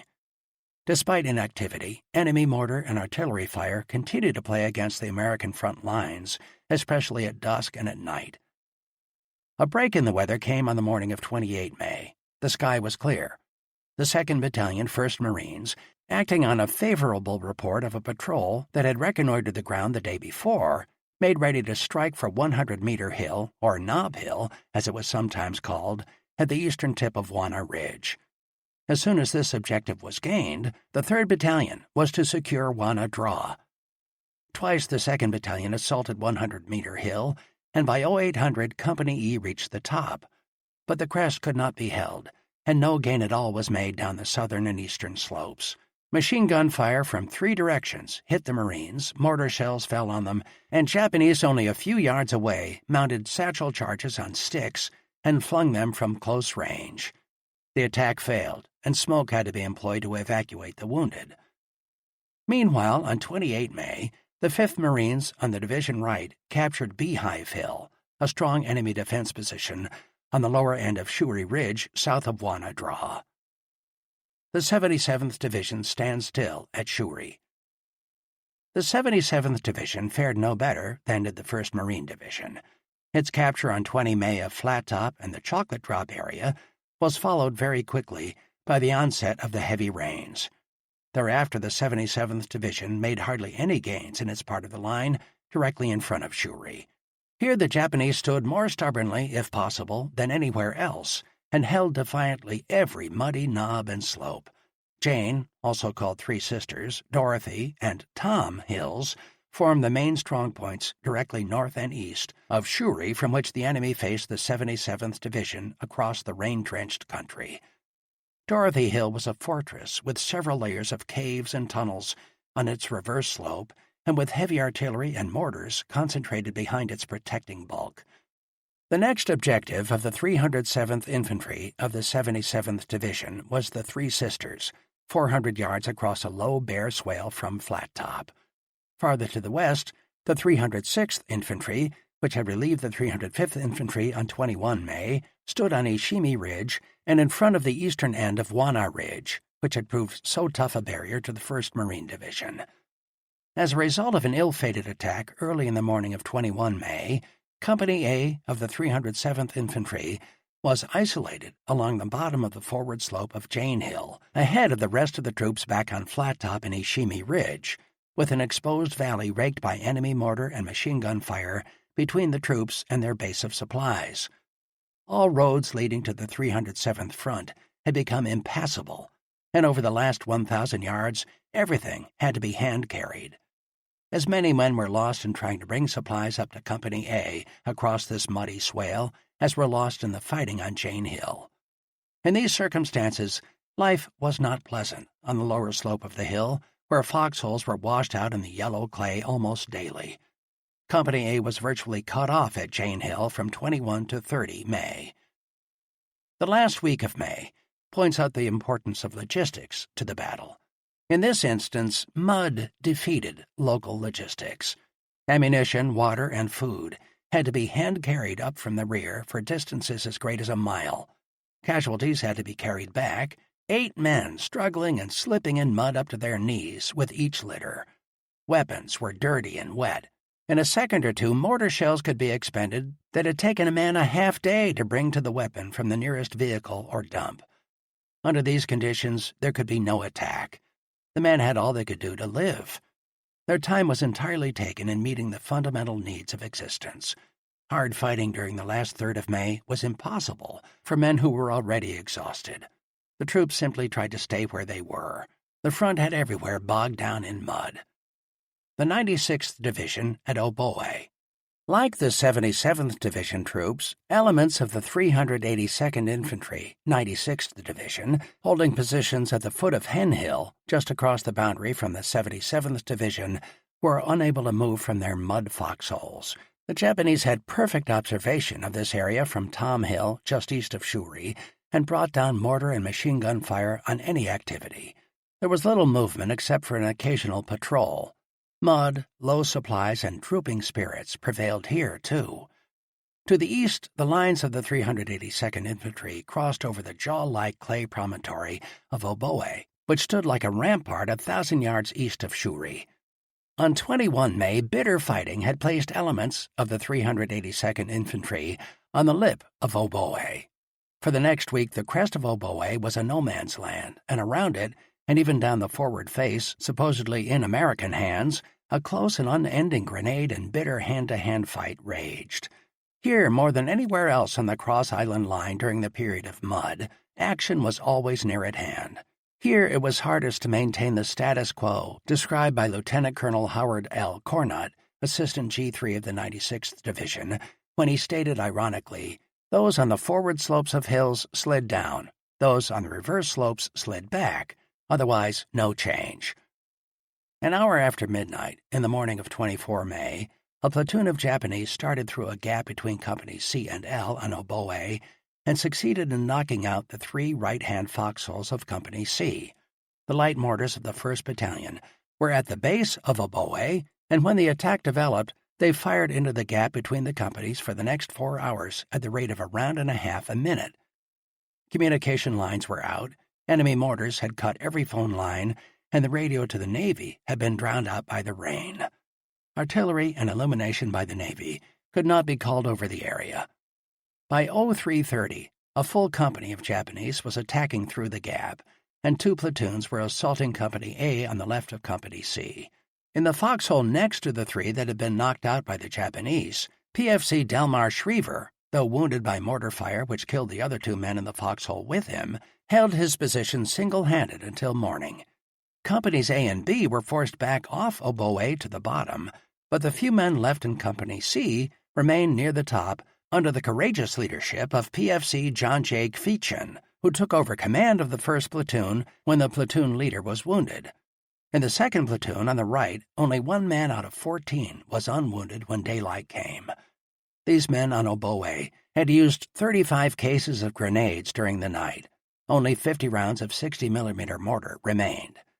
By 05:30, the foxholes on the right of Company C at the crest of Oboe had been won back from the Japanese. At this time, the Japanese were seen forming for another attack, but a timely resupply of mortar ammunition enabled the embattled troops to repel this effort. During the Japanese counterattack against Oboe, the 362nd Field Artillery Battalion fired 560 rounds of shells in helping to stem the enemy onslaught. When the Japanese attack subsided, 150 enemy dead lay on top of Oboe and on the slope immediately beyond. The Japanese dug in on the reverse slope of Oboe, only 25 yards from the American foxholes.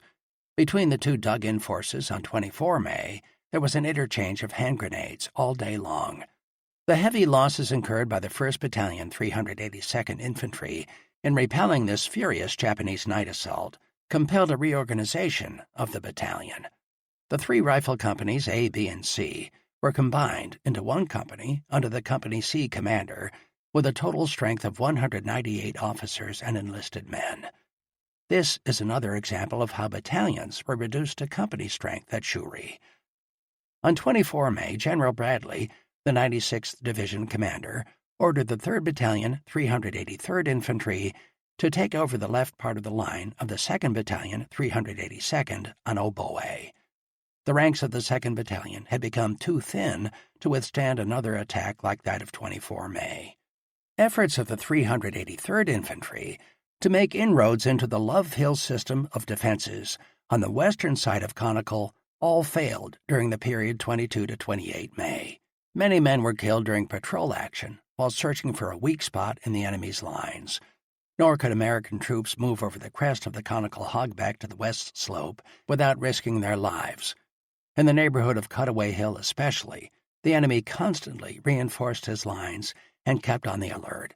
No gains toward Shuri were registered in any part of this region lying west of the crest of Conical. The enemy held tight. Thus matters stood along the center of the 24th Corps front at the end of the month of May. The 6th Marine Division occupies Naha.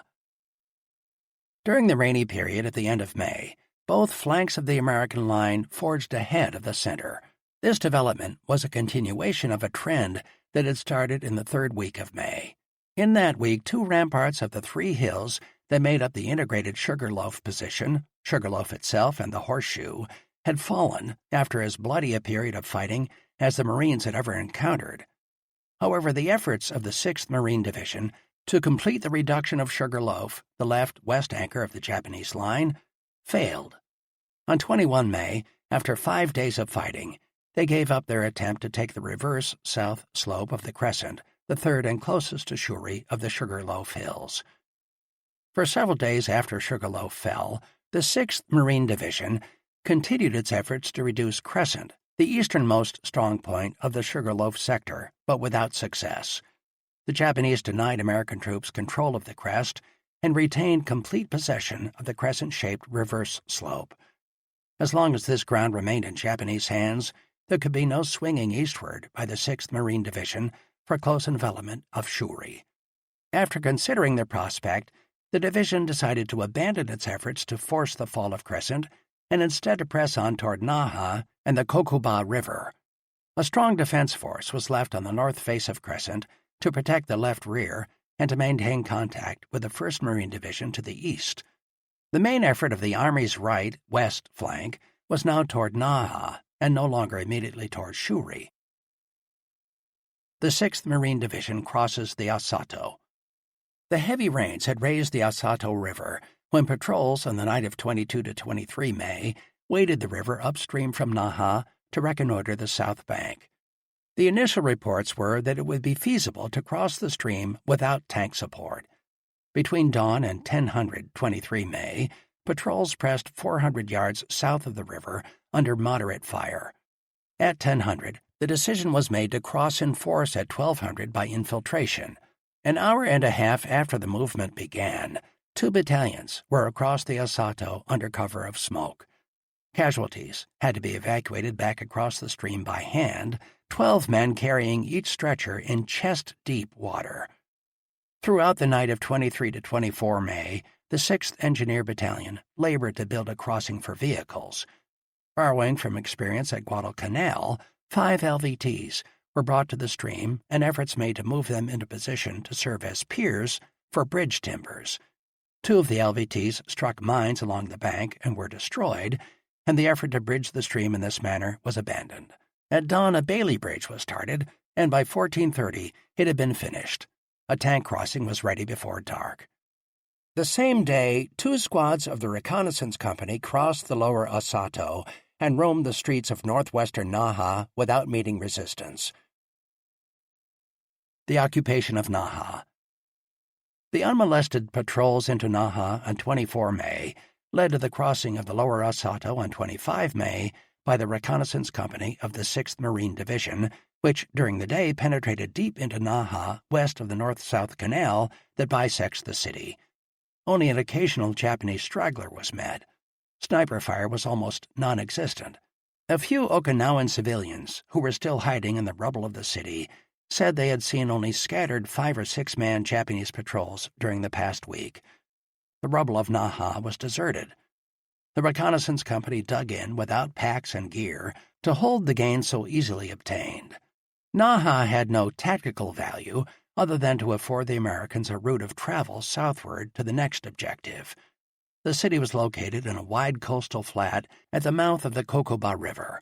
It was dominated by the high ground of the Oroku Peninsula across the channel to the south and by a ridge that curved around the city and coastal flat from the northeast to southwest along the Kokuba estuary.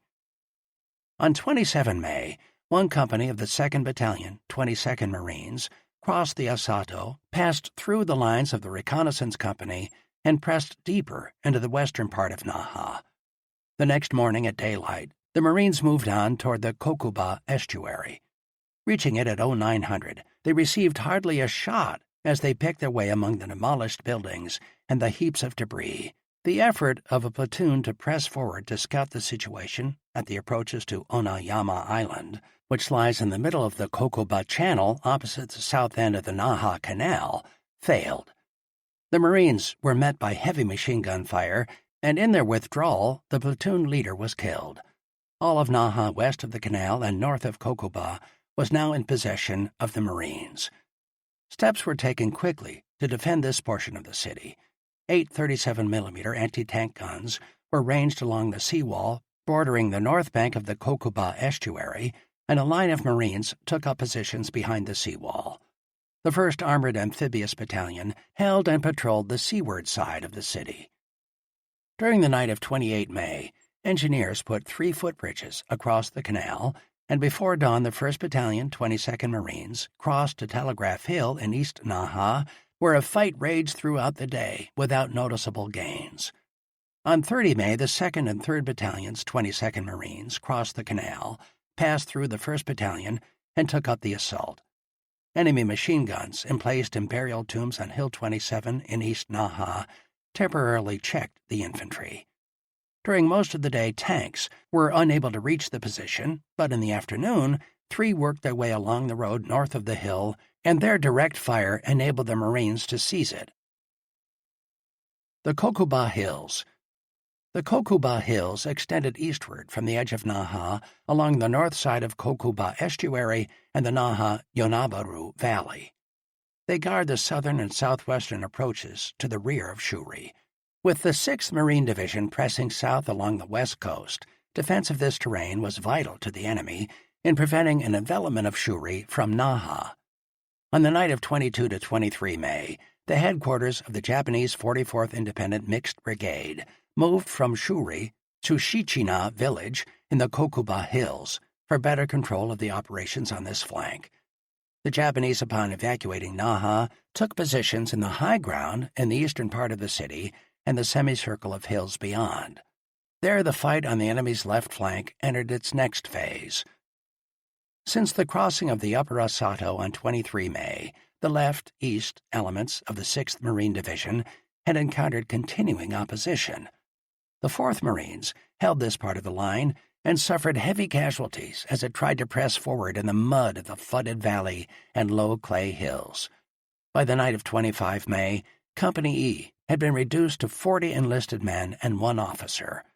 That day, the 1st Battalion took the village of Machisi, but with bridges washed out and the torrential rains making the terrain impassable for tanks, it was learned that infantry could go ahead only with heavy casualties. On 28 May, the 29th Marines relieved the 4th Marines, and although opposed by enemy small arms fire, by the close of the day it had pressed to within 800 yards of the Kokuba River. Both the 22nd and the 29th Marines were now attacking east against the hill mass centering on Hill 46, west of Shichina village, and north of the Kokuba estuary. After the fall of Hill 27 on 30 May, there was a rapid advance of several hundred yards until the defenses of Hill 46 were reached. Then another intensive battle was fought in the rain and mud. 14 tanks clawed their way into firing position on the last day of the month and put direct fire into the enemy. Even then, intense machine gun and mortar fire denied the hill to a strong, coordinated attack, although large gains were made. Throughout the night, American artillery pounded Hill 46. The next morning, on 1 June, the assault regiments took the hill, broke through the Shichina area, and then seized Hill 98 and the line of the North Fork of the Kokuba. The 7th Division bids for envelopment. When elements of the 96th Division seized the east face of Conical Hill and of Sugar Hill at the southern end of the Conical Hogback, a path was cleared for the execution of a flanking maneuver around the right end of the Japanese line. The flanking force, once through the corridor and past Yonabaru, could sweep to the west up the Yonabaru Valley and encircle Shuri from the rear. The main force of the Japanese army would then be trapped. This was the plan which the 24th Corps was ready to put into effect when night fell on 21 May. Funneling through the conical corridor. Strengthened by 1,691 replacements and 546 men returned to duty from hospitals since it left the lines on 9 May, the 7th Division moved up to forward assembly areas just north of Conical Hill and prepared to make the dash through the corridor. At 1900 on 21 May, the 184th Infantry, chosen by General Arnold to lead the way, was in place at Gaja Ridge at the northern base of Conical. The initial move of the envelopment was to be made in the dead of night and in stealth. General Buckner felt that if the 7th can swing round, running the gauntlet, it may be the kill. Rain began to fall an hour before Company G, 184th Infantry, the lead element, was scheduled to leave its assembly area. The rain increased rapidly until it was a steady downpour. Up to 0200 on 22 May, the hour of departure, the men huddled under their ponchos, listening to the dull, heavy reverberations of the artillery preparation, which sounded even louder and nearer in the rain. Then, in single column, the company headed south through the black night, the rain, and the sludge. No one fired, as 2 Japanese dodged into the shadows and the debris of Yonabaru, and at 04:15, the company formed at a crossroads in the ruined town, platoons abreast, ready to push on to Spruce Hill. It accomplished this advance without incident. Once on the crest of Spruce Hill, Company G sent up a flare signaling Company F to come through and try to reach Chestnut Hill. Daylight, a dull and murky gray, had come when Company F reached the crest of Chestnut, 435 feet above the coast, 1,000 yards southeast of Yonabaru. Only 1 man was wounded in this phase of the assault. As Company F reached the crest of Chestnut and looked down over the southern slope, several enemy soldiers were spotted climbing the hill, apparently to take up defense positions. A soldier said as he looked at them that they had better hold reveille a little earlier. Complete surprise had crowned the American effort. It was learned later that the Japanese command had not expected the Americans to make a night attack, or to attack at all when tank and heavy weapon support were immobilized by rain and mud. The 3rd Battalion followed the 2nd through Yonabaru.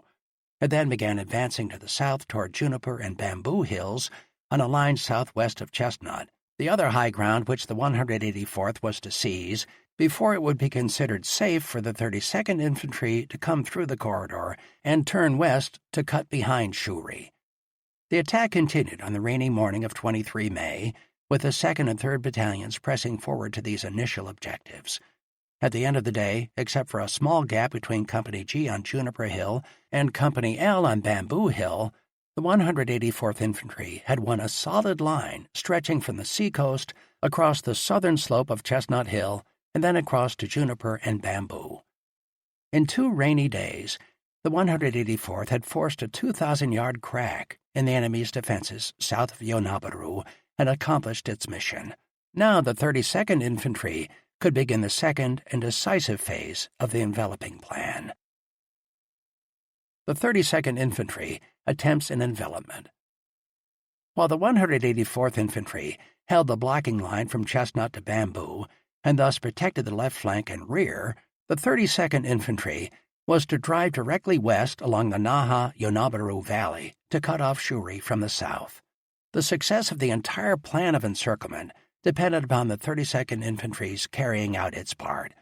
On 22 May, while the 184th Infantry was pressing south, Company F of the 32nd Infantry moved to the southern tip of Conical Hill, just west of Yonabaru, to help protect the right side of the passage. The main body of the 32nd Infantry, however, did not start moving until the morning of 23 May, after Colonel Green of the 184th Infantry radioed that his attack was going well and that it would be safe for the 32nd to proceed. At 10:45 on 23 May, the 2nd Battalion, 32nd Infantry, passed through Yonabaru and headed west. Its initial objective was the string of hills west of Yonabaru and south of the Naha-Yonabaru Road, centering on Oak Hill just below the village of Yonawa. By nightfall, 2 battalions, the 2nd and 3rd, were deployed a mile southwest of Yonabaru facing west, ready to make their bid for envelopment. Already heavy machine gun fire had slowed the advance and served notice that the enemy would bitterly oppose a drive up the Yonabaru Valley. The continuing rains had by this time mired the tanks in their assembly areas north of Conical Hill, and the armor which commanders had counted on to spearhead the drive to the west was unable to function. Heavy assault guns likewise were immobilized. The infantry was on its own. During 24 May, the 32nd Infantry developed the line where the Japanese meant to check the westward thrust of the 7th Division. This line ran south from Mouse Hill, southwest of Conical Hill, crossed the Naha-Yonabaru Road about a mile west of Yonabaru, and then bent slightly southwest to take in June and Maple Hills, the latter being the key to the position. Maple Hill guarded the important road center of Chan, which lay 2 miles almost directly south of Shuri. Oak Hill, an enemy strongpoint, was somewhat in front of this line. Tactically, it was apparent that this line protected the Shuri-Chan Karadera-Kamisato-Iwa road net, the easternmost of 2 routes of withdrawal south from Shuri. The Japanese reacted slowly to the initial penetration below Yonabaru. Mortar and artillery fire, however, gradually increased. The scattered groups of second-class troops encountered plainly did not have the skill and determination of the soldiers manning the Shuri line. On 23 May, elements of the Japanese 24th Division were dispatched from Shuri to retake Yonabaru. This effort took shape in numerous counterattacks on the night of 24 to 25 May against the 184th Infantry, which had just secured a lodgment on Locust Hill, a high, broad coral escarpment half a mile south of Chestnut Hill. At 02:30, the Japanese counterattack also struck elements of the 32nd Infantry west of Yonabaru. The enemy made some penetration of American lines at this point, and fighting continued until after dawn, when the Japanese assault force withdrew, leaving many dead behind. On 25 or 26 May, the main body of the enfeebled 62nd Division left Shuri and made a circuitous march to the southeast to join the fight against the 184th Infantry below Yonabaru. Its arrival on the Ozato-Mura front had no important effect except to strengthen the covering and holding force. The Hemlock-Locust Hill escarpment area was cleared of the enemy on 26 May, and thereafter the 184th Infantry met no serious opposition as it pressed south to the vicinity of Karadera. Patrols sent deep to the south reported encountering only scattered enemy troops. It became increasingly evident that the Japanese had pulled back their right flank, were fighting only a holding action there, and had no intention of withdrawing into the Chinen Peninsula as had been thought possible by American commanders. It was on the right end of the 7th Division's enveloping attack that the Japanese brought the most firepower to bear and offered the most active resistance. The high ground at this point, where the southwest spurs of Conical Hill came down to the Naha-Yonabaru Valley, was integrated with the Shuri fortified defense zone. American success at this point would cut the road connections south from Shuri and permit its envelopment. Hence, the Japanese denied to the 96th Division any gains in this area, which would have helped the 32nd Infantry in its push west. The Japanese hold. The bright promise of enveloping Shuri faded rapidly as the fighting of 23 to 26 May brought the 32nd Infantry practically to a standstill in front of the Japanese defense line across the Yonabaru Valley. The Japanese had emplaced a large number of anti-tank guns and automatic weapons, which swept all approach routes to the key hills. Mortars were concentrated on the reverse slopes. Had tanks been able to operate, the 32nd Infantry could perhaps have destroyed the enemy's firepower and overrun the Japanese defenders, but the tanks were mired. On 26 May, torrential downpours totaled 3.5 inches of rain. The last 10 days of May averaged 1.11 inches daily. General Hodge stated later that no phase of the Okinawa campaign worried him more than this period, when the 32nd Infantry was trying to break through behind Shuri. Decisive action in the Japanese holding battle took place in the vicinity of Duck and Maple Hills east of Chan. Here, on 26 May, the 32nd Infantry tried to break the enemy resistance, but in a fierce encounter on Duck Hill, it was thrown back with heavy casualties. the fighting was so intense and confused that 5 Japanese broke through and attacked Tech 5 William Goodman, the only medic left in Company I, who was bandaging wounded men in a forward exposed area. Goodman killed all 5 Japanese with a pistol and then held his ground until the wounded were evacuated. In the withdrawal from Duck Hill, the dead had to be left behind. No gain was made on the 27th, and on the 28th there was no activity other than patrolling. The most significant gains of the 32nd Infantry in its drive west were to come on 30 and 31 May, when all 3 of its battalions launched a coordinated attack. By the end of 30 May, the 32nd had taken Oak, Ella, and June Hills. The advance brought the regiment directly up against Mabel and Hetty Hills and the defenses of Chan. On the last day of the month, the 32nd Infantry seized Duck Hill, consolidated positions on Turkey Hill north of Mabel, and occupied the forward face of Mabel itself. The enemy still held the reverse slope of Mabel and occupied the town of Chan. The Japanese encountered were not numerous, but they had to be killed in place. They were the rear guard holding force. In front of the 184th Infantry to the southeast, the enemy fought a delaying action on 28 to 29 May at Hill 69, commonly called Karadira Hill, just north of the village of the same name. When patrols of the 184th Infantry penetrated deep into the Chinan Peninsula on 30 May without encountering the enemy, it was obvious that this rugged region would not become a battlefield. By 30 May, the 24th Corps lines showed a large and deep bulge on the left flank below the Naha-Yonabaru Road. Here the American lines were approximately 2 miles farther south than at any other part of the Cross Island battlefront. On the American left flank, the envelopment of Shuri had almost succeeded in catching the Japanese army. Chapter 15. The Fall of Shuri. As the end of May approached, conflict had been raging on the Shuri line nearly 2 months, and many an American soldier wondered whether Shuri would ever be taken or whether he would be alive to witness its capture. While on 21 May the eastern slope of Conical Hill had been taken, after more than a week of further fighting, the high belt of Shuri defenses still held firm all around the ancient capital of the Ryukyus. The American gains in southern Okinawa had been confined to a rather small area of hills and coral ridges, which, aside from Yontan and Kadena airfields seized on 1 April, had no important value for the attack on the Japanese home islands. It is true that these airfields, the flat extent of Ieshima, and certain coastal areas of central Okinawa suitable for air-based development were already swarming with naval and army construction battalions at work on the task of making the island over into a gigantic, unsinkable carrier from which to mount the final air assault on Japan. But this was just a beginning. Most of the big prizes, the port of Naha, the big anchorage of Nakagusuku Bay, Yonabaru, Shuri, Naha Airfield, and the flat coastal ground of southern Okinawa, were still effectively denied to the Americans, long after they had expected to capture them. By the end of May, however, the flower of General Ushijima's forces on Okinawa had been destroyed.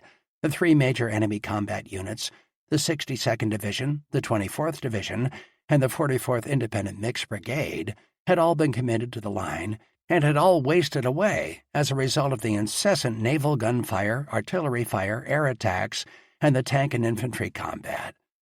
Second-rate troops had for some time been present in the line, mixed with the surviving veterans of the regular combat units. By the end of May, 62,548 of the enemy had been reported killed and counted, and another 9,529 estimated as killed.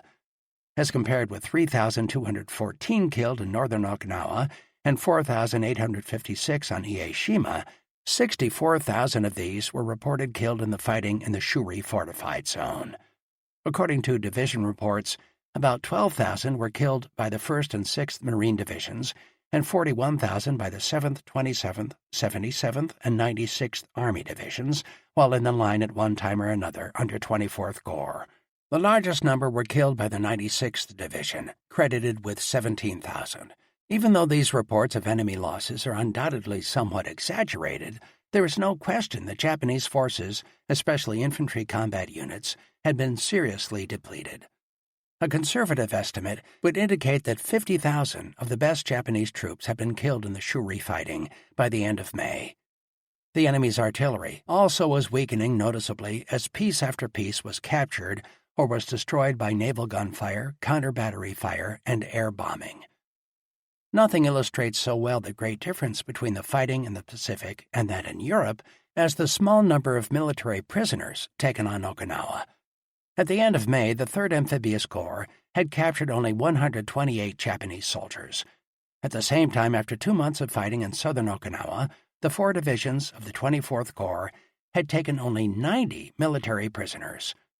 The 77th Division, which had been in the center of the line from the last days of April through May, had taken only 9 during all that time. Most of the enemy taken prisoner either were badly wounded or were unconscious. They could not prevent capture or commit suicide before falling into American hands. In the light of these prisoner figures, there is no question as to the state of Japanese morale. The Japanese soldier fought until he was killed. There was only one kind of Japanese casualty, the dead. Those that were wounded either died of their wounds or returned to the front lines to be killed. The Japanese soldier gave his all. Casualties on the American side were the heaviest of the Pacific War. At the end of May, losses of the 2 Marine divisions, whose fighting included approximately a month on the Shuri front, stood at 1,718 killed, 8,852 wounded, and 101 missing. In 2 months of fighting, chiefly on the Shuri front, the 24th Corps suffered 2,871 killed, 12,319 wounded, and 183 missing. The 24th Corps and the 3rd Amphibious Corps had lost a total of 26,044 killed, wounded, or missing. American losses were approximately 1 man killed to every 10 Japanese. Non-battle casualties were numerous, a large percentage of them being neuropsychiatric or combat fatigue cases. The 2 Marine divisions had had 6,315 non-battle cases by the end of May, the 4 Army divisions 7,762. The most important cause of this was unquestionably the great amount of enemy artillery and mortar fire, the heaviest concentrations experienced in the Pacific War. Another cause of men's nerves giving way was the unending close-in battle with a fanatical foe. The rate of psychiatric cases was probably higher on Okinawa than in any previous operation in the Pacific. If Japanese artillery and mortar fire shattered nerves to such an extent among American troops, some idea may be gained of the ordeal experienced by the Japanese when they were exposed to the greatly superior American firepower delivered by artillery, naval gunfire, and planes. The Japanese, however, were generally deep underground during heavy bombardment. The Americans were usually in shallow foxholes, in defilade, or exposed on the slope or crest of some ridge that was under attack. The fighting strength of the American combat units engaged in southern Okinawa at the end of May stood at 45,980 for the 3rd Amphibious Corps and 51,745 for the 24th Army Corps. The infantry divisions, especially those of the Army, were considerably below strength. On 26 May, the 77th Infantry Division had a strength, exclusive of attached units, of only 9,628 enlisted men. The 96th Infantry Division, 10,993. At the end of May, the American troops were exhausted. Out of 61 days, the 96th Division had been in the line 50 days, the 7th Division 49, the 77th Division the last 32, the 1st Marine Division the last 31, and the 6th Marine Division more than 3 weeks. In the 2 months of fighting in southern Okinawa, the 7th and 96th Divisions had seen the most continuous service. The 7th Division in that time had had one rest period of 12 days, the 96th Division one of 11 days. For the veteran combat troops of the Japanese Army, there was no rest once they were committed. With few exceptions, they stayed in the line until killed or seriously wounded. Gradually, toward the end of May, more and more second-rate troops from service units and labor groups were fed into the Japanese line to bolster the thinning ranks of the combat infantry. American armor, which played so important a part in the ground action, had suffered heavily. By the end of May, not counting Marine tank losses, there had been 221 tank casualties in the 4 Army tank battalions and the 1 armored flamethrower battalion. Of this total, 94 tanks, or 43%, had been completely destroyed. Enemy mines had destroyed or damaged 64 tanks, and enemy gunfire 111. Such mishaps as thrown tracks or bogging down in bad terrain had accounted for 38, of which 25 were subsequently destroyed or damaged, mostly by enemy action. The 221 tank casualties constituted about 57% of the total number of Army tanks on Okinawa. At least 12 of the valuable and irreplaceable armored flame-throwing tanks were among those lost. Exodus from Shuri. American staff officers believed that the Japanese would fight at Shuri to the end. The struggle had gone on so long in front of Shuri that everyone apparently had formed the opinion that it would continue there until the last of the Japanese defenders had been killed. In a staff meeting at 10th Army on 19 May, Colonel Lewis B. Ely, intelligence officer of the 10th Army, said that it looked as though the Japanese would fight at Shuri to the death. In another staff meeting, on the evening of 22 May, Colonel Ely, in commenting on the passage of the 7th Division down the conical corridor, noted the absence of strong resistance to the move and interpreted this as supporting the view that the Japs will hole up in Shuri. At the same time, General Buckner remarked, "I think all Jap first-line troops are in the Shuri position. They don't appear to be falling back." On 25 May, the 10th Army Periodic Intelligence Report stated that evidence of captured documents, POW, prisoners of war, statements, and air photographs tends to indicate that the enemy intends to defend the Shuri area to the last. Actually, the Japanese had for some time been preparing to evacuate Shuri. About 20 May, even before the final stretches of the eastern face of the conical hogback fell to the 96th Division, the pressure on both flanks and the American gains in front of Shuri forced the Japanese command to realize that a decision must be made whether to fight to the end at Shuri, bringing all remaining resources to that area, or to withdraw from Shuri to other positions farther south. The loss of ground on the west flank, in the vicinity of Sugarloaf Hill and Naha, was not, indeed, considered by the Japanese as endangering too greatly the defense of Shuri, as they believed they could meet this threat by withdrawing the flank to positions south and southeast of Naha. But the loss of the remaining positions on the east and south of Conical Hill made the defense of Shuri extremely difficult and tipped the scales. Decision under Shuri Castle. On 21 May, the very day when the 96th Division completed the seizure of the eastern face of Conical and carved out the corridor to the south, General Ushijima called a night conference in the command caves under Shuri Castle. It was attended by all division and brigade commanders of the Japanese 32nd Army. 3 alternative courses of action were proposed: a final stand at Shuri, withdrawal to the Chinen Peninsula, and withdrawal to the south. The first plan was favored by 62nd Division, which had fought so long in the Shuri area and looked upon that part of the island defenses as peculiarly its own. The argument of General Fujioka, the division's commander, was supported by the presence of large stores at Shuri and the general feeling that a withdrawal would not be in the best traditions of the Japanese army. The second proposal, to retreat to the Chinen Peninsula, received little support from anyone. It was considered unfeasible because of the difficulties of transportation over mountainous terrain and poor roads. The third possibility, that of withdrawing to the south, had in its favor the prospect of prolonging the battle and thereby gaining time and exacting greater attrition from the American forces. Other considerations favoring the plan were the presence in the south of positions prepared earlier by the 24th Division and the availability there of considerable quantities of stores and supplies. For a time, the trend of the discussion favored a final battle at Shuri, but it was generally conceded that this would result in a quicker defeat for the Japanese army. The prospect of prolonging the battle by a withdrawal to the south was the determining consideration in the staff debate, and the decision was finally made to order a retreat to the south. The commanders present were directed to prepare for withdrawal from Shuri at the end of the month. The transport of supplies and wounded began the following night, 22 to 23 May. This final tactical deployment began silently, unsuspected by the Americans. Discovery from the air. From 22 May until the end of the month, Aerial observation over the enemy's rear areas was limited by the almost constant overcast and the hard rains. Planes, however, were over the enemy's lines for short periods nearly every day, and on 22 May, groups of individuals, believed to be civilians, were observed moving south at dusk from Kamisato. The movement continued the following day. It was not believed that these people were soldiers, since they were wearing white cloth.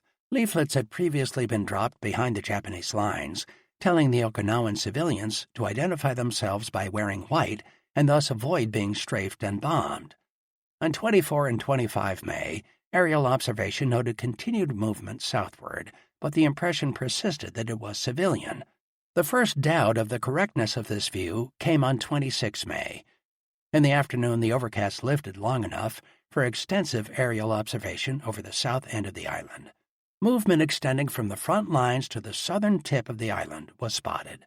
About 2,000 troops were estimated to be on the move between Oroku Peninsula and the middle part of the island below the Naha-Yonabaru Valley.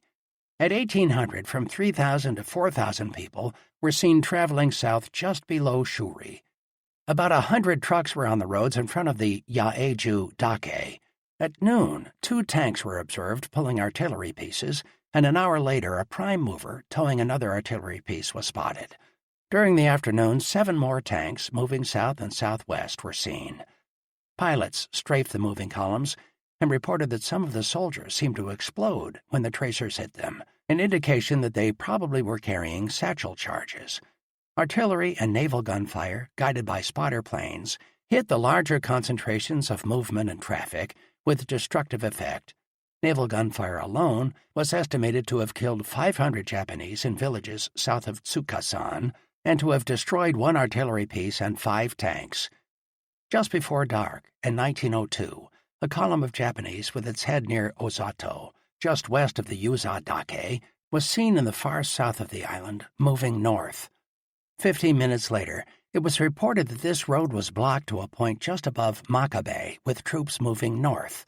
The troop column extended over about 5,000 yards of road and was estimated to be in regimental strength. This was the largest enemy troop movement ever seen in the Okinawa campaign. The reports of the aerial observers on the 26th were perplexing. Enemy troops were moving in all directions. The majority, however, were headed south. The main exception was the largest column, which was moving north. The heaviest movement was in an area about 5 miles south of Shuri. It was noted that artillery and armor were moving south. What did it all mean? One careful appraisal concluded that the Japanese were taking advantage of the bad weather, poor aerial observation, and the general stalling of the American attack to carry out a relief of tired troops in the lines by fresh reserves from the south. It was believed that artillery was being moved to new emplacements for greater protection and for continued support of the Shuri battle. The next day, 27 May, little movement was noted behind the enemy's lines in the morning, but in the afternoon, from 2,000 to 3,000 troops were seen moving in both directions at the southern end of the island. After the reports of enemy movement on 26 May by aerial observers, General Buckner issued on 27 May an order directing that both corps initiate without delay strong and unrelenting pressure to ascertain probable intentions and keep him, the Japanese, off balance. Enemy must not be permitted to establish himself securely on new positions with only nominal interference. In view of the preponderance of other evidence, it seems that this order was purely precautionary, and that there was no real conviction in the American command that the Japanese were actually engaged in a withdrawal from Shuri. On 28 May, the 10th Army intelligence officer observed in a staff meeting that it now looks as though the Japanese thinks holding the line around north of Shuri is his best bet. It is probable that we will gradually surround the Shuri position. General Buckner indicated at this meeting that he was concerned about the possibility of a Japanese counterattack against the 7th Division on the left flank. He asked, "What has Arnold in reserve against counterattack?" On the following day, however, General Buckner said it looked as though the Japanese were trying to pull south, but that they had made the decision too late. On the day before, a total of 112 trucks and vehicles and approximately 1,000 enemy troops had been observed on the move to the south and southeast, in the vicinity of Itoma on the west coast and around Iwa and Tomui in front of the Aeju Dake, a strong terrain position in the south. On 28 May, Marine patrols found evidence of recently evacuated enemy positions west of Shuri. On 29 May, there was almost no aerial observation because of a zero ceiling, and on 30 May, practically no movement was seen behind the enemy's lines. American opinion on the meaning of the Japanese movements crystallized on 30 May. After a meeting with 3rd Amphibious Corps and 24th Army Corps intelligence officers, the 10th Army intelligence officer reported at a staff meeting on the evening of 30 May that they had reached a consensus that the enemy was holding the Shuri lines with a shell and that the bulk of the troops were elsewhere. He estimated that there were 5,000 enemy troops in what he hoped would be the Shuri pocket, and stated that he did not know where the bulk of the Japanese troops were. At a staff meeting held on the evening of 31 May, it was suggested that the enemy would make his next line the high ground from Naha-ko and the Oroku Peninsula on the west to Batenko below Yanabaru on the east.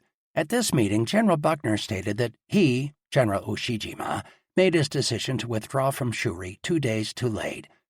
During the following days, it became clear that the Americans had underestimated the scope of the enemy's tactical plan and the extent to which it had been executed. The retreat south. Once the Japanese decision to withdraw had been made, steps were taken to carry out the withdrawal in an orderly manner.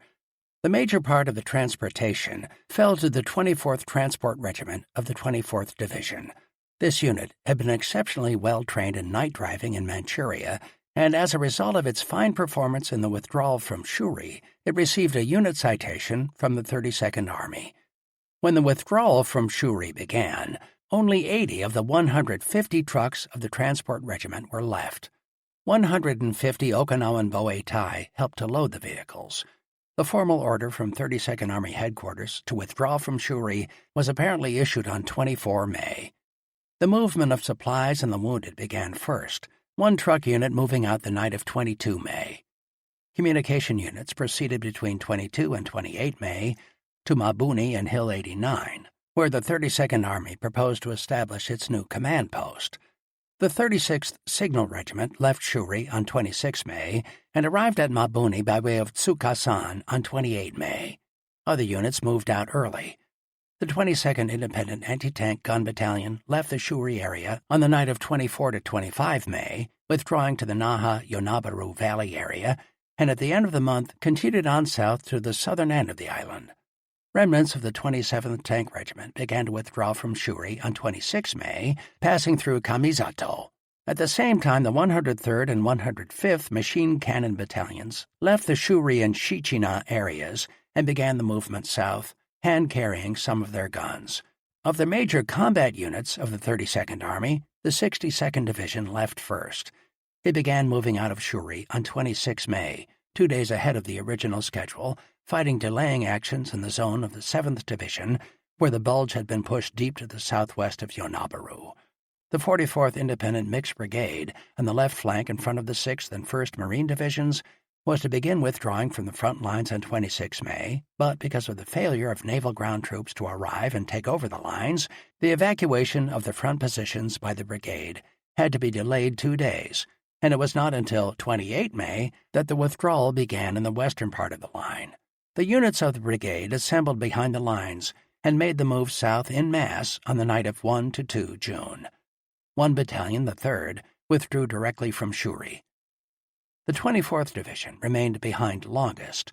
Elements of the division fought in front of Shuri as late as 30 May, and the division headquarters itself did not leave Shuri until 29 May. The mortar battalions supporting the Shuri front had, for the most part, already left, their main movement south having taken place between 27 and 29 May. The evidence is conflicting concerning the date when the 32nd Army Headquarters left Shuri. The cook for the 32nd Army staff said that the Army Headquarters left Shuri on 26 May and arrived at the Hill 89 Headquarters Cave near Mabuni on 29 May. Officers of the 62nd Division confirmed this, stating that the Army Headquarters left Shuri on 26 May, the same day the division itself started to move south.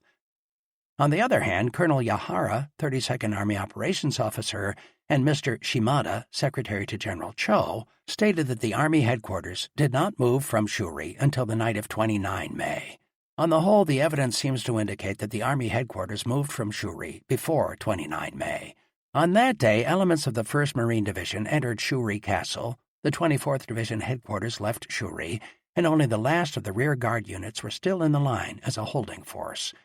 It seems improbable that the 32nd Army headquarters would have remained behind so long. It appears likely that the Army headquarters left Shuri at night between 26 and 28 May, possibly as early as 26 May. The main movement of 32nd Army combat units out of the inner Shuri defense zone took place from 26 to 28 May, some of the units, particularly the 62nd Division, fighting as they went. The 3rd Independent Anti-Tank Battalion, the 2nd Battalion of the 22nd Regiment of the 24th Division, and part of the 17th Independent Machine Gun Battalion formed the principal components of the final holding force in front of Shuri 29 to 31 May, after the 32nd Regiment withdrew. American occupation of Shuri. As the battle lines tightened around Shuri at the end of May, the 1st Marine Division on the northwest and the 77th Division on the north and northeast stood closest to the town. Patrols reported no signs of weakness in the enemy's determination to hold the Shuri position. Invariably, they drew heavy fire when they tried to move forward. There was one exception to the reports of the patrols.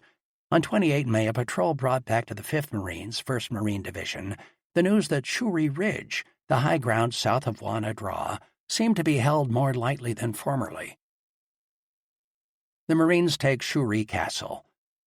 At 07:30 on 29 May, the 1st Battalion, 5th Marines, left its lines and started forward toward Shuri Ridge, where patrol action the previous day had indicated a possible weakness in the enemy's lines. The high ground was quickly occupied.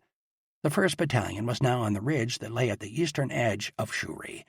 Shuri Castle itself lay from 700 to 800 yards almost straight west across the corps and division boundary. From all appearances, this part of the Shuri perimeter was undefended, and the castle could be captured by merely walking up to it. The battalion commander immediately requested permission from his regimental commander to cross the corps boundary and go into Shuri Castle. The request was approved, and at mid-morn, Company A of the 5th Marines started toward the spot that had been so long a symbol of Japanese strength on Okinawa. At 10:15, Shuri Castle was occupied by Company A. The Marine unit entered Shuri through a gap in the covering forces caused by the withdrawal of the 3rd Battalion, 15th Independent Mixed Regiment of the 44th Independent Mixed Brigade in the course of the Japanese retreat from Shuri. This seems to have been the only notable instance of confusion and mistake in the Japanese withdrawal operation as a whole. Everywhere else around Shuri, the Japanese still held their covering positions in the front lines. As a result of the unexpected entrance into Shuri, the 1st Marine Division at 09:30 ordered the 1st Marines to bypass Wana Draw, leaving its position in the line next to the 77th Division, and to move around to the southwest to relieve the 1st Battalion 5th Marines in Shuri. This move was carried out with the 3rd Battalion leading and the 1st Battalion following. Enemy positions were bypassed on the right, and by night the two battalions had established a perimeter in the south of Shuri. The elements of the 1st Marine Division, which entered Shuri Castle, had crossed over into the 77th Division zone of action and line of fire without giving that unit notice that such a movement was underway. The 77th Division learned of the move barely in time to cancel an airstrike on the Shuri Castle area, which it had scheduled. The next day, the Marine units at Shuri Castle and south of Shuri did not move, except for small patrols that were turned back by heavy machine gun and 47mm anti-tank fire a few hundred yards north of the castle. Vehicles could not reach the Marines in Shuri, and their supplies were critically low. Carrying parties of replacement troops formed an almost unbroken line from the West Coast dumps all the way to Shuri. Many men collapsed from sheer exhaustion.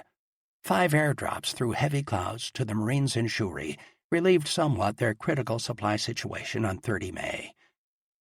The entrances to the caves under Shuri Castle were still held by the enemy at 13:30 on 30 May, and no additional ground had been taken in Shuri itself. The 2 Marine battalions dug in merely formed a pocket within the Japanese perimeter on which the enemy's rear guard was fighting the holding battle around Shuri. The occupation of Shuri Castle did not cause these Japanese to withdraw from their covering positions or result in the occupation of Shuri itself, nor did it, so far as is known, affect the enemy's plans. The Marines themselves had all they could do to get food and water and some ammunition up to their position in order to stay. The crust breaks. Although the holding party at 100-meter Hill repulsed the 306th Infantry on 30 May, when it attacked across the Marine line, elsewhere across the Shuri front, key positions were wrested from the enemy in what obviously was a breaking up of the Japanese rearguard action. Now, for the first time, there was convincing proof along the front lines that the Japanese had withdrawn from Shuri. Dorothy Hill, a fortress directly east of Shuri and a tower of strength in the enemy's inner line for the past 2 weeks, was attacked by the 3rd Battalion, 307th Infantry, 77th Division. The first platoon to reach the base of the hill was pinned down by heavy fire, the platoon leader and all non-commissioned officers being wounded. Other platoons maneuvered into position, and finally one squad reached the crest at the right end. This entering wedge enabled 2 companies to reach the top, from which they discovered 3 levels of caves on the reverse slope. They went to work methodically, moving from right to left along the top level, burning and blasting each cave and dugout, the flamethrower and satchel charge men covered by riflemen. When work on the top level was finished, the second level of caves and tunnels received similar treatment, and then the third and lowest level. That night, 15 Japanese who had survived the day's fighting crawled out of the blasted caves and were killed by Americans from their foxholes. A great amount of enemy equipment, including 10 destroyed 150mm guns and 25 trucks, was found on the south reverse side of Dorothy Hill, testifying to the enemy firepower at this strong point. On 30 May, the 77th Division also took Jane Hill on its left flank, and then almost unopposed took Tom Hill, the highest point of ground in the Shuri area, by 1700. For 9 days, elements of the 96th Division had been stalemated at the base of Hen Hill, just northeast of Shuri. On the 30th, Company F and 1 platoon of Company G, 382nd Infantry, resumed the attack on Hen Hill. PFC Clarence B. Kraft, a rifleman from Company G, was sent out ahead with 5 companions to test the Japanese positions. As he and his small group started up the slope, they were brought under heavy fire from Japanese just over the crest, and a shower of grenades fell on them. 3 of the men were wounded, and the other 2 were stopped. Kraft, although a new replacement and in his first action, kept on going, tossing grenades at the crest. From just below the crest, he threw 2 cases of grenades that were passed up to him from the bottom, those of the enemy going over his head or exploding near him. He then leaped to the crest and fired at point-blank range into the Japanese in a trench a few feet below him. Spurred by Kraft's example, other men now came to his aid. Reloading, Kraft pursued the Japanese down the trench, wiped out a machine gun nest, and satchel-charged the cave into which the remaining Japanese had retreated. Altogether, in the taking of Hen Hill, as a result of Kraft's action, about 70 Japanese were killed, at least 25 of whom were credited to Kraft himself. This daring action won him the Congressional Medal of Honor. To the left, east, Company F at the same time engaged in a grenade battle for Hector Hill, using 10 cases of grenades in the assault on the crest. It was finally won after a satchel charge was hurled over the top and lit in the enemy trench on the other side, parts of Japanese bodies and pieces of enemy equipment hurtling into the sky in the blast. Hen and Hector Hills had fallen by 1,400. On the 96th Division's left, rapid advances were made on 30 May. Roger Hill was seized when the Japanese failed to man their combat positions quickly enough after an artillery barrage that had driven them to cover. They were killed to a man by the infantry, which surprised them when they tried to reach their fighting positions. Sergeant Richard Hindenburg alone killed 6 of the enemy with his BAR. The 3rd Battalion, 381st Infantry, went down the western slope of the conical hogback to find from 75 to 100 dead Japanese on the reverse slope of Cutaway Hill. At last, the 2nd Battalion, 383rd Infantry, reached Love Hill and dug in, although scattered fire was still received from a machine gun in a nook of Charlie Hill, and there were a few live Japanese on Love itself. In the afternoon, the 3rd Battalion, 383rd Infantry, left its foxholes on Oboe where it had experienced so great an ordeal, and proceeded down the reverse slope of the hill, finding only a few scattered Japanese. That night, the 383rd Infantry expressed a heartfelt sentiment when it reported infinite relief to have Conical Hill behind us. Although there had been suicidal stands in a few places by the last of the holding force, the advances had been rapid. On 31 May, the 77th Division walked over 100-meter hill at the eastern end of Wana Ridge and on into Shuri. The Marines from the vicinity of Shuri Castle moved north without opposition to help in the occupation of the battered rubble. Overnight, the enemy had stolen away. When darkness fell on 31 May, the 3rd Amphibious Corps and the 24th Corps had joined lines south of Shuri, and the 77th Division had been pinched out in the center of the line at Shuri. The troops rested on their arms before beginning the pursuit south with the coming of dawn. Crater of the Moon. Shuri, the second town of Okinawa, lay in utter ruin. There was no other city, town, or village in the Ryukyus that had been destroyed so completely. Naha, too, had been laid waste. Certain villages which had been strong points in the enemy's defense, such as Kakazu, Dakeshi, Kochi, Arakachi, and Kunishi, had been fought over and leveled to the ground, but none of these compared with the ancient capital of the Ryukyus. It was estimated that about 200,000 rounds of artillery and naval gunfire had struck Shuri. Numerous airstrikes had dropped 1,000-pound bombs on it. Mortar shells by the thousands had arched their way into the town area. Only two structures, both of concrete, the big normal school at the southwestern corner and the little Methodist church built in 1937 in the center of Shuri, had enough of their walls standing to form silhouettes on the skyline. The rest was flattened rubble. The narrow paved and dirt streets, churned by high explosives and pitted with shell craters, were impassable to any vehicle. The stone walls of the numerous little terraces were battered down. The rubble and broken red tile of the houses lay in heaps. The frame portion of buildings had been reduced to kindling wood. Tattered bits of Japanese military clothing, gas masks, and tropical helmets, the most frequently seen items, and the dark-colored Okinawan civilian dress, lay about in wild confusion. Over all this crater of the moon landscape hung the unforgettable stench of rotting human flesh. On a high oval knob of ground at the southern edge of the town, Shuri Castle had stood. Walls of coral blocks, 20 feet thick at the base and 40 feet in height, enclosed the castle area of approximately 290 acres. The castle, in its modern form, had been constructed in 1544, the architecture being of Chinese origin. Here the kings of Okinawa had ruled. Now the massive ramparts, which had been battered by 14- and 16-inch shells from American battleships, remained intact in only a few places. Inside the castle area, one could discern the outline of the rubble-strewn and pitted parade ground. Magnificent large trees that had graced the castle grounds were now blackened skeletons on the skyline.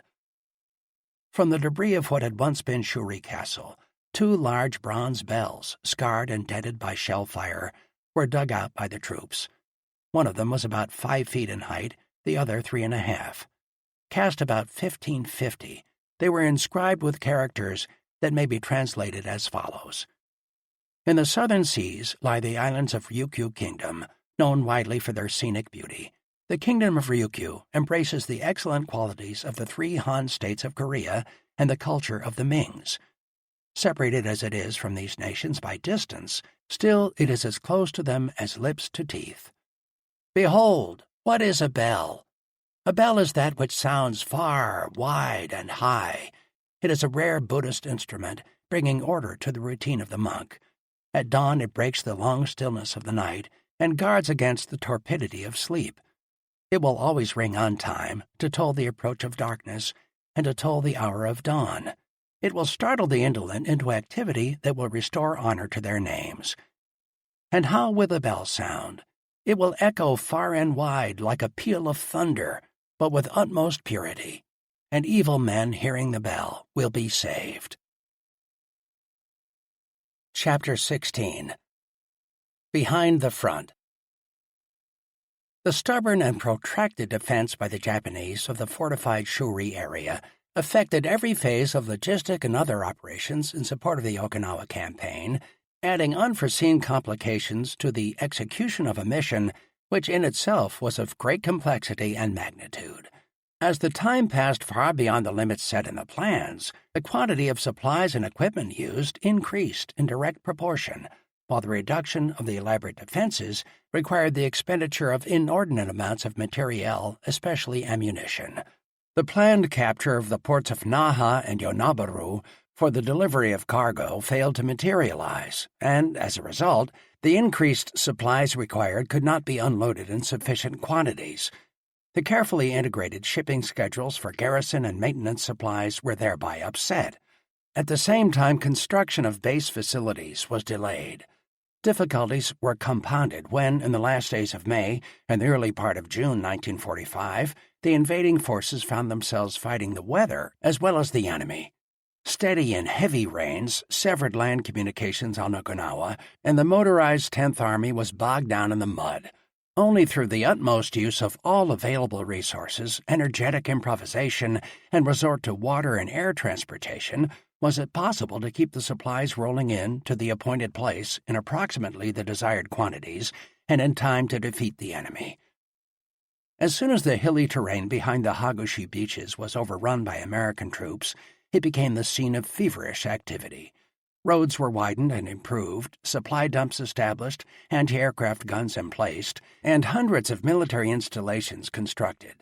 Tent settlements sprang up everywhere, and the dark green of pyramidal and squad tents became as commonplace a feature of the landscape as the Okinawan tomb. Coral was chopped away from hills and laid on the roads and airfields.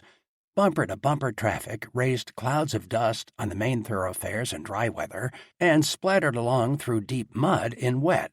Telephone service soon linked all Army and Navy installations, and Signal Corps troops also established an elaborate radio communication net and service to American bases in the rear.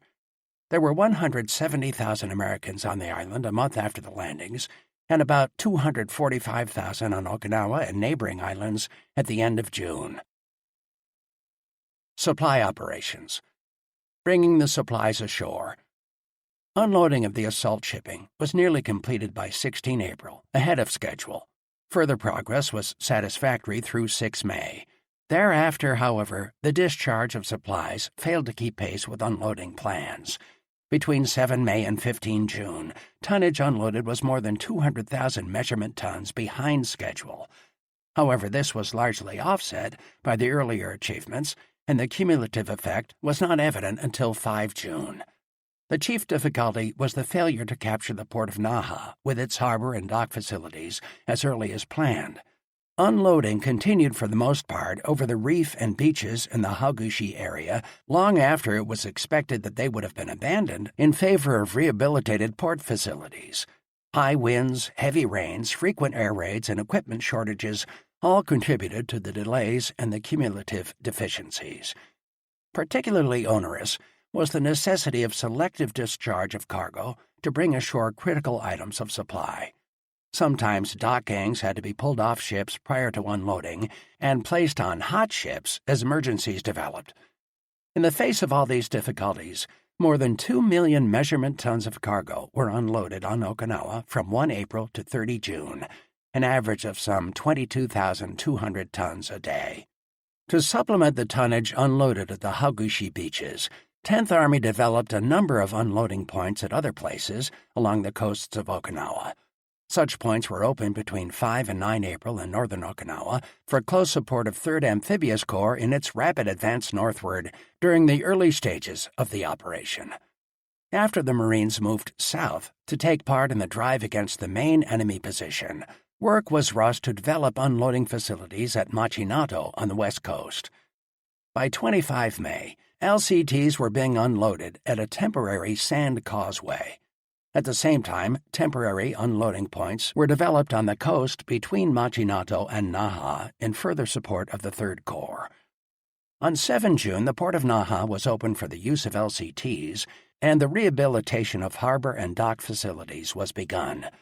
It was planned that by the end of June, the bulk of West Coast tonnage would be unloaded at Naha and that the Hagushi beaches would gradually be abandoned. Unloading on the east coast of Okinawa began in the middle of April, and use was successively made of beaches at Chimu Bay, Ishikawa, Kachin Peninsula, Awase, and Kuba. Yonabaru was captured on 22 May, and supplies were unloaded there on 1 June. A pontoon pier was started there for LSTs and smaller craft a week later and was completed on 12 June. In the last stages of the campaign, an emergency unloading point was opened at Minatoga on the southeast coast on 9 June and was operated for 2 weeks. By 30 June 1945, about 20% of all tonnage unloaded on Okinawa had been brought ashore at points other than the Hagushi beaches, amounting to nearly 400,000 measurement tons of cargo. In one respect, however, the use of unscheduled supply points contributed to the delays of unloading. As each new beach was opened in immediate support of the assault, available lighterage, trucks, and personnel were dispersed over a number of places, thereby materially slowing operations at the original unloading points. In addition, much of the cargo handled over the new beaches was not discharged directly from ships, but from landing craft that had loaded at previously established dumps at Hagushi, Awase, and Kuba and had sailed down the coast. As a result of slow unloading, ships awaiting discharge accumulated at the various anchorages and presented fine targets for Japanese air attacks, while strenuous efforts were continuously made to speed unloading operations and return the ships to safer areas. The originally planned schedule of resupply shipping could not be adhered to. Emphasis was placed on calling up ships loaded with supplies that were in great need on the island at the particular time. Calling up only the number of such ships which could be expeditiously handled was not always possible because the requirements were so great, particularly in the case of ammunition ships. Delivery of supplies to the front. Responsibility for supplying the assault troops passed smoothly during the initial stages from division to corps and then to the Island Command, the Army Logistic Agency, on 9 April. Depot and dump operations for the Island Command were handled by the 1st Engineer Special Brigade until 24 May, when Island Command took over direct operational control of supply installations. All units normally drew supplies in their organic transportation from the Island Command supply points. These were first established in the area behind the Hagushi beaches, but forward supply points were opened farther south as the action moved toward that end of the island. Initially, an ammunition supply point was established for each division, and as operations progressed, these points were consolidated and new ones set up farther forward. No unusual difficulties were encountered in moving up supplies to the troops until the latter part of May. When the heavy rain started on 20 May, and continued day and night for 2 weeks, the main supply roads linking the forward and rear areas were washed out, and movement of vehicles became impossible. The rainy period, moreover, coincided with a breakthrough at Shuri that started the troops moving rapidly south, away from all established supply points. It became necessary to resort to water transportation to bring supplies to the forward dumps. In the interim, the 7th Division, which was making the main effort in the sector at the time, was supplied by LVT along the coast.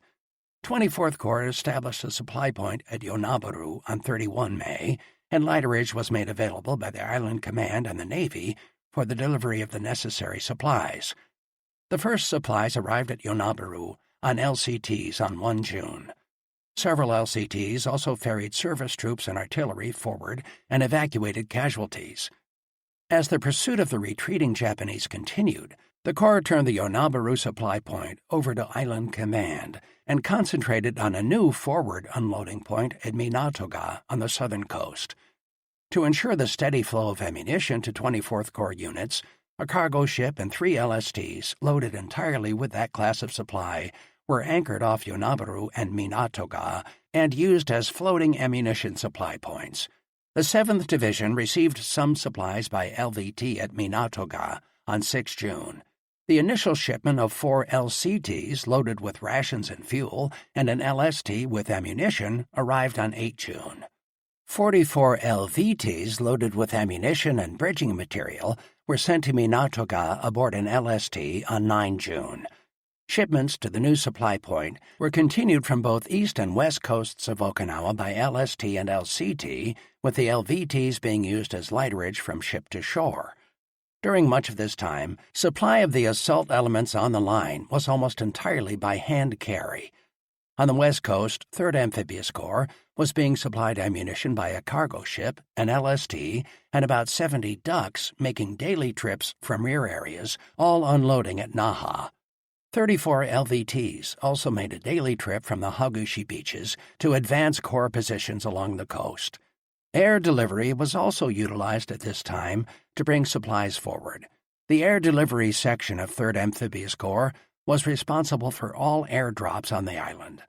The section operated from CVEs until 18 April and thereafter from Kadena Airfield. Using torpedo bombers rather than C-47s, primarily because more accurate drops could thus be made, the section delivered a total of 334 short tons of supplies and 830 plane loads. Most of the airdrops were to 3rd Amphibious Corps units, particularly the 1st Marine Division, whose frontline elements were supplied almost exclusively by air between 30 May and 9 June, when the roads in its area were impassable, even to tracked vehicles.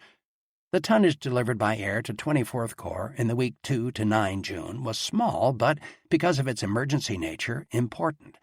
Supplies thus dropped consisted in the main of ammunition and rations.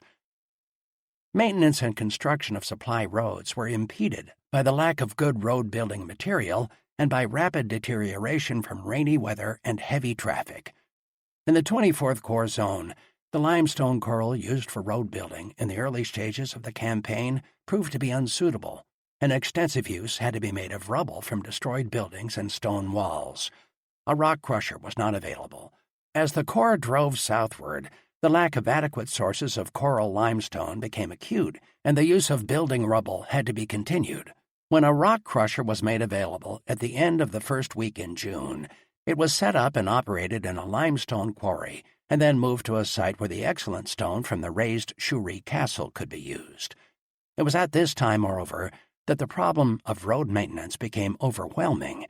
A 12-inch rainfall between 22 May and 5 June forced the abandonment of the 2 main supply roads serving the Corps. One of these, Route 13, along the east coast, was not reconstructed during the battle. The engineers concentrated on keeping Route 5, down the center of the island, in operation, as well as the roads running south from Yonabaru and Minatoga, to which supplies were moved by water. In the marine zone on the west side of the island, only the continuous labor of all engineer units and rigid traffic control kept Route 1 open. By the end of June, main supply roads had been developed from Chuda to Naha on the west coast, Route 1, from Chibana to Shuri in the center, Route 5, from Keen to Yonabaru on the east coast, Route 13, and at 6 intermediate points across the island. Approximately 164 miles of native roads had been reconstructed and widened for 2-lane traffic. 37 miles of 2-, 3-, and 4-lane roads had been newly constructed, and a total of 339 miles of road was under maintenance. Supply shortages. Providing an adequate supply of ammunition to support the sustained attacks on the Shuri defenses constituted the most critical logistical problem of the campaign. The resupply of ammunition beyond the initial 5 Singpoa units of fire had been planned for a 40-day operation. The island was not officially declared secure until L+82, 22 June. The sinking of 3 ammunition ships by enemy action on 6 and 27 April and damage to other ships resulted in a total loss of 21,000 short tons of ammunition. The unloading of ammunition was, moreover, never rapid enough to keep pace with expenditures, particularly by the artillery, and at the same time to build up ample reserves in the ammunition supply points. Further, it was found that the shiploads of all calibers, balanced according to the Singpoa unit of fire prescription, did not fit the needs of a protracted campaign. The requirements for artillery ammunition far exceeded those for small arms ammunition and resulted in hasty, wasteful unloading and constant shortages. The ammunition situation first became critical when 24th Corps developed the Naha-Shuri-Yonabaru defense line during the second week of April. The ammunition expenditures in the large-scale artillery attacks mounted rapidly. As the rate of discharge from the ships failed to keep pace, the supplies on hand dwindled. The plans for the Corps attack, designed to penetrate the Japanese positions, called for an expenditure of 14,800 tons of artillery ammunition, plus supply maintenance of some 1,000 tons a day. To conserve supplies, command restrictions on artillery ammunition expenditures were imposed on 9 April. The Corps attack was delayed until 19 April, partly in order to accumulate sufficient stocks and reserves. This was accomplished in time by means of greater unloading efforts, making available all resupply ammunition, and diverting 3rd Amphibious Corps stocks to 24th Corps. After the attack of 19 April, ammunition expenditures continued to mount. By the end of the campaign, a total of 97,800 tons of ammunition had been expended. 24th Corps alone consumed about 64,000 tons between 4 April and 21 June, and restrictions on daily expenditures were continuously in force in its zone until L+61, 1 June. In spite of restrictions, an average of more than 800 tons of ammunition was expended daily by Corps units. About the middle of April, a critical shortage of 155mm ammunition developed, and on 17 April, 10th Army had to call up 4 LSTs loaded only with ammunition for 155mm guns and howitzers from the reserves in the Marianas. Subsequently, additional emergency requisitions on the reserves were necessary. SINCPOA was also requested to divert ammunition resupply shipments from canceled operations, as well as some originally intended for the European theater of operations, to Okinawa in order to alleviate the shortages. On 21 May, 10th Army had to request an emergency air shipment of 50,000 rounds of 81mm mortar ammunition, of which more than 26,000 rounds were received between 28 May and 9 June. However, the expenditure of large-caliber ammunition, 75mm and larger, on the average was within 1% of the overall requirements estimated in the planning phase. Of the total of 2,116,691 rounds expended, including 350,339 rounds lost to the enemy, the greatest expenditure was in 105mm howitzer ammunition, with 1,104,630 rounds fired and an additional 225,507 rounds lost to the enemy. Although this exceeded the total estimated requirements for 105mm howitzer ammunition by nearly 8%, the expenditure was well within the limits of available supply for the period. Shortages of 4.2-inch chemical mortar ammunition, resulting in large part from an unusual percentage of defective fuses, were overcome by the use of surplus Navy stocks and by air shipments of replacement fuses. The supply of aviation gas on the island always bordered on the critical.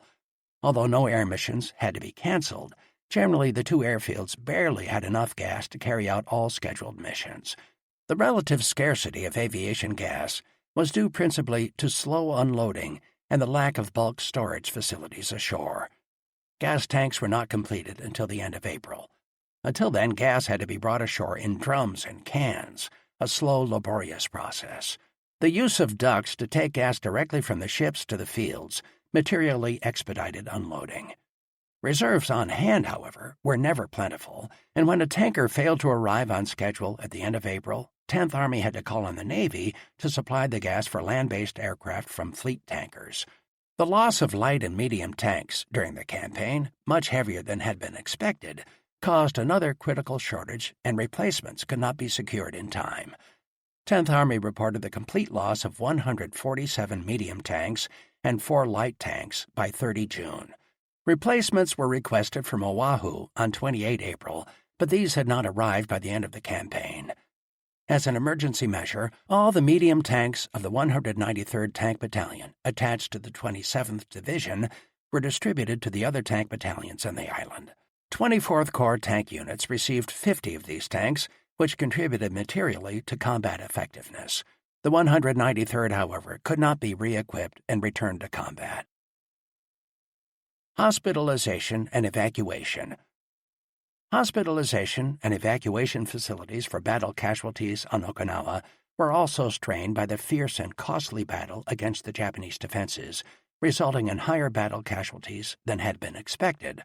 The non-battle casualties, however, were much lower than anticipated, and the low incidence of disease, with a corresponding reduction of the use of facilities for these long-term cases, provided welcome hospital and surgical facilities for the large number of wounded.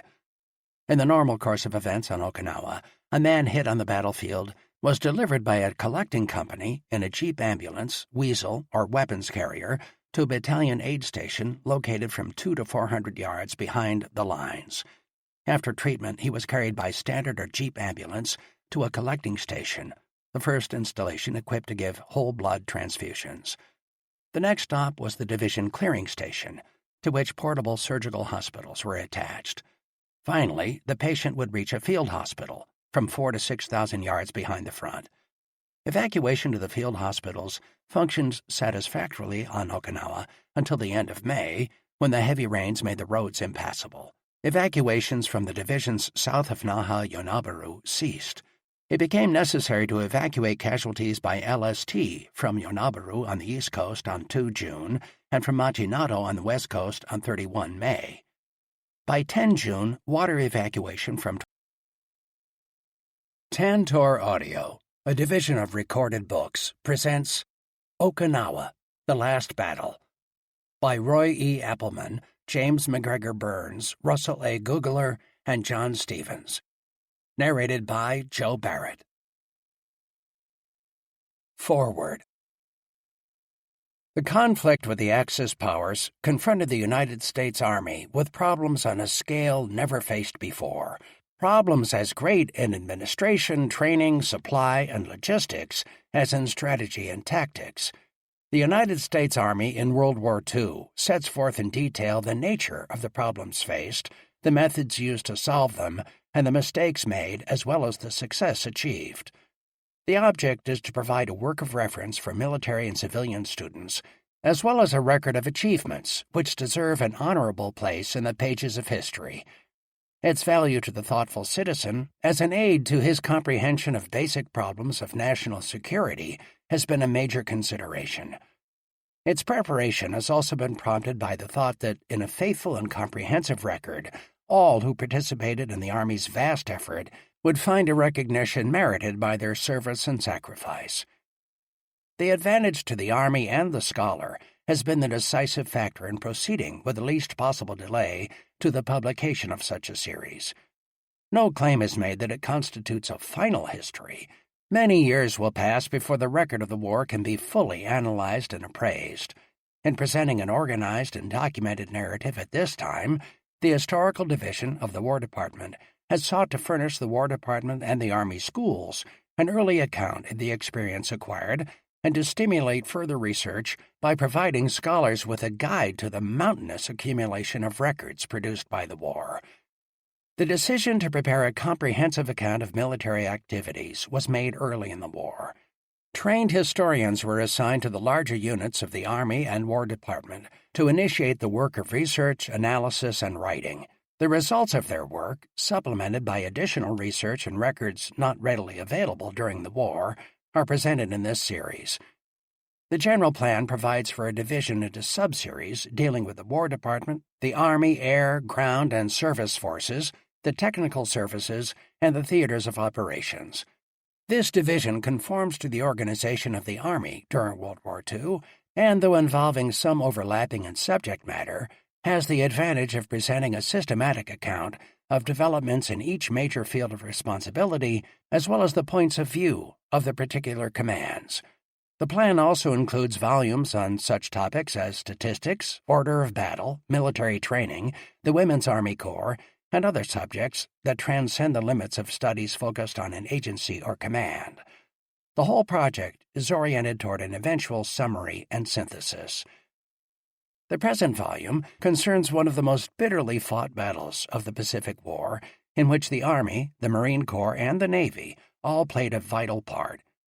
In order to make the Army's role and the campaign as a whole as intelligible as possible, the historians have treated in detail the operations of the Marine Corps units attached to 10th Army and have also sketched the contribution of the Navy, both in preliminary operations against Okinawa and in the campaign itself. Another characteristic of this, as of other volumes on Pacific campaigns, is that tactical action is treated on levels lower than those usually presented in the history of operations in the European theaters. The physical limitations of the terrain fought over in the Pacific restricted the number and size of the units which could be employed and brought into sharp focus the operations of regiments, battalions, and smaller units. A wealth of verified material on such operations is available for all theaters, but it is only that of the Pacific which can be used extensively, since in other theaters the actions of smaller units are lost in the broad sweep of great distances and large forces.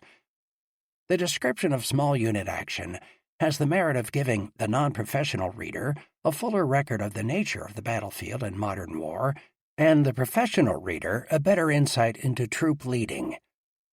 Okinawa, The Last Battle, is the work of combat historians of the 1st Information and Historical Service, 10th Army. The practice of dispatching trained historians to accompany troops into combat grew out of earlier experience both in World War I and in the early part of World War II, which demonstrated that the paper records produced by units in battle were rarely, if ever, adequate for the writing of military history. Lower units, such as the infantry company and very often the battalion, do not write as they fight. Hence, the details of combat are not in their records. Even at higher levels, many significant orders and reports, because they are communicated orally and by telephone, are noted in the record only sketchily, if at all. An equally serious gap arises from the fact that the why behind the decision is almost never discernible in the documents. The records must be supplemented by interviewing key participants in the action at all levels, if anything approaching complete understanding of what happened is to be attained.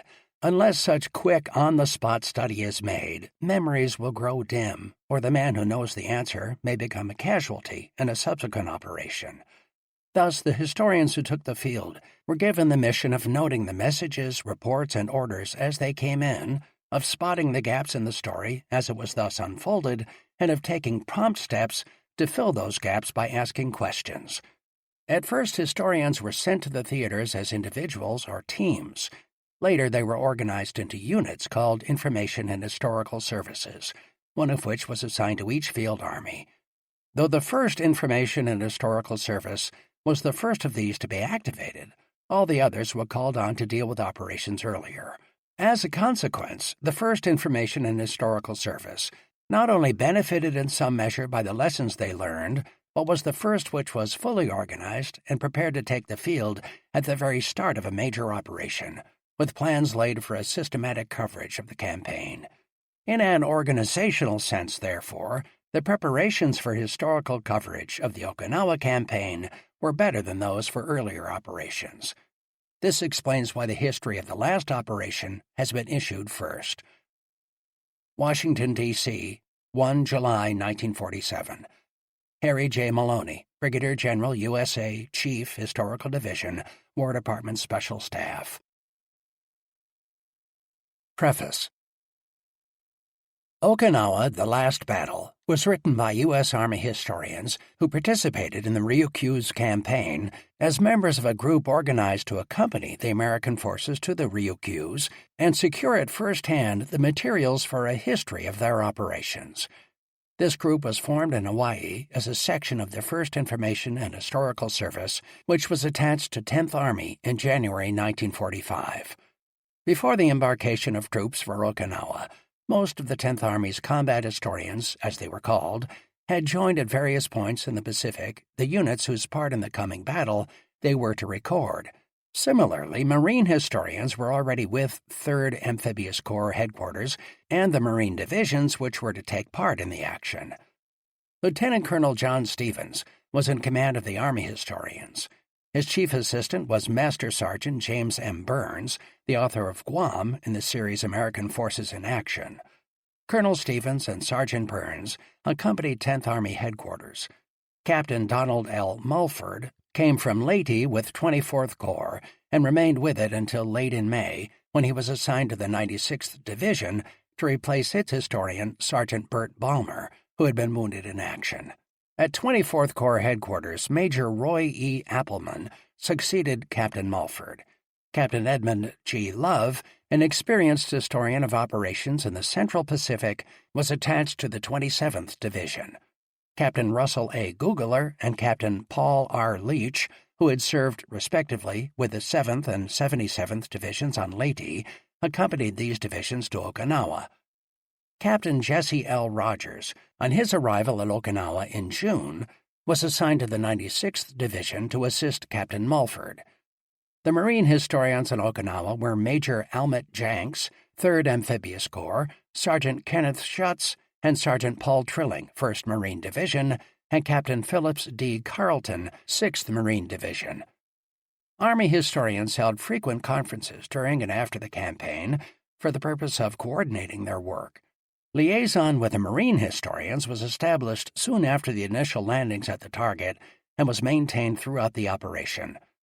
Further information and perspective were gained through conferences with Navy personnel at Okinawa and with Navy historians in Hawaii and Washington. After the campaign, histories of the operations of the 4 Army divisions and of the 6th Marine Division were written by the respective division historians. A history of the 24th Corps on Okinawa was written by Major Appleman, and a history of the 1st Marine Division on Okinawa was compiled by Captain James R. Stockman, USMC-R, from division records and from material supplied by the division historians. In July 1945, after the Battle of Okinawa ended, Colonel Stevens and Sergeant Burns were detached from the 1st Information and Historical Service and returned to Oahu to write the history of the Okinawa operation at Fort Shafter, where the records of all Army units which had fought on Okinawa were subsequently brought together. Captain Love, who had completed his history of the operations of the 27th Division by July 1945, returned to Washington. The other Army historians remained with their units to complete their interrogations of the men who fought, write the division and corps histories for which they were responsible, and be available for prospective new assignments. After the war ended, Captain Leach completed the history of 77th Division operations, and Captain Mulford and Captain Rogers the account of 96th Division operations. These 3 historians were then separated from the Army. Major Appleman and Captain Googler, who accompanied the 24th Corps and the 7th Division to Korea, were ordered to Oahu late in the fall of 1945 to complete their respective corps and division histories at Fort Shafter. Sergeant Burns returned to the United States early in December and was separated from the Army. By March 1946, Major Appleman had completed the narrative of 24th Corps operations on Okinawa, and Captain Googler the history of the 7th Division in the campaign. At that time, although Colonel Stevens, Major Appleman, and Captain Googler were all eligible for separation, they returned with the Okinawa records to Washington to continue work in the Historical Division, WDSS, on the history of the Okinawa campaign. Together with Sergeant Burns, now a civilian, they completed the Okinawa manuscript by the end of June. Organization of the volume was developed at conferences of all the Army historians during and after the battle on the basis of studies by Sergeant Burns.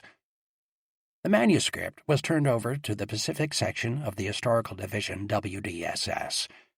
Dr. Charles B. Hirschfeld, a member of the section, added material on high-level planning and logistics, revised and condensed certain portions of the manuscript, and aided in the preparation of the maps.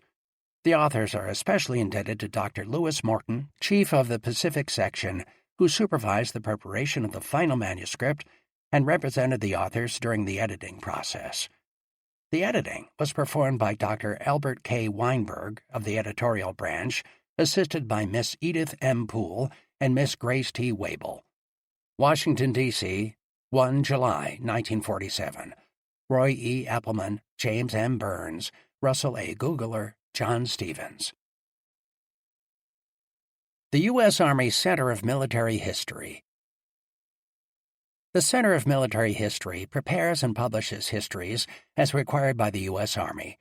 It coordinates Army historical matters, including historical properties, and supervises the Army Museum system. It also maintains liaison with public and private agencies and individuals to stimulate interest and study in the field of military history. The center is located at 1099 14th Street Northwest, Washington, D.C., 20005-3402. Chapter 1. Operation Iceberg. On 3 October 1944, American forces in the Pacific Ocean areas received a directive to seize positions in the Ryukyu Islands, Nansei Shoto. Okinawa is the most important island of the Ryukyu group, the threshold of the four main islands of Japan. The decision to invade the Ryukyus signalized the readiness of the United States to penetrate the inner ring of Japanese defenses. For the enemy, failure on Okinawa meant that he must prepare to resist an early invasion of the homeland or surrender. The strategic decision.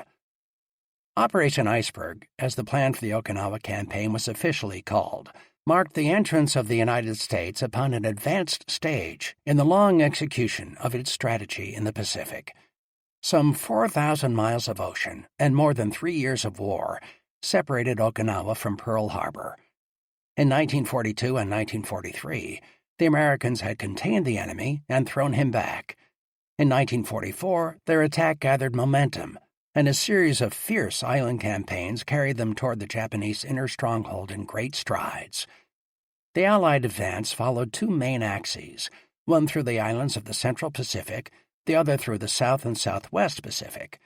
Navy task forces and some other elements operated on both fronts as needed. The result was unremitting pressure against Japanese military and naval might, a major objective of American strategy.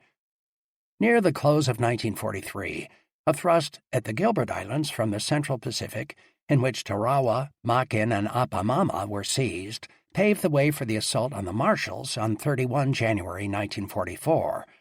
American forces captured Kwajalein, Majuro, and Eniwetok, and their fleet and air arms moved forward. At the same time, American carriers heavily attacked Truk, and that formidable enemy naval base in the Carolines was thenceforth immobilized. Saipan, Tinian, and Guam in the Marianas fell to American arms in the summer of 1944, and in the First Battle of the Philippine Sea, the U.S. Navy administered a crushing defeat to the Japanese fleet that tried to interfere with the American push westward. In September and October, the Americans occupied Ulithi in the Western Carolines for use as an anchorage and advanced fleet base, and took Angaur and Palau in the Palau Islands, situated close to the Philippines. Meanwhile, American forces in the South and Southwest Pacific were approaching Mindanao, southernmost of the Philippine Islands, by advances through the Solomons and New Guinea, in which Japanese armies were neutralized and isolated on Bougainville, New Ireland, and New Britain. The capture of Wakta on the northeastern coast of New Guinea in May 1944 was followed by the seizure of Biak and Numfor. During the summer, a Japanese army attempting to break out from Wewak in Australian New Guinea was subdued. The invasion of Morotai in September placed American forces within 300 miles of Mindanao. The ultimate goal of American operations in the Pacific was the industrial heart of Japan, along the southern shores of Honshu between the Tokyo Plain and Shimonoseki. American strategy aimed to reach this objective by successive steps and to take advantage on the way of Japan's extreme vulnerability to submarine blockade and air bombardment. Throughout most of 1944, Army and Navy staffs in the Pacific Ocean areas had been planning for the invasion of Formosa, Operation Causeway, in the spring of 1945. On the basis of the Joint Chiefs of Staff Directive of March 1944, the general concept of this operation had been outlined, the availability of troops considered and reviewed many times, and the assignment of task force commanders announced. On 23 August, a joint staff study for Causeway had been published. It was clear that Admiral Chester W. Nimitz, Commander-in-Chief, U.S. Pacific Fleet and Pacific Ocean areas, intended to invade Formosa after Southwest Pacific forces had established positions in the central and southern Philippines. Causeway, in turn, was to be followed by operations against the Ryukyus and Bonins, or against the China coast. Either course would lead eventually to assault on the Japanese home islands. On 15 September, the Joint Chiefs directed General Douglas MacArthur to seize Leyte on 20 October instead of 20 December as planned, and to bypass Mindanao. At the same time, Admiral Nimitz was instructed to bypass Yap. On the next day, Admiral Nimitz reconsidered the Formosa operation.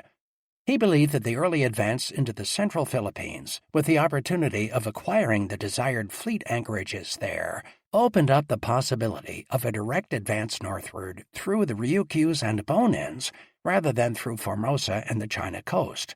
He reviewed the objectives of Causeway, the establishment of air bases from which to bomb Japan, support China, and cut off the home islands from resources to the south, with reference to the new possibility, and in a letter to his Army commanders requested their opinions on the subject. Lieutenant General Robert C. Richardson, Jr., Commanding General, U.S. Army Forces, Pacific Ocean Areas, replied that only those steps should be taken which would lead to the early accomplishment of the ultimate objective, the invasion of Japan proper. From this point of view, the occupation of Formosa as a stepping stone to an advance on Japan via the China coast did not, in his opinion, offer advantages commensurate with the time and enormous effort involved. He proposed instead, as a more economical course, a dual advance along the Luzon-Ryukyus and the Marianas-Bonins axes. He fully agreed with General MacArthur's plan to seize Luzon after Leyte. The seizure of Luzon would provide air and naval bases in the Philippines, from which enemy shipping lanes in the China Sea could be blocked and at the same time Formosa effectively neutralized. From the ample bases in Luzon, it would be possible and desirable to seize positions in the Ryukyus for the prosecution of air operations against Kyushu and Honshu. The occupation of bases in the Bonins would open another route from the Marianas for bomber operations against Japan. The air assaults on Japan will culminate in landings on the enemy's home islands. Lieutenant General Millard F. Harmon, Commanding General, U.S. Army Air Forces, Pacific Ocean Areas, in his reply to Admiral Nimitz, referred to a previous letter which he had written to the Admiral, recommending as an alternative to the invasion of Formosa and the China coast the seizure of islands in the Ryukyu chain for development as air bases from which to bomb Japan. He restated these views and emphasized his opinion that if the objective of Causeway was the acquisition of air bases, it could be achieved with the least cost in men and materiel by the capture of positions in the Ryukyus. The commander of the ground troops designated for Causeway, Lieutenant General Simon B. Buckner, Jr., Commanding General, 10th Army, presented the primary objection to the entire Formosa operation. He informed Admiral Nimitz that the shortages of supporting and service troops in the Pacific Ocean areas made Causeway unfeasible. General Buckner added about a week later that if an invasion of Luzon was planned, the need for occupying Formosa was greatly diminished. Admiral Nimitz communicated the substance of these views to Admiral Ernest J. King, Commander-in-Chief, U.S. Fleet.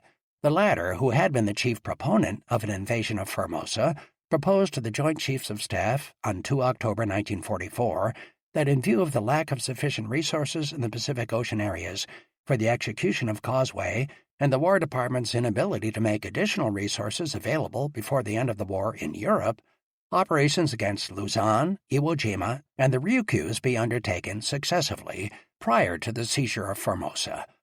Favorable developments in the Pacific and in Europe might make Causeway feasible at a later date. On the next day, 3 October, the Joint Chiefs of Staff issued a directive to Admiral Nimitz to seize one or more positions in the Ryukyu Islands by 1 March 1945. On 5 October, Admiral Nimitz informed his command that the Formosa operation was now deferred and that after General MacArthur invaded Luzon on 20 December 1944, the Pacific Ocean area's forces would seize Iwo Jima on 20 January 1945 and positions in the Ryukyus on 1 March. The projected Ryukyus campaign was bound up strategically with the operations against Luzon and Iwo Jima.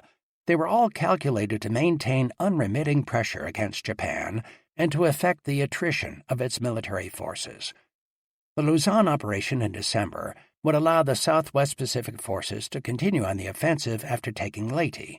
The occupation of Iwo Jima in January would follow through with another blow and provide a base for fighter support for the B-29s operating against Japan from the Marianas.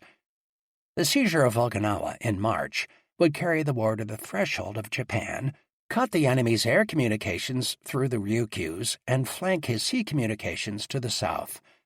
Okinawa was, moreover, in the line of advance both to the China coast and to the Japanese home islands.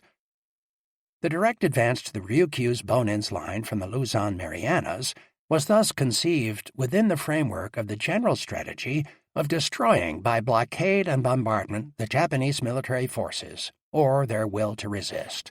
The Ryukyus were within medium bomber range of Japan, and it was estimated that 780 bombers, together with the necessary number of fighters, could be based there.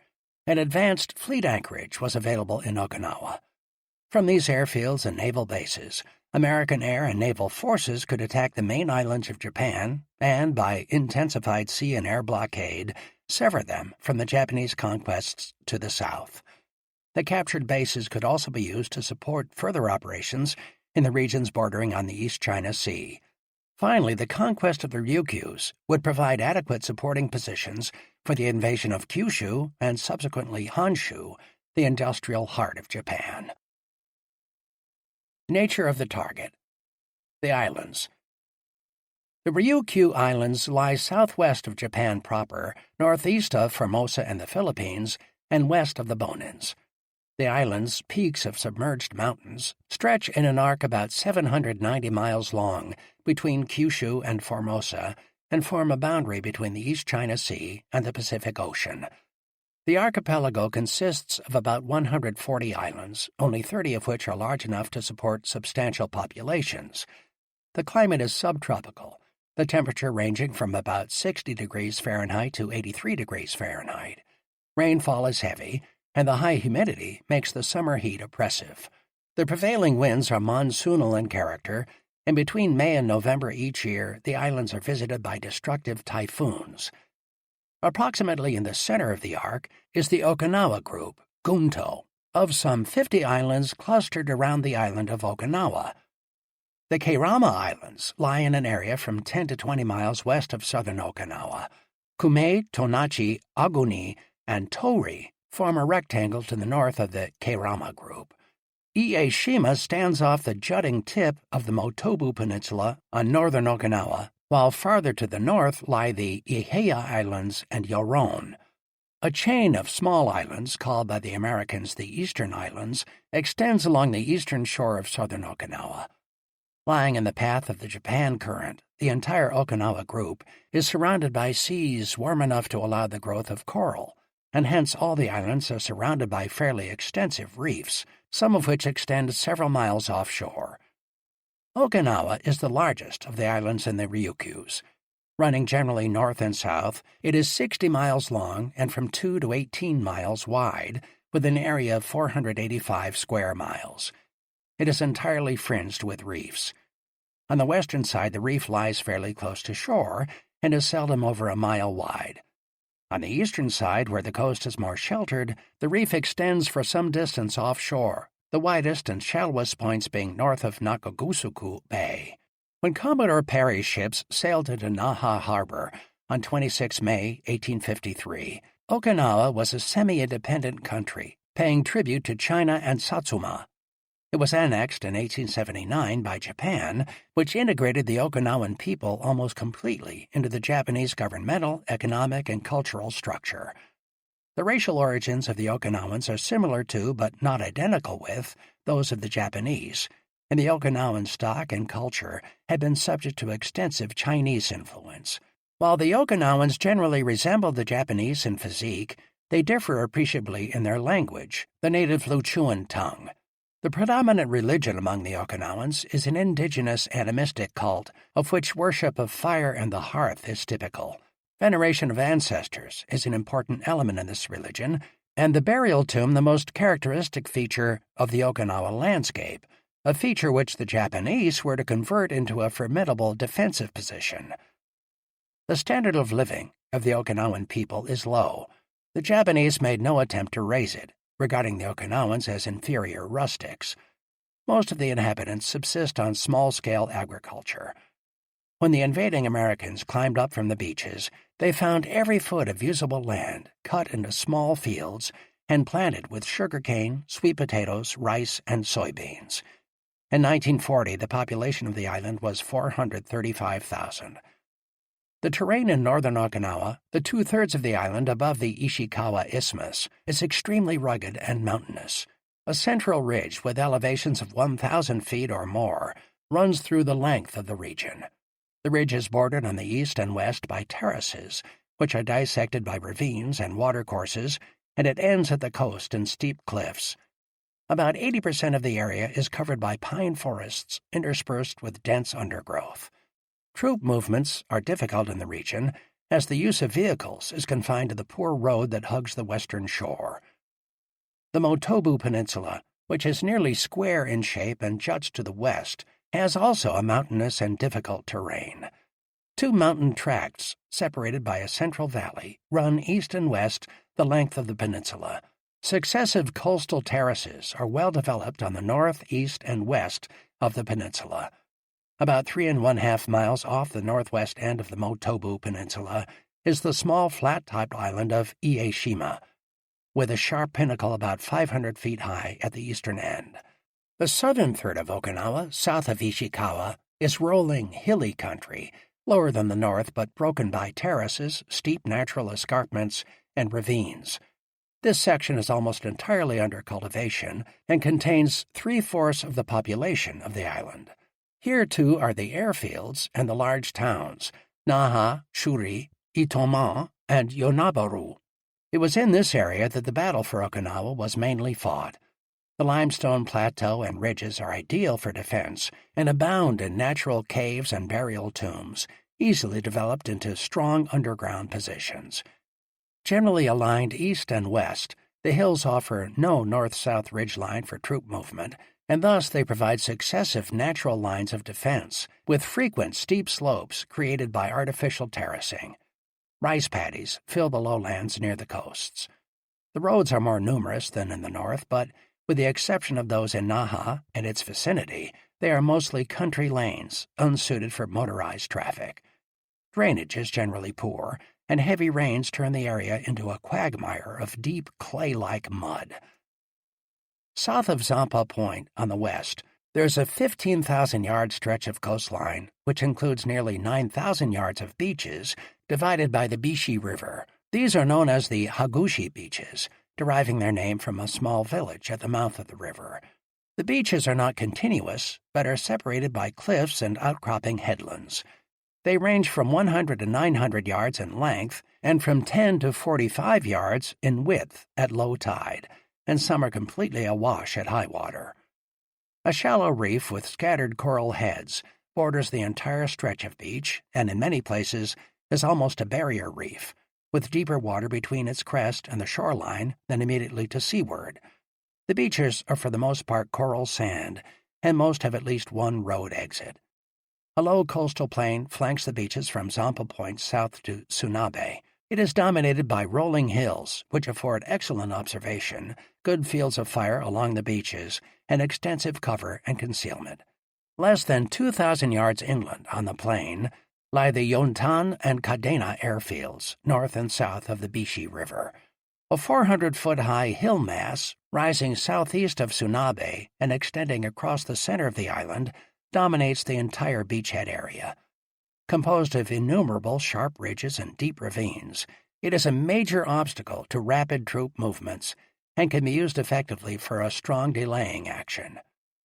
South of the Tsunabe Hills, down to the Ichitomari-Tsuwa line, the island narrows to 5,500 yards. The terrain is essentially similar to that behind the Hagushi beaches, with heavily wooded uplands and extensively terraced and cultivated valleys and lower slopes. The hills and ridges are generally low, except for some high peaks in the general vicinity of Kuba on the east coast, from which observation of the area is excellent. Roads are adequate for light Japanese transport, but not for the heavy strain of American military traffic. On the east coast, the Kachin Peninsula on the north and the Chinen Peninsula on the south extend into the ocean to enclose the spacious fleet anchorage of Nakagusuku Bay, called by the American troops Buckner Bay. A low coastal plain from 1/4 to 1 mile wide runs along the shore of the bay from the Kachin Peninsula to Yonabaru. At Yonabaru, the plain extends inland to the west through an area of moderate relief and joins another coastal flat extending northeastward from Naha. A cross-island road follows this corridor and connects the two cities. Naha, the capital of the island, with a population of 65,000, is Okinawa's chief port and can accommodate vessels up to 3,000 tons. Southwest of the city, on the Oroku Peninsula, was the Naha Airfield, the most highly developed field on the island. In the region north of the Naha-Yonabaru corridor, and in the vicinity of Shuri, the ancient capital of Okinawa, lies the most rugged terrain in the southern part of the island. From the high ground near Shuri, and from many other vantage points in this area, observation is excellent to the north and south and over the coastal regions. At the highest point, the hills rise about 575 feet, but the lack of pattern, the escarpments, steep slopes, and narrow valleys characteristic of the region make the major hill masses ideal territory for defense. Many of the escarpments are sheer cliffs without topsoil or vegetation. The low ground is filled with twisting ridges and spotted with small irregular knolls, rendering observation difficult and providing excellent locations for minor infantry and anti-tank positions. The most prominent features of the region are the strong natural defensive line of the Urasoe-Mura escarpment, rising from the west coast above the Machinato airfield and running for 4,500 yards across the island in a southeasterly direction, and the chain of hills through Tanabaru and Minami Uebaru to the east coast southwest of Tsuwa. South of the strong Shuri positions, the terrain is rough, but there are a few large escarpments. There are some broad valleys and an extensive road net which would facilitate troop movements. The terrain in the southern end of the island consists of an extensive limestone plateau surrounded by precipitous limestone cliffs. The northern side of the plateau is a 300-foot escarpment which rises vertically from the valley floor in a jagged coral mass. On the top of the plateau, major hills, Yuzadake and Yaijudake, cover all approaches from the north, east, and west. Along the southeastern coast, much of the stretch from Minatoga to the eastern end of the Chinen Peninsula consists of beaches.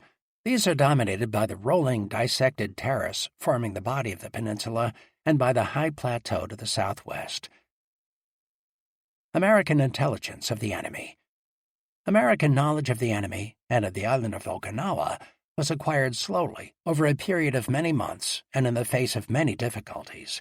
With Okinawa isolated from the world by the Japanese, information of military value concerning the strategic inner defense line of the empire was scarce and difficult to obtain. Limited basic intelligence was garnered from documents and prisoners captured on Pacific Island battlefields, from interrogation of former residents of the Ryukyus, and from old Japanese publications. The great bulk of the data was obtained through aerial photographic reconnaissance. This, however, was often incomplete and inadequate, particularly for terrain study and for estimating enemy strength and activity. The distance of the target from American air bases, 1,200 nautical miles, necessitated the use of B-29s and carrier planes for photographic missions. The former afforded only high-altitude, small-scale coverage, while the latter depended on the scheduling of carrier strikes. The relatively large land masses involved and the prevalence of cloud cover added to the difficulty of obtaining the large-scale photographs necessary for detailed study of terrain and installations. The target map prepared by American intelligence represented all that was known of the terrain and the developed facilities of the island.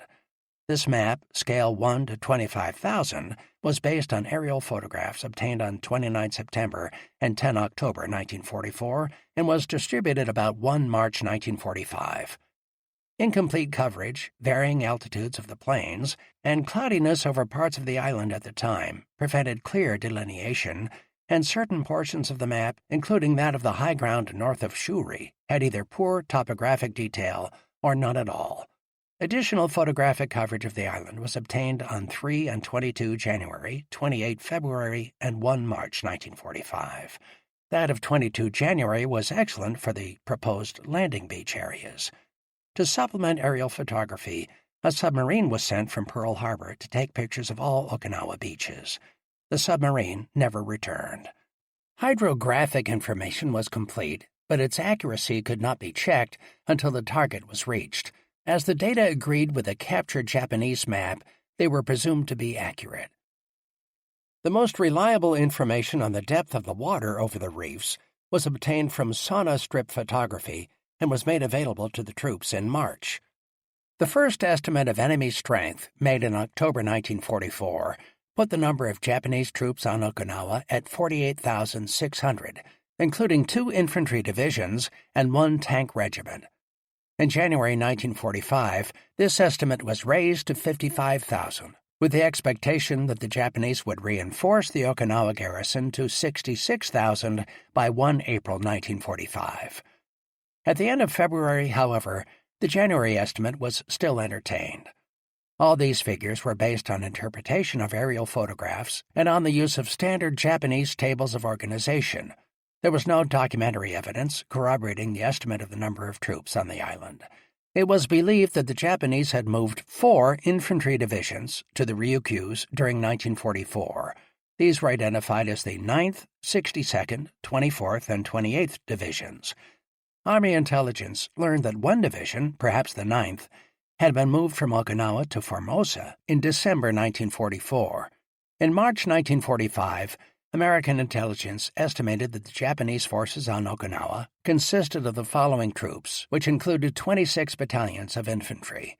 Headquarters 32nd Army, 625, 24th Division, triangular, 15,000 to 17,000, 62nd Division, square, 11,500, 44th Independent Mixed Brigade, 6,000, 1 Independent Mixed Regiment, 2,500, 1 Tank Regiment, 750, 1 Medium Artillery Regiment, 2 Mortar Battalions, 1 Anti-Tank Battalion, 3 Anti-Tank Companies and Anti-Aircraft Units, 5,875, Air-Ground Personnel, 3,500, Service and Construction Troops, 5,000 to 6,000, Naval Ground Troops, 3,000. Total, 53,000 to 56,000. It was considered possible that elements of the 9th and 28th Divisions might also be present on Okinawa proper. Enemy forces were known to be organized under the 32nd Army, commanded, it was thought, by General Watanabe, with headquarters at Naha. Shortly before the landings, the estimate of Japanese troops was raised to 65,000 on the basis of long-range search plane reports of convoy movements into Naha. Calculations based on Japanese tables of organization indicated that the enemy could be expected to have 198 pieces of artillery of 70 mm or larger caliber, including 24 150 mm howitzers. The Japanese were presumed to have also about 100 anti-tank guns of 37 mm and 47 mm caliber, in addition to the guns carried on tanks. The tank regiment on Okinawa had, according to Japanese tables of organization, 37 light and 47 medium tanks, but one estimate in March placed the total number of tanks at 90. Intelligence also indicated that rockets and mortars up to 250 mm could be expected. Aerial photographs disclosed 3 main defense areas on Okinawa, centering in Naha, the Hagushi beaches, and the Yonabaru-Nakagusuku Bay area on the east coast. Prepared positions for 4 infantry regiments were noted along the bay, for 1 regiment behind the Hagushi beaches, and for 1 battalion along the beaches at Machinoto above Naha. It was believed that a total of 5 or 6 battalions of troops would be found in the northern part of Okinawa and Ieshima, and that 2 divisions would be concentrated in southern Okinawa. The main strength of the Japanese artillery was believed to be concentrated in 2 groups, one about 2 miles east of Yontan Airfield, and the other about 3 miles due south of Shuri. The probable presence of guns was deduced from the spoil, which had been deposited in front of cave or tunnel entrances on the slopes of ridges in a manner suitable for gun emplacements. At the end of March 1945, intelligence indicated that there were 4 operational airfields on Okinawa, at Naha, Yontan, Kadena, and Machinoto. The first 2 were the best. All were heavily defended with numerous anti-aircraft and dual-purpose gun emplacements. The Yonabaru Strip, which had been in an initial stage of construction in October 1944, was reported as having been abandoned by February 1945. Apparently not intending to defend Ieshima very determinedly, the Japanese, in the latter part of March, were reported to have rendered the airfield there unusable by digging trenches across the runways. Land-based enemy aircraft on Okinawa was not expected to constitute a danger.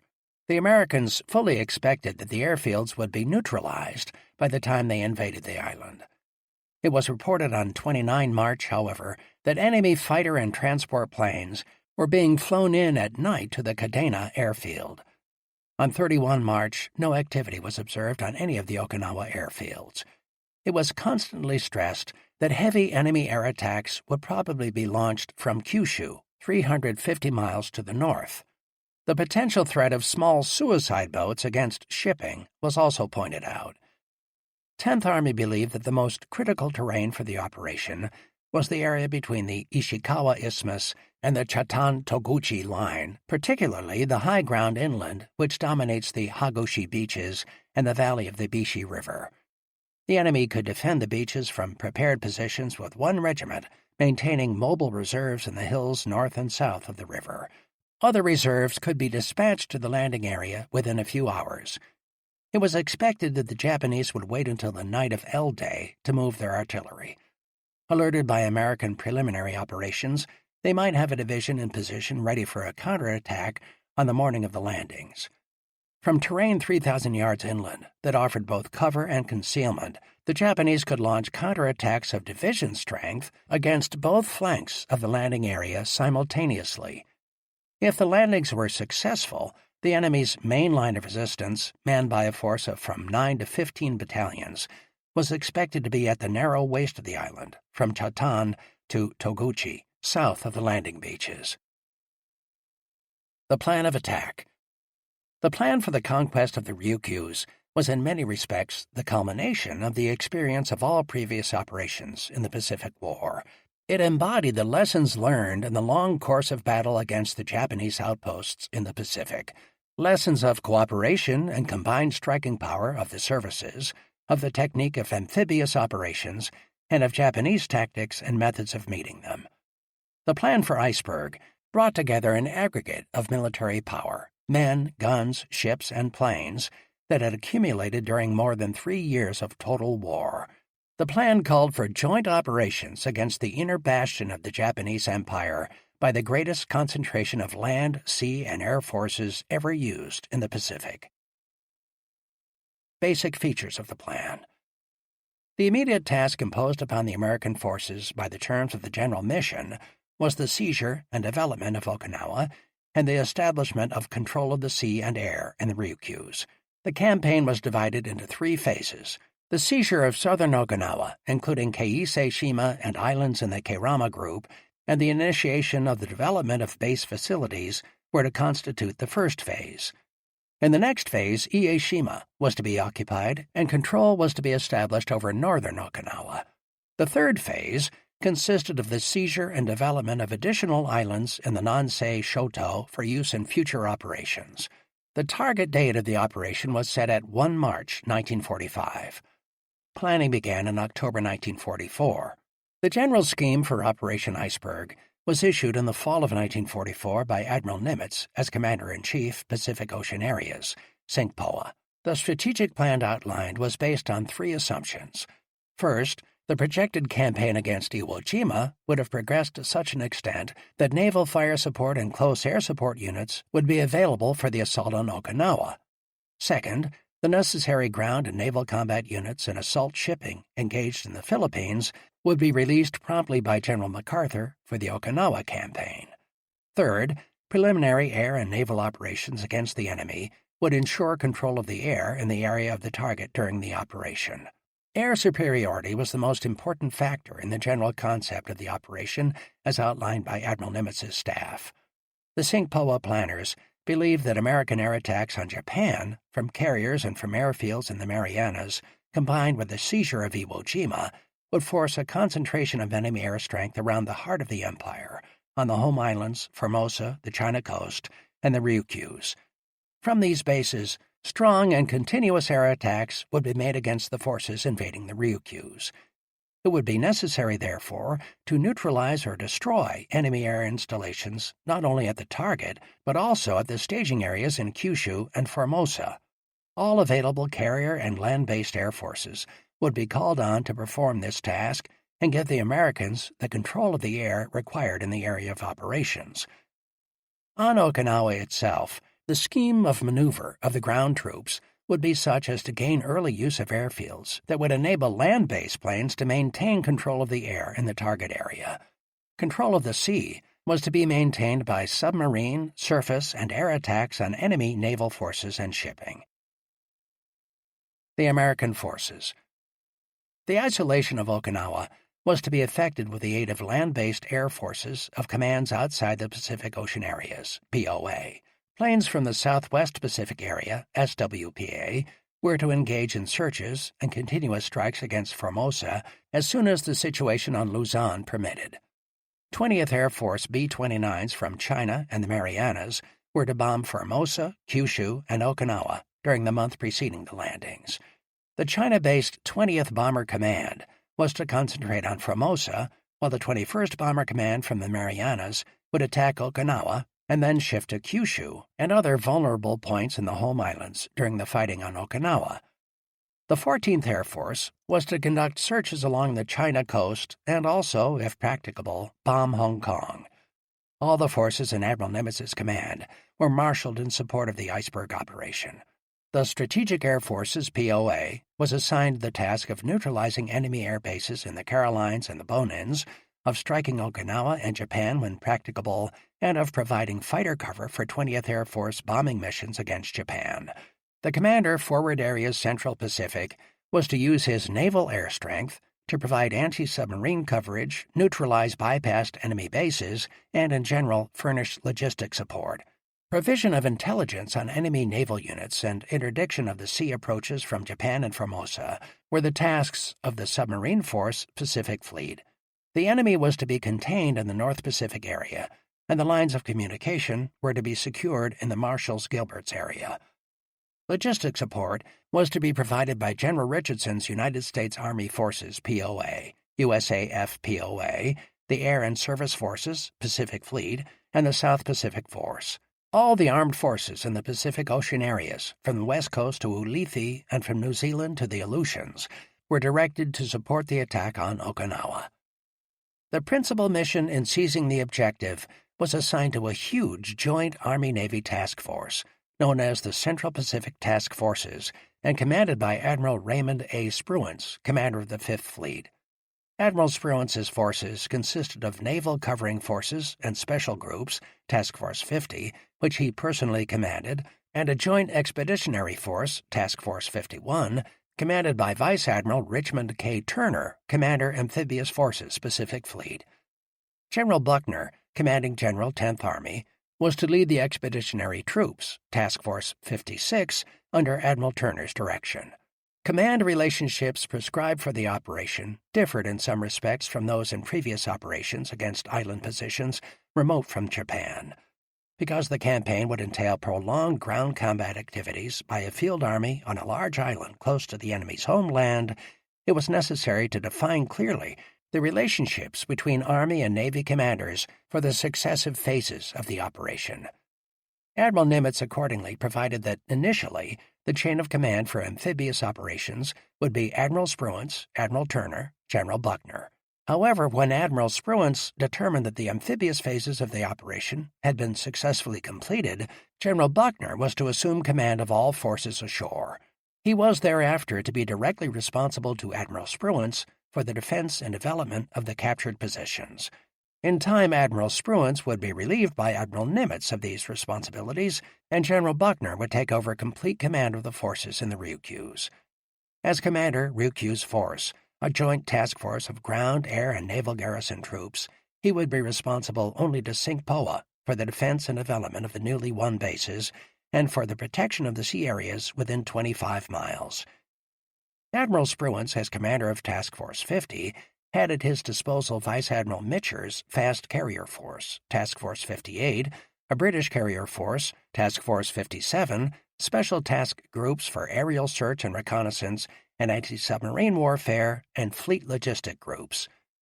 Task Force 58 had a major share of the mission of neutralizing Japanese air strength.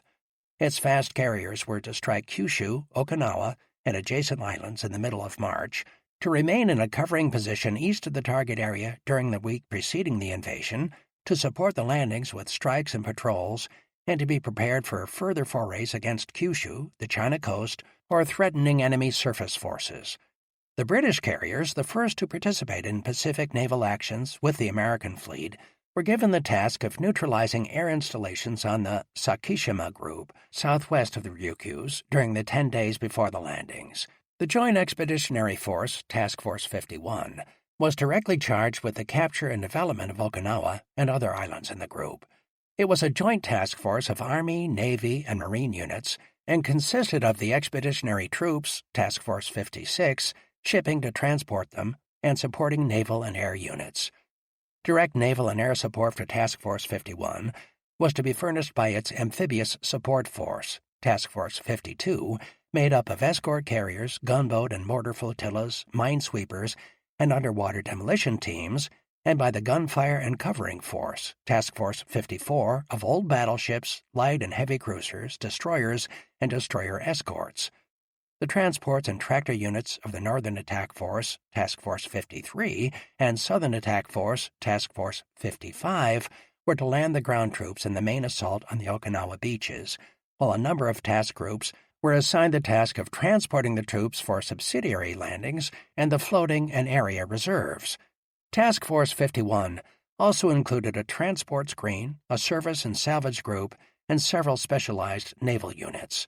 The troops who would assault the objectives constituted a field army, the 10th Army, which had been activated in the United States in June 1944, and shortly thereafter had opened headquarters in Oahu. General Buckner formally assumed command in September 1944, having come to the new assignment from the command of the Alaskan Department, where for 4 years he had been organizing the American defenses in that area. His new staff included many officers who had served with him in Alaska, as well as some from the European theater of operations. The major components of 10th Army were 24th Army Corps and 3rd Amphibious Corps, Marine. The former consisted of the 7th and 96th Infantry Divisions, and was commanded by Major General John R. Hodge, a veteran leader of troops who had met and defeated the Japanese on Guadalcanal, New Georgia, Bougainville, and Leyte. 3rd Amphibious Corps included the 1st and 6th Marine Divisions and was headed by Major General Roy S. Geiger, who had successfully directed Marine operations on Bougainville and Guam. 3 divisions, the 27th and 77th Infantry Divisions and the 2nd Marine Division, were under the direct control of 10th Army for use in special operations and as reserves. The Area Reserve, the 81st Infantry Division, was under the control of SINCPOA. Also assigned to 10th Army for the purpose of defense and development of the objectives were a Naval Task Group, the Tactical Air Force, and the Island Command. A total of 183,000 troops was made available for the assault phases of the operation. About 154,000 of these were in the 7 combat divisions, excluding the 81st Division, which remained in New Caledonia. All 7 divisions were heavily reinforced with tank battalions, amphibian, truck, and tractor battalions, joint assault signal companies, and many attached service units. The 5 divisions committed to the initial landings total about 116,000. The 1st and 6th Marine Divisions, with 26,274 and 24,356 troops, respectively, each carried an attached Naval Construction Battalion and about 2,500 replacements, in addition to their other supporting combat and service units. The reinforced 7th, 77th, and 96th Divisions averaged nearly 22,000 men per division, but each was about 1,000 understrength in organic infantry personnel. The 27th, the Reserve Division, was reinforced to a strength of 16,143, but remained nevertheless almost 2,000 understrength organically. The 2nd Marine Division, also in Army Reserve, numbered 22,195. 10th Army, as such, had never directed any campaigns, but its corps and divisions had all been combat tested before the invasion of the Ryukyus. 24th Corps had carried out the conquest of Leyte, and 3rd Amphibious Corps had captured Guam and Peleliu. The 7th Division had seen action on Attu, Kwajalein, and Leyte, the 77th on Guam and Leyte, and the 96th on Leyte. The 27th had taken part in the battles for the Gilberts and Marshalls and for Saipan. The 1st Marine Division had been one of the first to see action in the Pacific on Guadalcanal and had gone through the campaigns of Western New Britain and Peleliu. The 6th Marine Division had been activated late in 1944, but its regiments were largely made up of seasoned units that had fought on Guam, the Marshalls, and Saipan. The 2nd Marine Division had participated in the fighting on Guadalcanal, Tarawa, Saipan, and Tinian. Plan for the capture of Okinawa. Using the SINCPOA Joint Staff Study as a basis, each of the major commanders prepared his plans and issued his operation orders.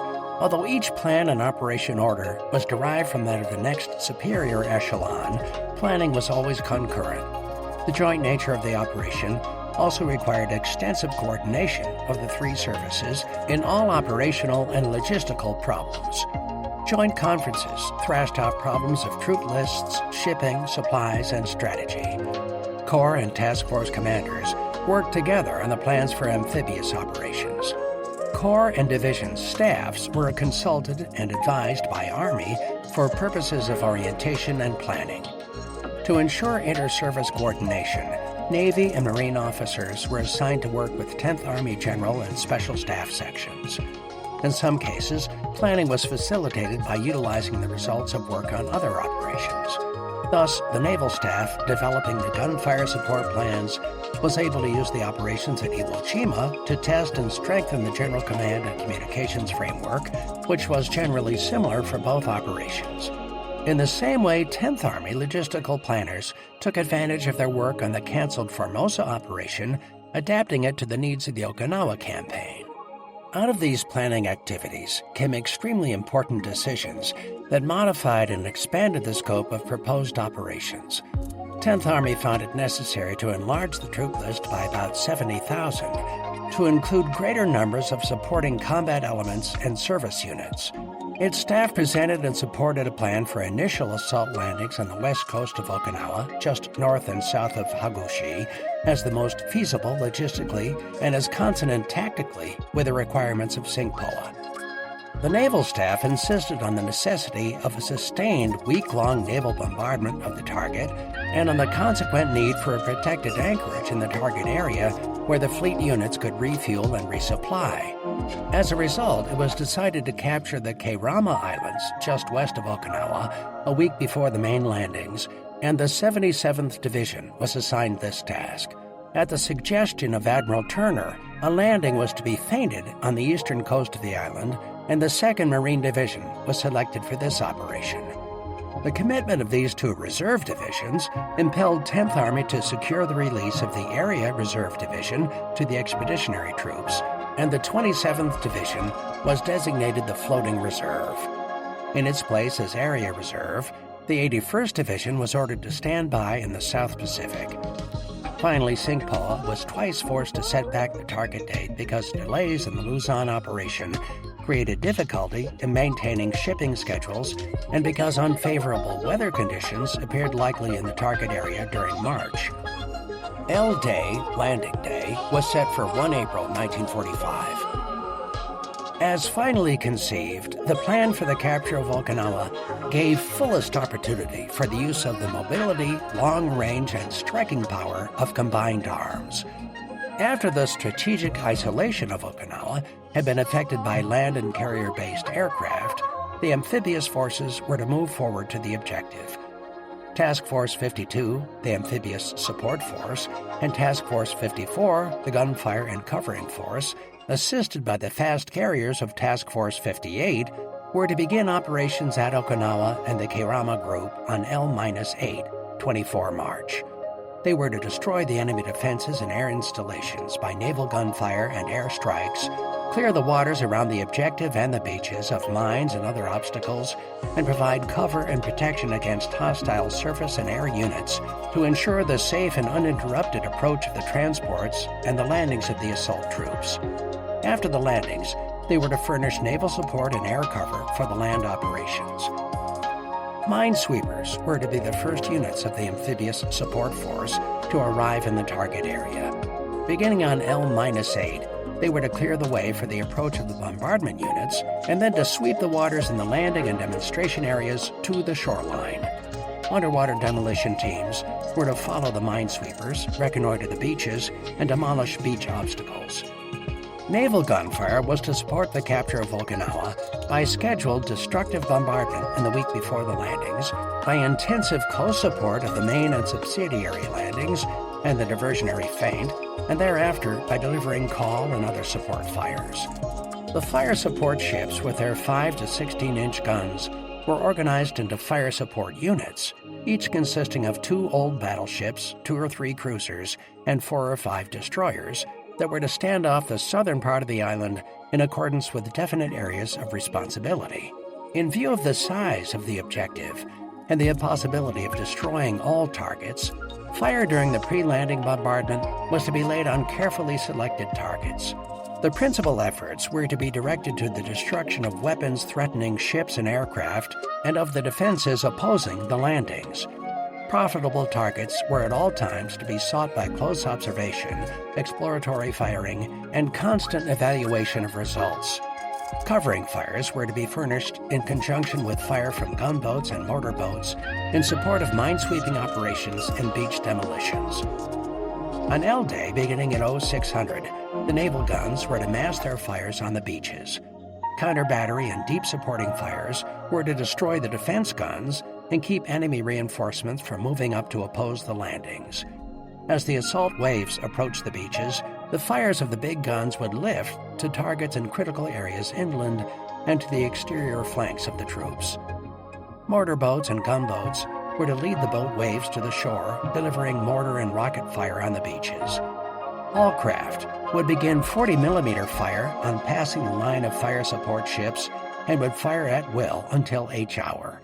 After the landing, scheduled fire on areas 1,000 yards inland and on the flanks would be continued, but top priority would be given to call fires in direct support of the assault elements. All scheduled bombardments until H-35 minutes were to be under control of the commander of Task Force 52. After that time, because of the size of the landing forces and the extent of the beaches, the commanders of the northern and southern attack forces would assume control of the support of their respective landing forces. The commander of Task Force 51 was to remain responsible for the general coordination as well as the actual control of bombardment in the Army zone. By 1500 each day, he would allocate gunfire support vessels for the succeeding 24 hours in accordance with approved requests from Army and Corps. Air support was to be provided largely by the fast carriers of Task Force 58 and by the escort carriers of Task Force 52. The fast carriers were, for the first time, to be available at the target area for a prolonged period to furnish support in combat air patrols. They were to cover minesweeping operations, hit targets on Okinawa which could not be reached by naval gunfire, destroy enemy defenses and air installations, and strafe the landing beaches. The escort carriers would provide aircraft for direct support missions, anti-submarine patrols, naval and artillery gunfire spotting, air supply, photographic missions, and the dropping of propaganda leaflets. After L Day, additional support was to be furnished by seaplane squadrons based on the Kerama Islands and by the shore-based Tactical Air Force of the 10th Army. The latter was eventually to be responsible for the air defense of the area, being charged with gaining the necessary air superiority and giving tactical support to the ground troops. Provision was made for the careful coordination of all naval gunfire, air support, and artillery, both in the assault and in the campaign in general.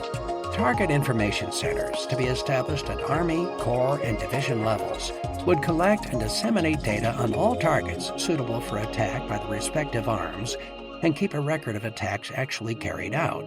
In addition, at every echelon from battalion to Army, representatives of each support arm, artillery, naval gunfire, and air, were to coordinate the use of their respective arms for targets in their zones of action and advise their commanders on the proper employment of the various types of supporting fires.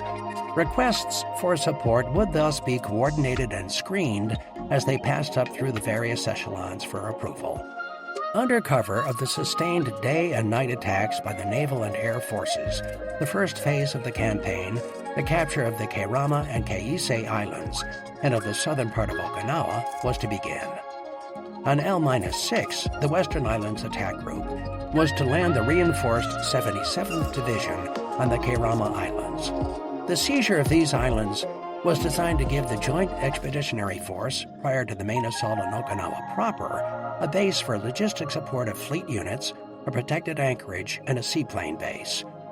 2 regimental combat teams were to land on several of the islands simultaneously and to proceed from the southeast end of the group to the northeast by island-hopping maneuvers, capturing Keisei Island by L-1. All hostile coastal defense guns that could interfere with the construction of the proposed naval bases were to be destroyed. Organized enemy forces would be broken up without attempting to clear the islands of snipers. 2 battalions of 155mm guns were to be emplaced on Keisei in order to give artillery support to the landings on the coast of Okinawa. Then, after stationing a small garrison force in the islands, the division would re-embark and be prepared to execute the 10th Army's reserve plans, giving priority to the capture of Ieshima. While the 77th Division was taking the lightly held Kerama Islands, the preliminary operations for softening up Okinawa would begin. They would mount in intensity as L-Day approached. Beginning on 28 March, fire support units would close in on the island, behind the minesweepers and demolition teams. The northern and southern attack forces would arrive off the west coast early on L-Day and land their respective ground forces at H hour, tentatively set for 0830. 3rd Amphibious Corps would land 2 divisions abreast on the left flank north of the town of Hagushi at the mouth of the Bishi River. 24th Corps would land 2 divisions abreast on the right flank south of Hagushi. The 4 divisions in landing would be in the following order from north to south: 6th Marine Division, 1st Marine Division, 7th Division, and 96th Division. The 2 corps were then to drive across the island in a coordinated advance. The 6th Marine Division was first to capture the Yontan airfield and then to advance to the Ishikawa Isthmus, the narrow neck of the island, securing the beachhead on the north by L+15. The 1st Marine Division was to head across the island and drive down the Kachin Peninsula on the east coast. South of the Corps boundary, which ran eastward from the mouth of Bishi, the 7th Division would quickly seize the Kadena airfield and advance to the east coast, cutting the island in 2. The 96th was required initially to capture the high ground commanding its beaches on the south and southeast. Then it was to move rapidly down the coastal road, capture the bridges near Chatan, and protect the right of the Corps. Continuing its attack, it was to pivot on its right flank to secure the beachhead on the south by L+10 on a line running across the isthmus below Kuba and Futema. The choice of the beaches north and south of Hagushi for the initial assault was made after a study by 10th Army of all the landing beaches in southern Okinawa and a survey of several plans of action. The various plans were weighed in the light of the requirements of the SINCPOA Joint Staff Study and considerations of tactical and logistical feasibility. The preferred plan was finally chosen for a number of reasons. First, it would secure the necessary airfields by L+5. Second, it would provide the unloading facilities to support the assault. The Hagushi beaches were considered the only ones capable of handling sufficient tonnage to sustain a force of 2 corps and supporting troops, and this seemed to outweigh the disadvantages of not providing for the early capture of the port of Naha and the anchorage in Nakagusuku Bay. Third, the plan would result in separating the enemy forces. Fourth, it would concentrate the troops on one continuous landing beach opposite the point where the greatest enemy resistance was expected. Fifth, it would use the terrain least advantageous for enemy resistance to the landings. Finally, it would permit maximum fire support of the assault. The scheme of maneuver was designed to isolate the initial objective, the southern part of the island, by seizing the Ishikawa Isthmus north of the landing beaches to prevent enemy reinforcement from that direction. At the same time, the establishment of a general east-west line from Kuba on the south would prevent reinforcement from the south. Thereafter, the attack was to be continued until the entire southern part of the island was occupied. Ground commanders hoped that, for the first time in the Pacific, maneuver could be used to the utmost. the troops would cut across the island quickly, move rapidly to the south, break up the Japanese forces into small segments, bypass strong points, and mop up at leisure. While the troops were landing on the west coast, the 2nd Marine Division would feint landings on the southeast coast. This demonstration, scheduled for L-Day and to be repeated on L+1, would be as realistic as possible in order to deceive the enemy into believing that landings would be made there as well as on the Hagushi beaches. After the demonstration, the division would be prepared to land on the Hagushi beaches in support of the assault forces. The 27th Division, as floating reserve, was to arrive at Ulithi not later than L+1 and be on call of the Commander, Joint Expeditionary Force. It was to be prepared to seize the islands off the east coast of Okinawa and then to land on that coast in support of 24th Corps. In case the preferred plan for landing on the west coast proved impracticable, an alternate plan was to be used. In this plan, the capture of the Kerama Islands was to be followed by a similar sweep through the small islands east of southern Okinawa that guarded the entrance to Nakagusuku Bay. On L-Day 2, Marine divisions would land on the southeast coast of Okinawa between Chinen Point and the town of Minatoga. During the next 3 days, the Marines were to seize high ground in the area in order to support a landing by 2 divisions of 24th Corps on the lower part of Nakagusuku Bay between Kuba and Yonabaru. Although the alternate plan met most of the requirements for a successful landing operation, it was distinctly a second choice because it would allow the enemy reserves to offer maximum opposition to the second landings and would require a prolonged assault against all the enemy forces on the island to complete the first phase of the mission. Psychological warfare and military government.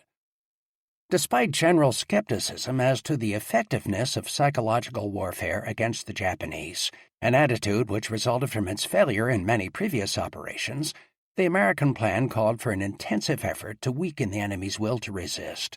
Intelligence agencies prepared 5,700,000 leaflets to be dropped over Okinawa from carrier planes. More millions of leaflets were to be printed at the target and scattered over specific areas by bombs and shells. Tanks with amplifiers, an airplane with an ultra-loud speaker, and remotely controlled radios dropped behind enemy lines would also tell the enemy why and how he should surrender.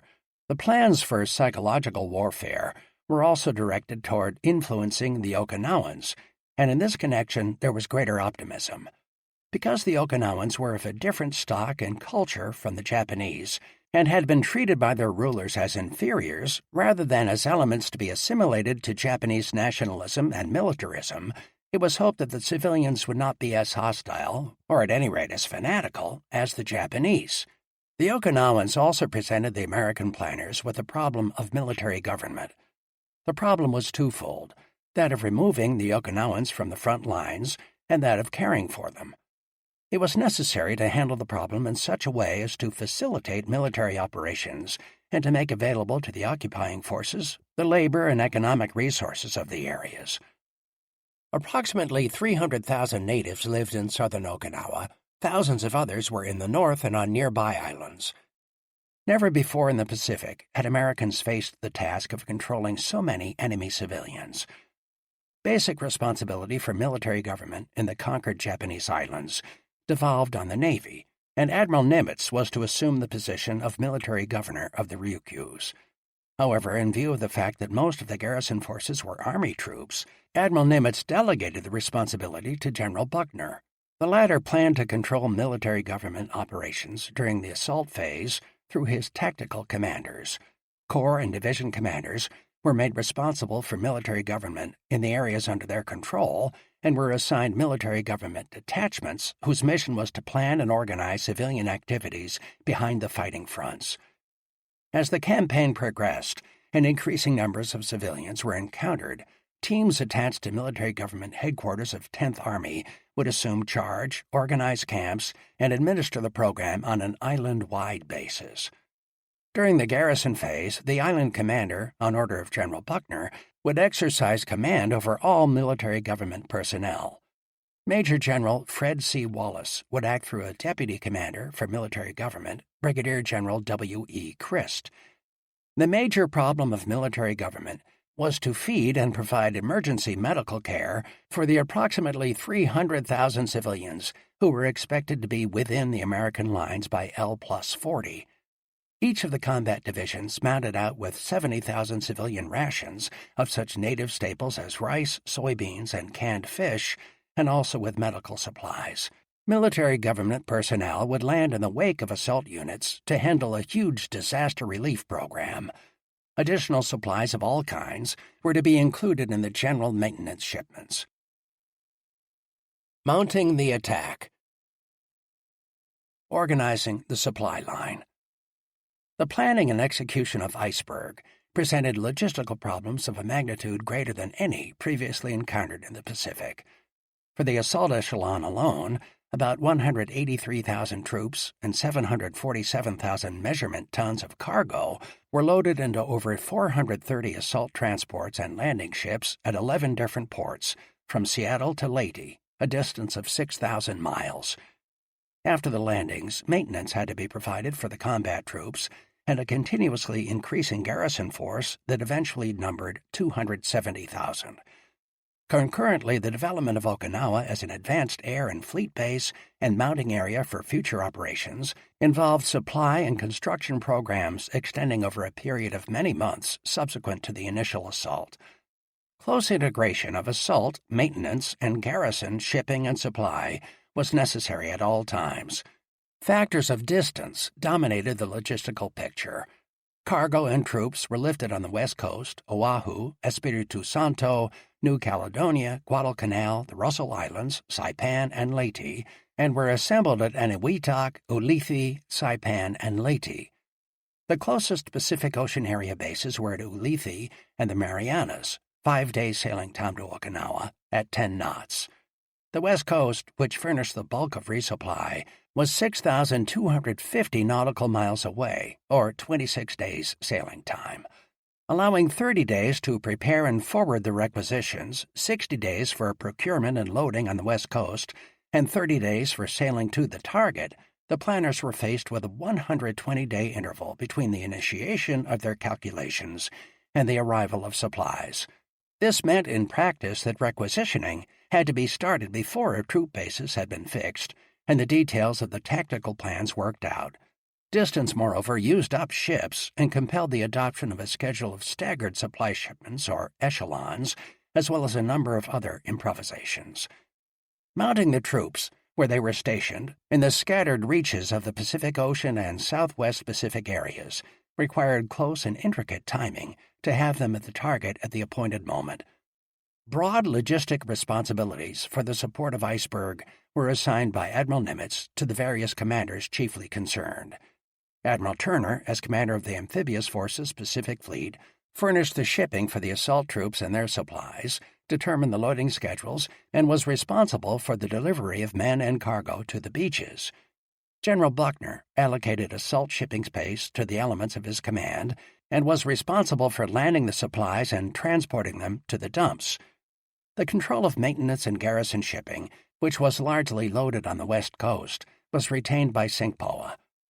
Responsibility for both the initial supply and the resupply of all Army troops was assigned to the Commanding General, Pacific Ocean areas, while the commanders, Fleet Marine Force, Service Force, and Air Force of the Pacific Fleet were charged with logistic support of Marine, Navy, and Naval Aviation units. The initial supplies for the troops mounting in the South Pacific and the Southwest Pacific were to be furnished by the commanders of those areas. The first phase of supply planning involved the preparation of special lists of equipment required for the operation, which included excess tables of equipment items, equipment peculiar to amphibious operations, and base development materials. Such lists, or operational projects as they were known, had been prepared for the projected Formosa operation. When this was canceled, the projects were screened and reduced to meet the needs of Iceberg. At a very early stage in the planning, it became evident that there was a shortage of available shipping. The number of combat and service troops included in the initial troop bases far exceeded the capacity of allocated shipping. As a result, tonnage had to be reduced for some units, while other units were eliminated entirely from the assault echelon and assigned space in the next echelon.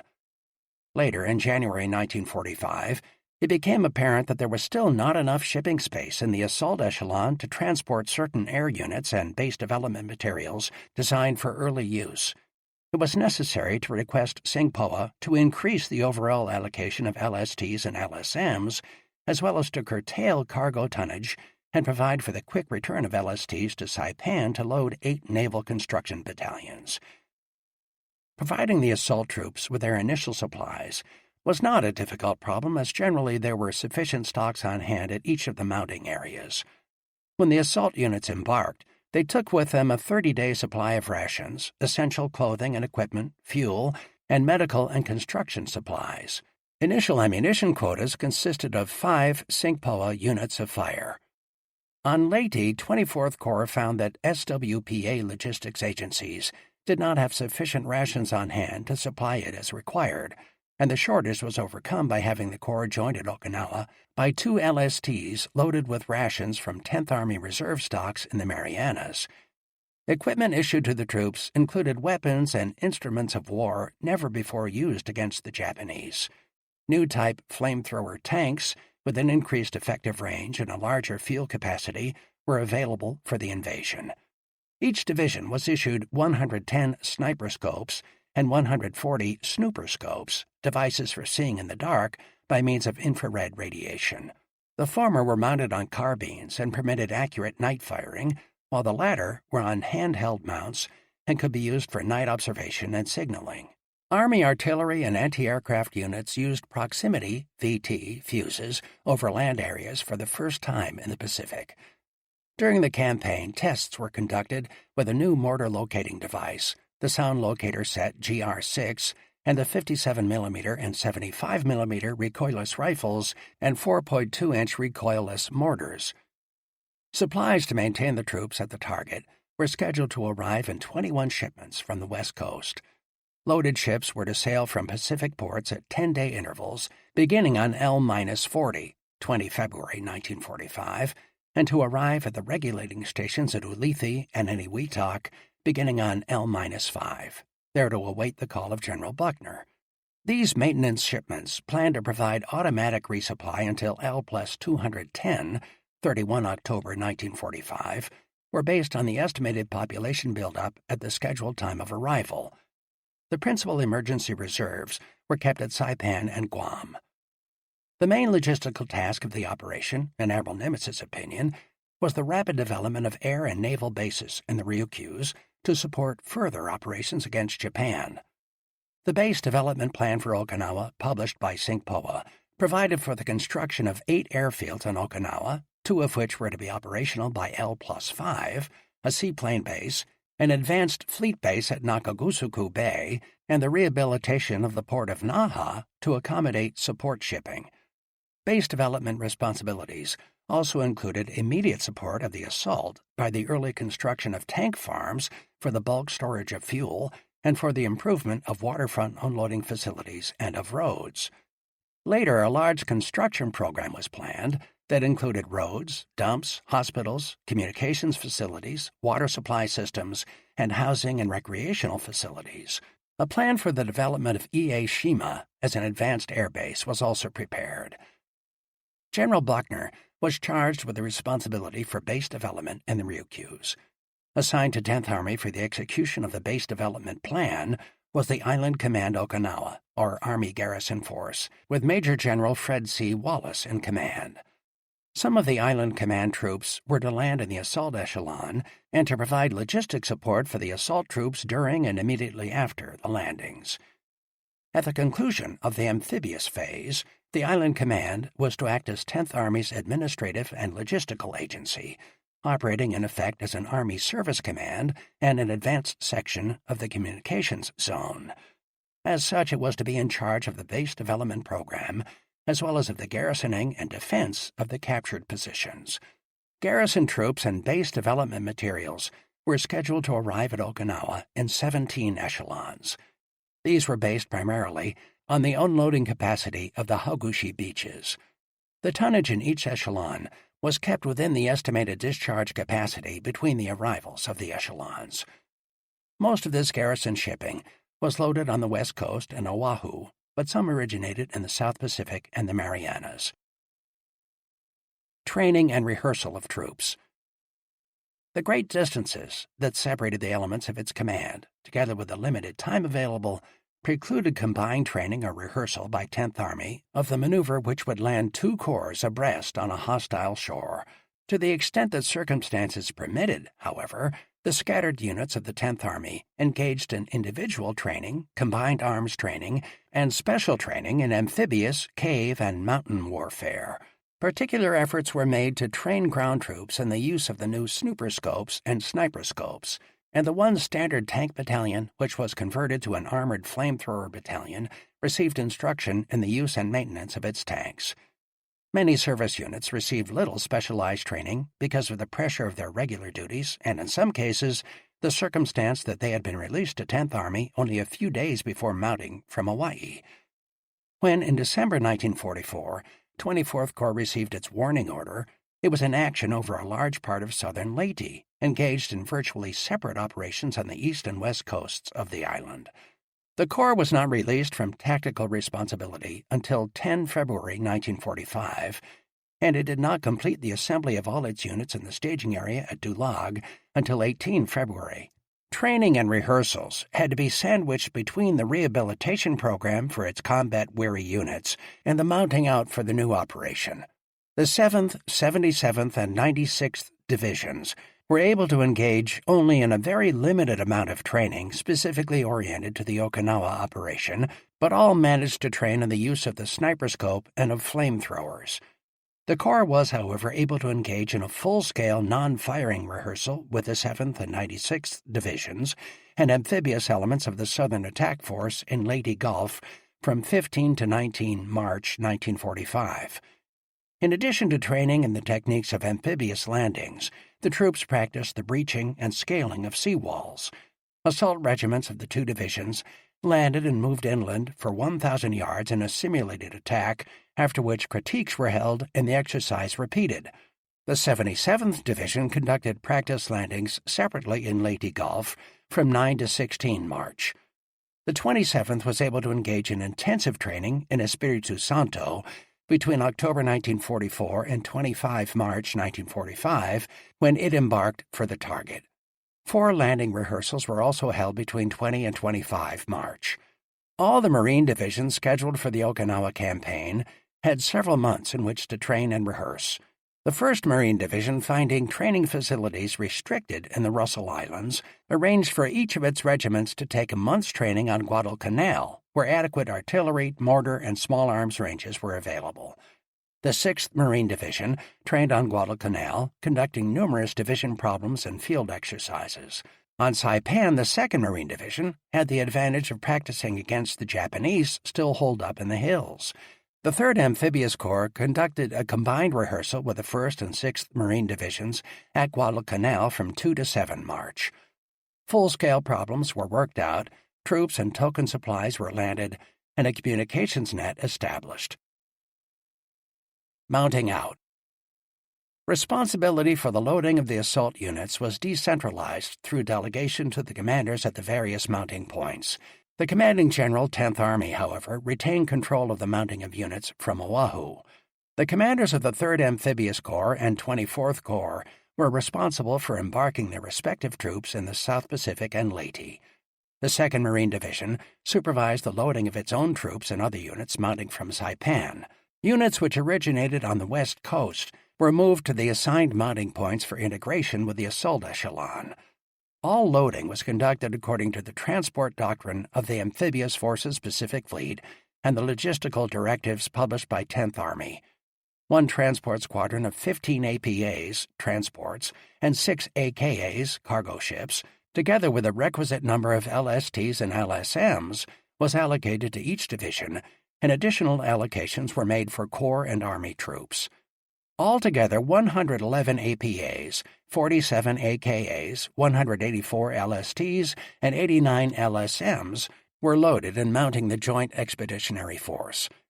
Transport quartermaster teams were activated and assigned to Army units to load their troops and equipment, while Marine units used the teams which had functioned in previous operations. Admiral Turner also sent 2 combat loading teams, trained in embarkation procedures and familiar with the policies of his command, to aid in the loading of the 2 corps at Leyte and the Guadalcanal-Russell's area, and of the 27th Division at Espiritu Santo. All loading plans and operations were subject to the approval of the captain of each ship, as well as of the transport squadron commander concerned. 10th Army Headquarters and most of its attached troops mounted out of Hawaii, while the 7th, 77th, and 96th Divisions embarked at Leyte, where the largest number of ships was loaded. Each division did its own loading under general supervision of the Corps. The chief difficulty encountered was the necessity of loading across the open beaches in the Dulag area on the east coast of Leyte. Piers were non-existent, or of too flimsy a construction to withstand the battering which they took in the high surf and tide. LSTs and LSMs were beached as near shore as possible, and vehicles had to be driven through the water. 105mm artillery was loaded by means of ducks and pontoon causeways. Transports were loaded in the stream by ships' boats, LSTs, and LSMs. Many lighters and landing craft on Leyte had been diverted to the needs of the Luzon campaign in February, when loading began, and a hurry call was sent to 10th Army for additional lighterage. Loading plans also went awry because of the lack of accurate advance information on the characteristics of ships to be loaded.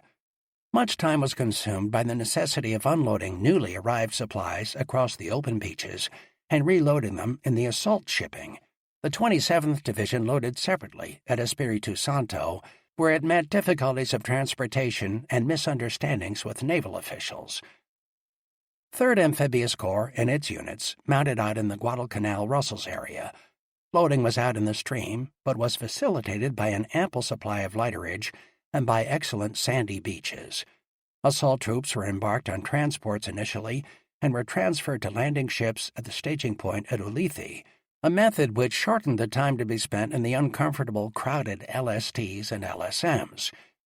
Movement to the target got underway on 18 March 1945, when the slow tractor group carrying the assault troops, which were to take the Kerama Islands, left San Pedro Bay, Leyte.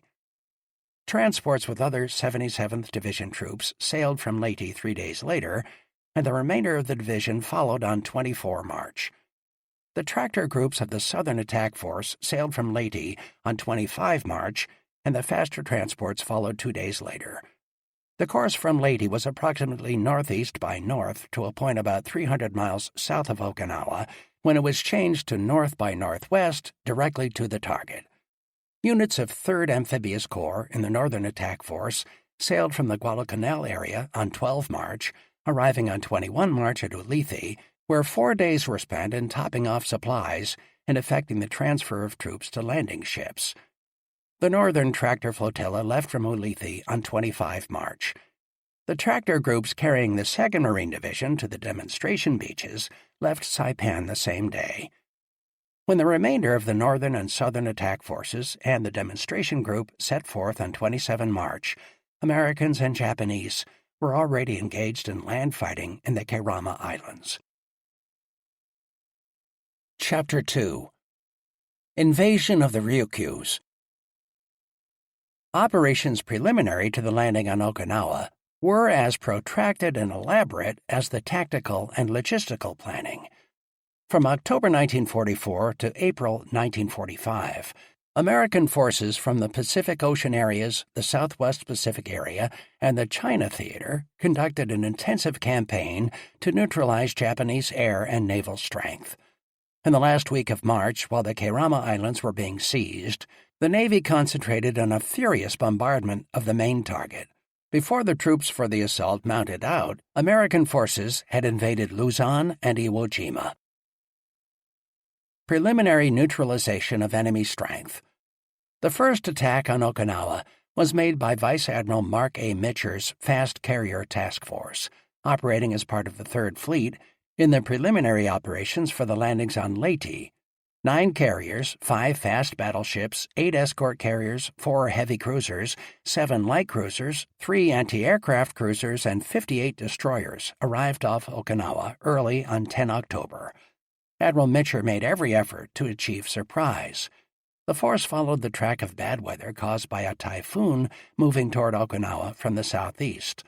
A smaller force of cruisers and destroyers made a diversionary attack on Marcus Island, 1,500 miles to the east, in such a way as to simulate a large force. Aircraft based on the Marianas intensified attacks on Iwo Jima to hamper searches from that direction and flew interdiction patrols ahead of the Third Fleet forces. Wave after wave of carrier planes swept over Okinawa shortly after dawn of 10 October. The first strikes bombed, rocketed, and strafed airfields at Yontan, Kadena, Ieshima, and Naha. Later waves made intensive attacks on shipping, installations, harbor facilities, and similar targets. The attack continued throughout the day. Many enemy aircraft were caught on the ground, dispersed and revetted, but only a few in the air. A fighter bomber from the Bunker Hill dropped a bomb between two midget submarines moored side by side. Other islands in the Ryukyus were reconnoitered and attacked, including Kume, Miyako, Amami-o, Tokuno, and Minami. The attack was one of the heaviest delivered by the fast carrier force in a single day up to that time. In 1,356 strikes, the planes fired 652 rockets and 21 torpedoes and dropped 541 tons of bombs. Naha was left in flames. 4/5 of the city's 533 acres of closely built-up area was laid waste. 23 enemy aircraft were shot down, and 88 more destroyed on the ground or water.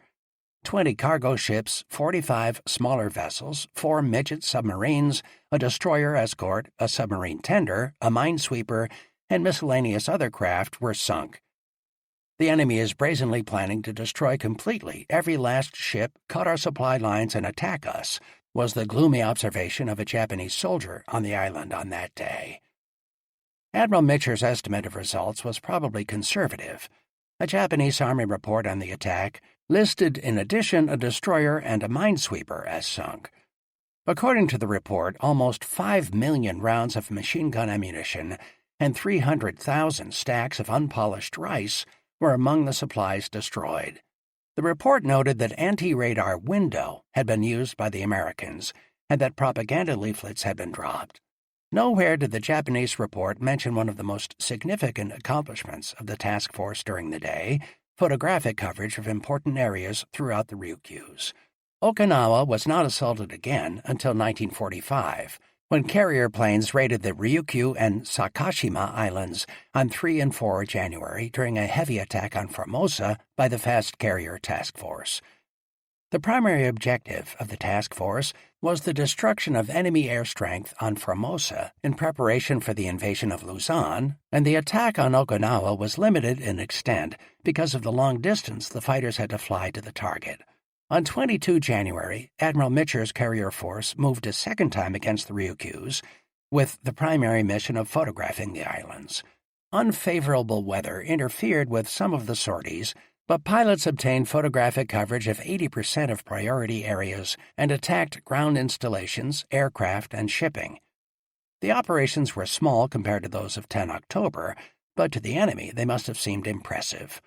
A Japanese superior private in the infantry wrote indignantly in his diary on 22 January, "Grumman, Boeing, and North American planes came over one after another continuously.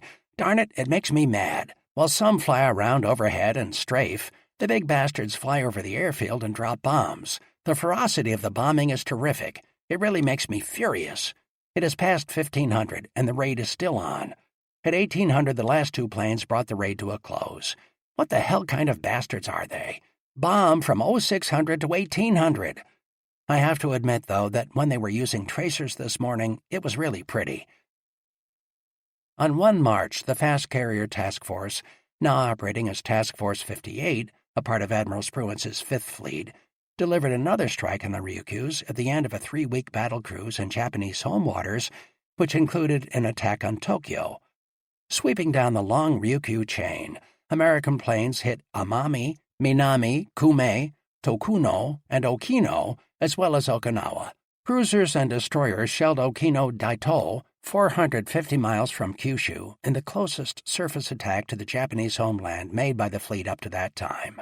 The carrier planes sank a destroyer, 8 cargo ships, and 45 more craft of various sizes, destroyed 41 enemy planes, and attacked airfields and installations, particularly in the Okinawa group. Enemy opposition was meager, and American losses were small. During February and March 1945, aircraft based in the Southwest Pacific and in the Marianas made almost daily runs over the Ryukyus and adjacent waters. Army and Navy search planes and patrol bombers hunted the waters for Japanese shipping and helped to isolate Okinawa by destroying cargo vessels, luggers, and other craft plying between Okinawa and outlying areas. One or two bombers flying high over Okinawa became so familiar a sight to the Japanese that they called it the regular run and dispensed with air raid alarms. During March, American submarines also tightened the shipping blockade around the Ryukyus. On 14 March 1945, Task Force 58 steamed out of Ulithi and headed north. Its objective was the inland sea, bound by Kyushu, western Honshu, and Shikoku. Its mission was to prepare for the invasion of the Ryukyus by attacking airfields and naval bases in the Japanese homeland. The formidable task force was composed of 10 large aircraft carriers, 6 smaller carriers, 8 fast battleships, 16 cruisers, and dozens of destroyers and other vessels. Included were famous names like Hornet, Yorktown, Enterprise, New Jersey, and Missouri. As Task Force 58 neared Kyushu on 17 March, it was spotted by Japanese search planes but was not attacked. At dawn on the 18th, the destroyers formed 2 radar patrol groups, one 30 miles north and the other 30 miles west of the main force, each with carrier-based fighter protection. At 05:45, when Task Force 58 was about 100 miles east of the southern tip of Kyushu, the first fighters took off from their carriers and headed for Kyushu airfields. Within an hour, more fighters were launched, then the bombers and torpedo bombers. During the forenoon, American planes attacked aircraft and fields near the coasts of Kyushu. When the enemy air opposition proved ineffective, the planes were ordered to strike farther inland, at targets originally scheduled for the next day. The move was profitable. During the day, 102 aircraft were shot down, 275 more on the ground damaged or destroyed, and hangars, shops, and other airfield installations heavily bombed. The Japanese counterattacked during the day. Their attack was not heavy, but it was carried out in an aggressive and determined manner. Single enemy aircraft using cloud cover effectively launched bombing attacks on American carriers. Radars were not of much help, but visual sightings by destroyers were invaluable. Although patrol planes shot down 12 of the enemy and anti-aircraft fire accounted for 21 more, the Yorktown and Enterprise were hit by bombs. Fortunately, damage to the former was minor, and the bomb that hit the Enterprise failed to explode. Both could continue flight operations. The next day, 19 March, Admiral Mitcher concentrated the attack on the enemy warships at Kobe, Kure, and Hiroshima in western Honshu, as well as on the airfields in Honshu and Shikoku. Major Japanese fleet units, including the battleship Yamato, were at Kure and Hiroshima harbors. The attack against the enemy fleet was only moderately effective, mainly because of extremely heavy and accurate anti-aircraft fire. One group alone lost 13 planes over Kure. The Yamato was slightly damaged, an escort carrier severely damaged, and 14 other warships damaged in varying degrees. Merchant ships and coastal vessels were sunk or damaged in the inland sea. Soon after the first planes were launched on 19 March, enemy aircraft appeared over Task Force 58, concentrating their attack as usual on the carriers. 2 550-pound bombs hit the Franklin while she was in the course of launching a strike. She burned fiercely amid shattering explosions and enveloping clouds of black smoke, finally becoming dead in the water. A bomb hit the Wasp and exploded between her second and third decks, but the fire was quickly put out and the carrier was able to work her aircraft within an hour. The weather was perfect for the enemy, a thin layer of clouds at 2,500 feet. Anti-aircraft gunnery was, however, excellent. 6 Japanese planes attacked one group, coming in at cloud level at an angle of 45 degrees. All 6 were blown to pieces. Task Force 58 retired during the afternoon of 19 March. Carriers covered the burning Franklin, which was being towed at 5 knots, and launched fighter sweeps across Kyushu airfields in order to disrupt any planned attack on the force as it withdrew slowly south. 8 enemy planes attacked in the evening, but were intercepted 80 miles away. 5 were shot down. The total number of Japanese planes shot out of the air during the day by planes and anti-aircraft fire was 97, and approximately 225 additional enemy aircraft were destroyed or damaged on the ground. Installations at more than a score of air bases on Honshu, Shikoku, and Kyushu were left in ruins by the operations of the day. Japanese bogies shadowed Task Force 58 on 20 March, and enemy planes attacked during the afternoon and evening. The Enterprise was hit by American gunfire, which started a fire. 8 planes were destroyed and flying operations were halted. A plane narrowly missed the Hancock and hit and crippled a destroyer. The Japanese delivered an 8-plane torpedo strike against the force during the night without success. On the 21st, the enemy launched a final heavy attack on the retiring ships with a force of 32 bombers and 16 fighters. 24 American fighters intercepted the enemy planes about 60 miles from the force and quickly shot down every enemy plane, with a loss of only 2 American fighters. Task Force 58 met its supply ships south of Okinawa on 22 March and spent a busy day fueling, provisioning, and taking on replacement pilots and aircraft in preparation for the decisive phase of the campaign soon to come. In the entire course of its foray from 18 to 22 March, Admiral Mitcher's force had destroyed 528 enemy planes, damaged 16 surface craft, and hit scores of hangars, factories, warehouses, and dock areas. The success of the operation was indicated by the subsequent failure of the Japanese to mount a strong air attack for a week after the American landing on Okinawa. Seizure of the Kerama Islands. The first landings in the Ryukyus were on the Kerama Islands, 15 miles west of Okinawa. The boldly conceived plan to invade these islands 6 days prior to the landing on Okinawa was designed to secure a seaplane base and a fleet anchorage supporting the main invasion. An additional purpose was to provide artillery support for the Okinawa landing by the seizure of Keisei Shima, 11 miles southwest of the Hagushi beaches, on the day preceding the Okinawa assault. The entire operation was under the control of the Western Islands Attack Group. The force selected for the landings in the Keramas was the 77th Division, commanded by Major General Andrew D. Bruce. The 420th Field Artillery Group was chosen for the landing on Keisei Shima. Steaming from Leyte, where the 77th Division had been engaged in combat since November 1944, the task force moved toward the objective in 2 convoys. The 22 LSTs, 14 LSMs, and 40 LCIs, organized into a tractor flotilla with its own screen, left on 20 March. 2 days later, 20 transports and large cargo vessels followed, screened by 2 carrier escorts and destroyers. En route, the training begun on Leyte was continued. Operational plans were discussed, and the men were thoroughly briefed with the aid of maps, aerial photographs, and terrain models. Booklets on habits, customs, government, and history of the Okinawans were distributed. After an uneventful voyage, broken only by false submarine alarms, the entire task force arrived on 26 March in the vicinity of the Kerama Islands. Naval and air operations against the Keramas had begun 2 days earlier. Under the protection of the carriers and battleships of Task Force 58, which was standing off east of Okinawa, minesweepers began clearing large areas south of the objective area on 24 March.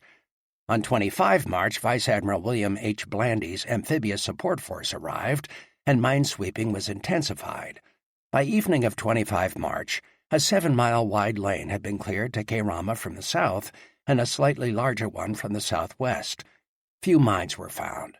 Underwater demolition teams came in on the 25th and found the approaches to the Kerama beaches clear of man-made obstacles, though the reefs were studded with sharp coral heads, many of which lay only a few feet beneath the surface at high tide and were flush with the surface at low tide.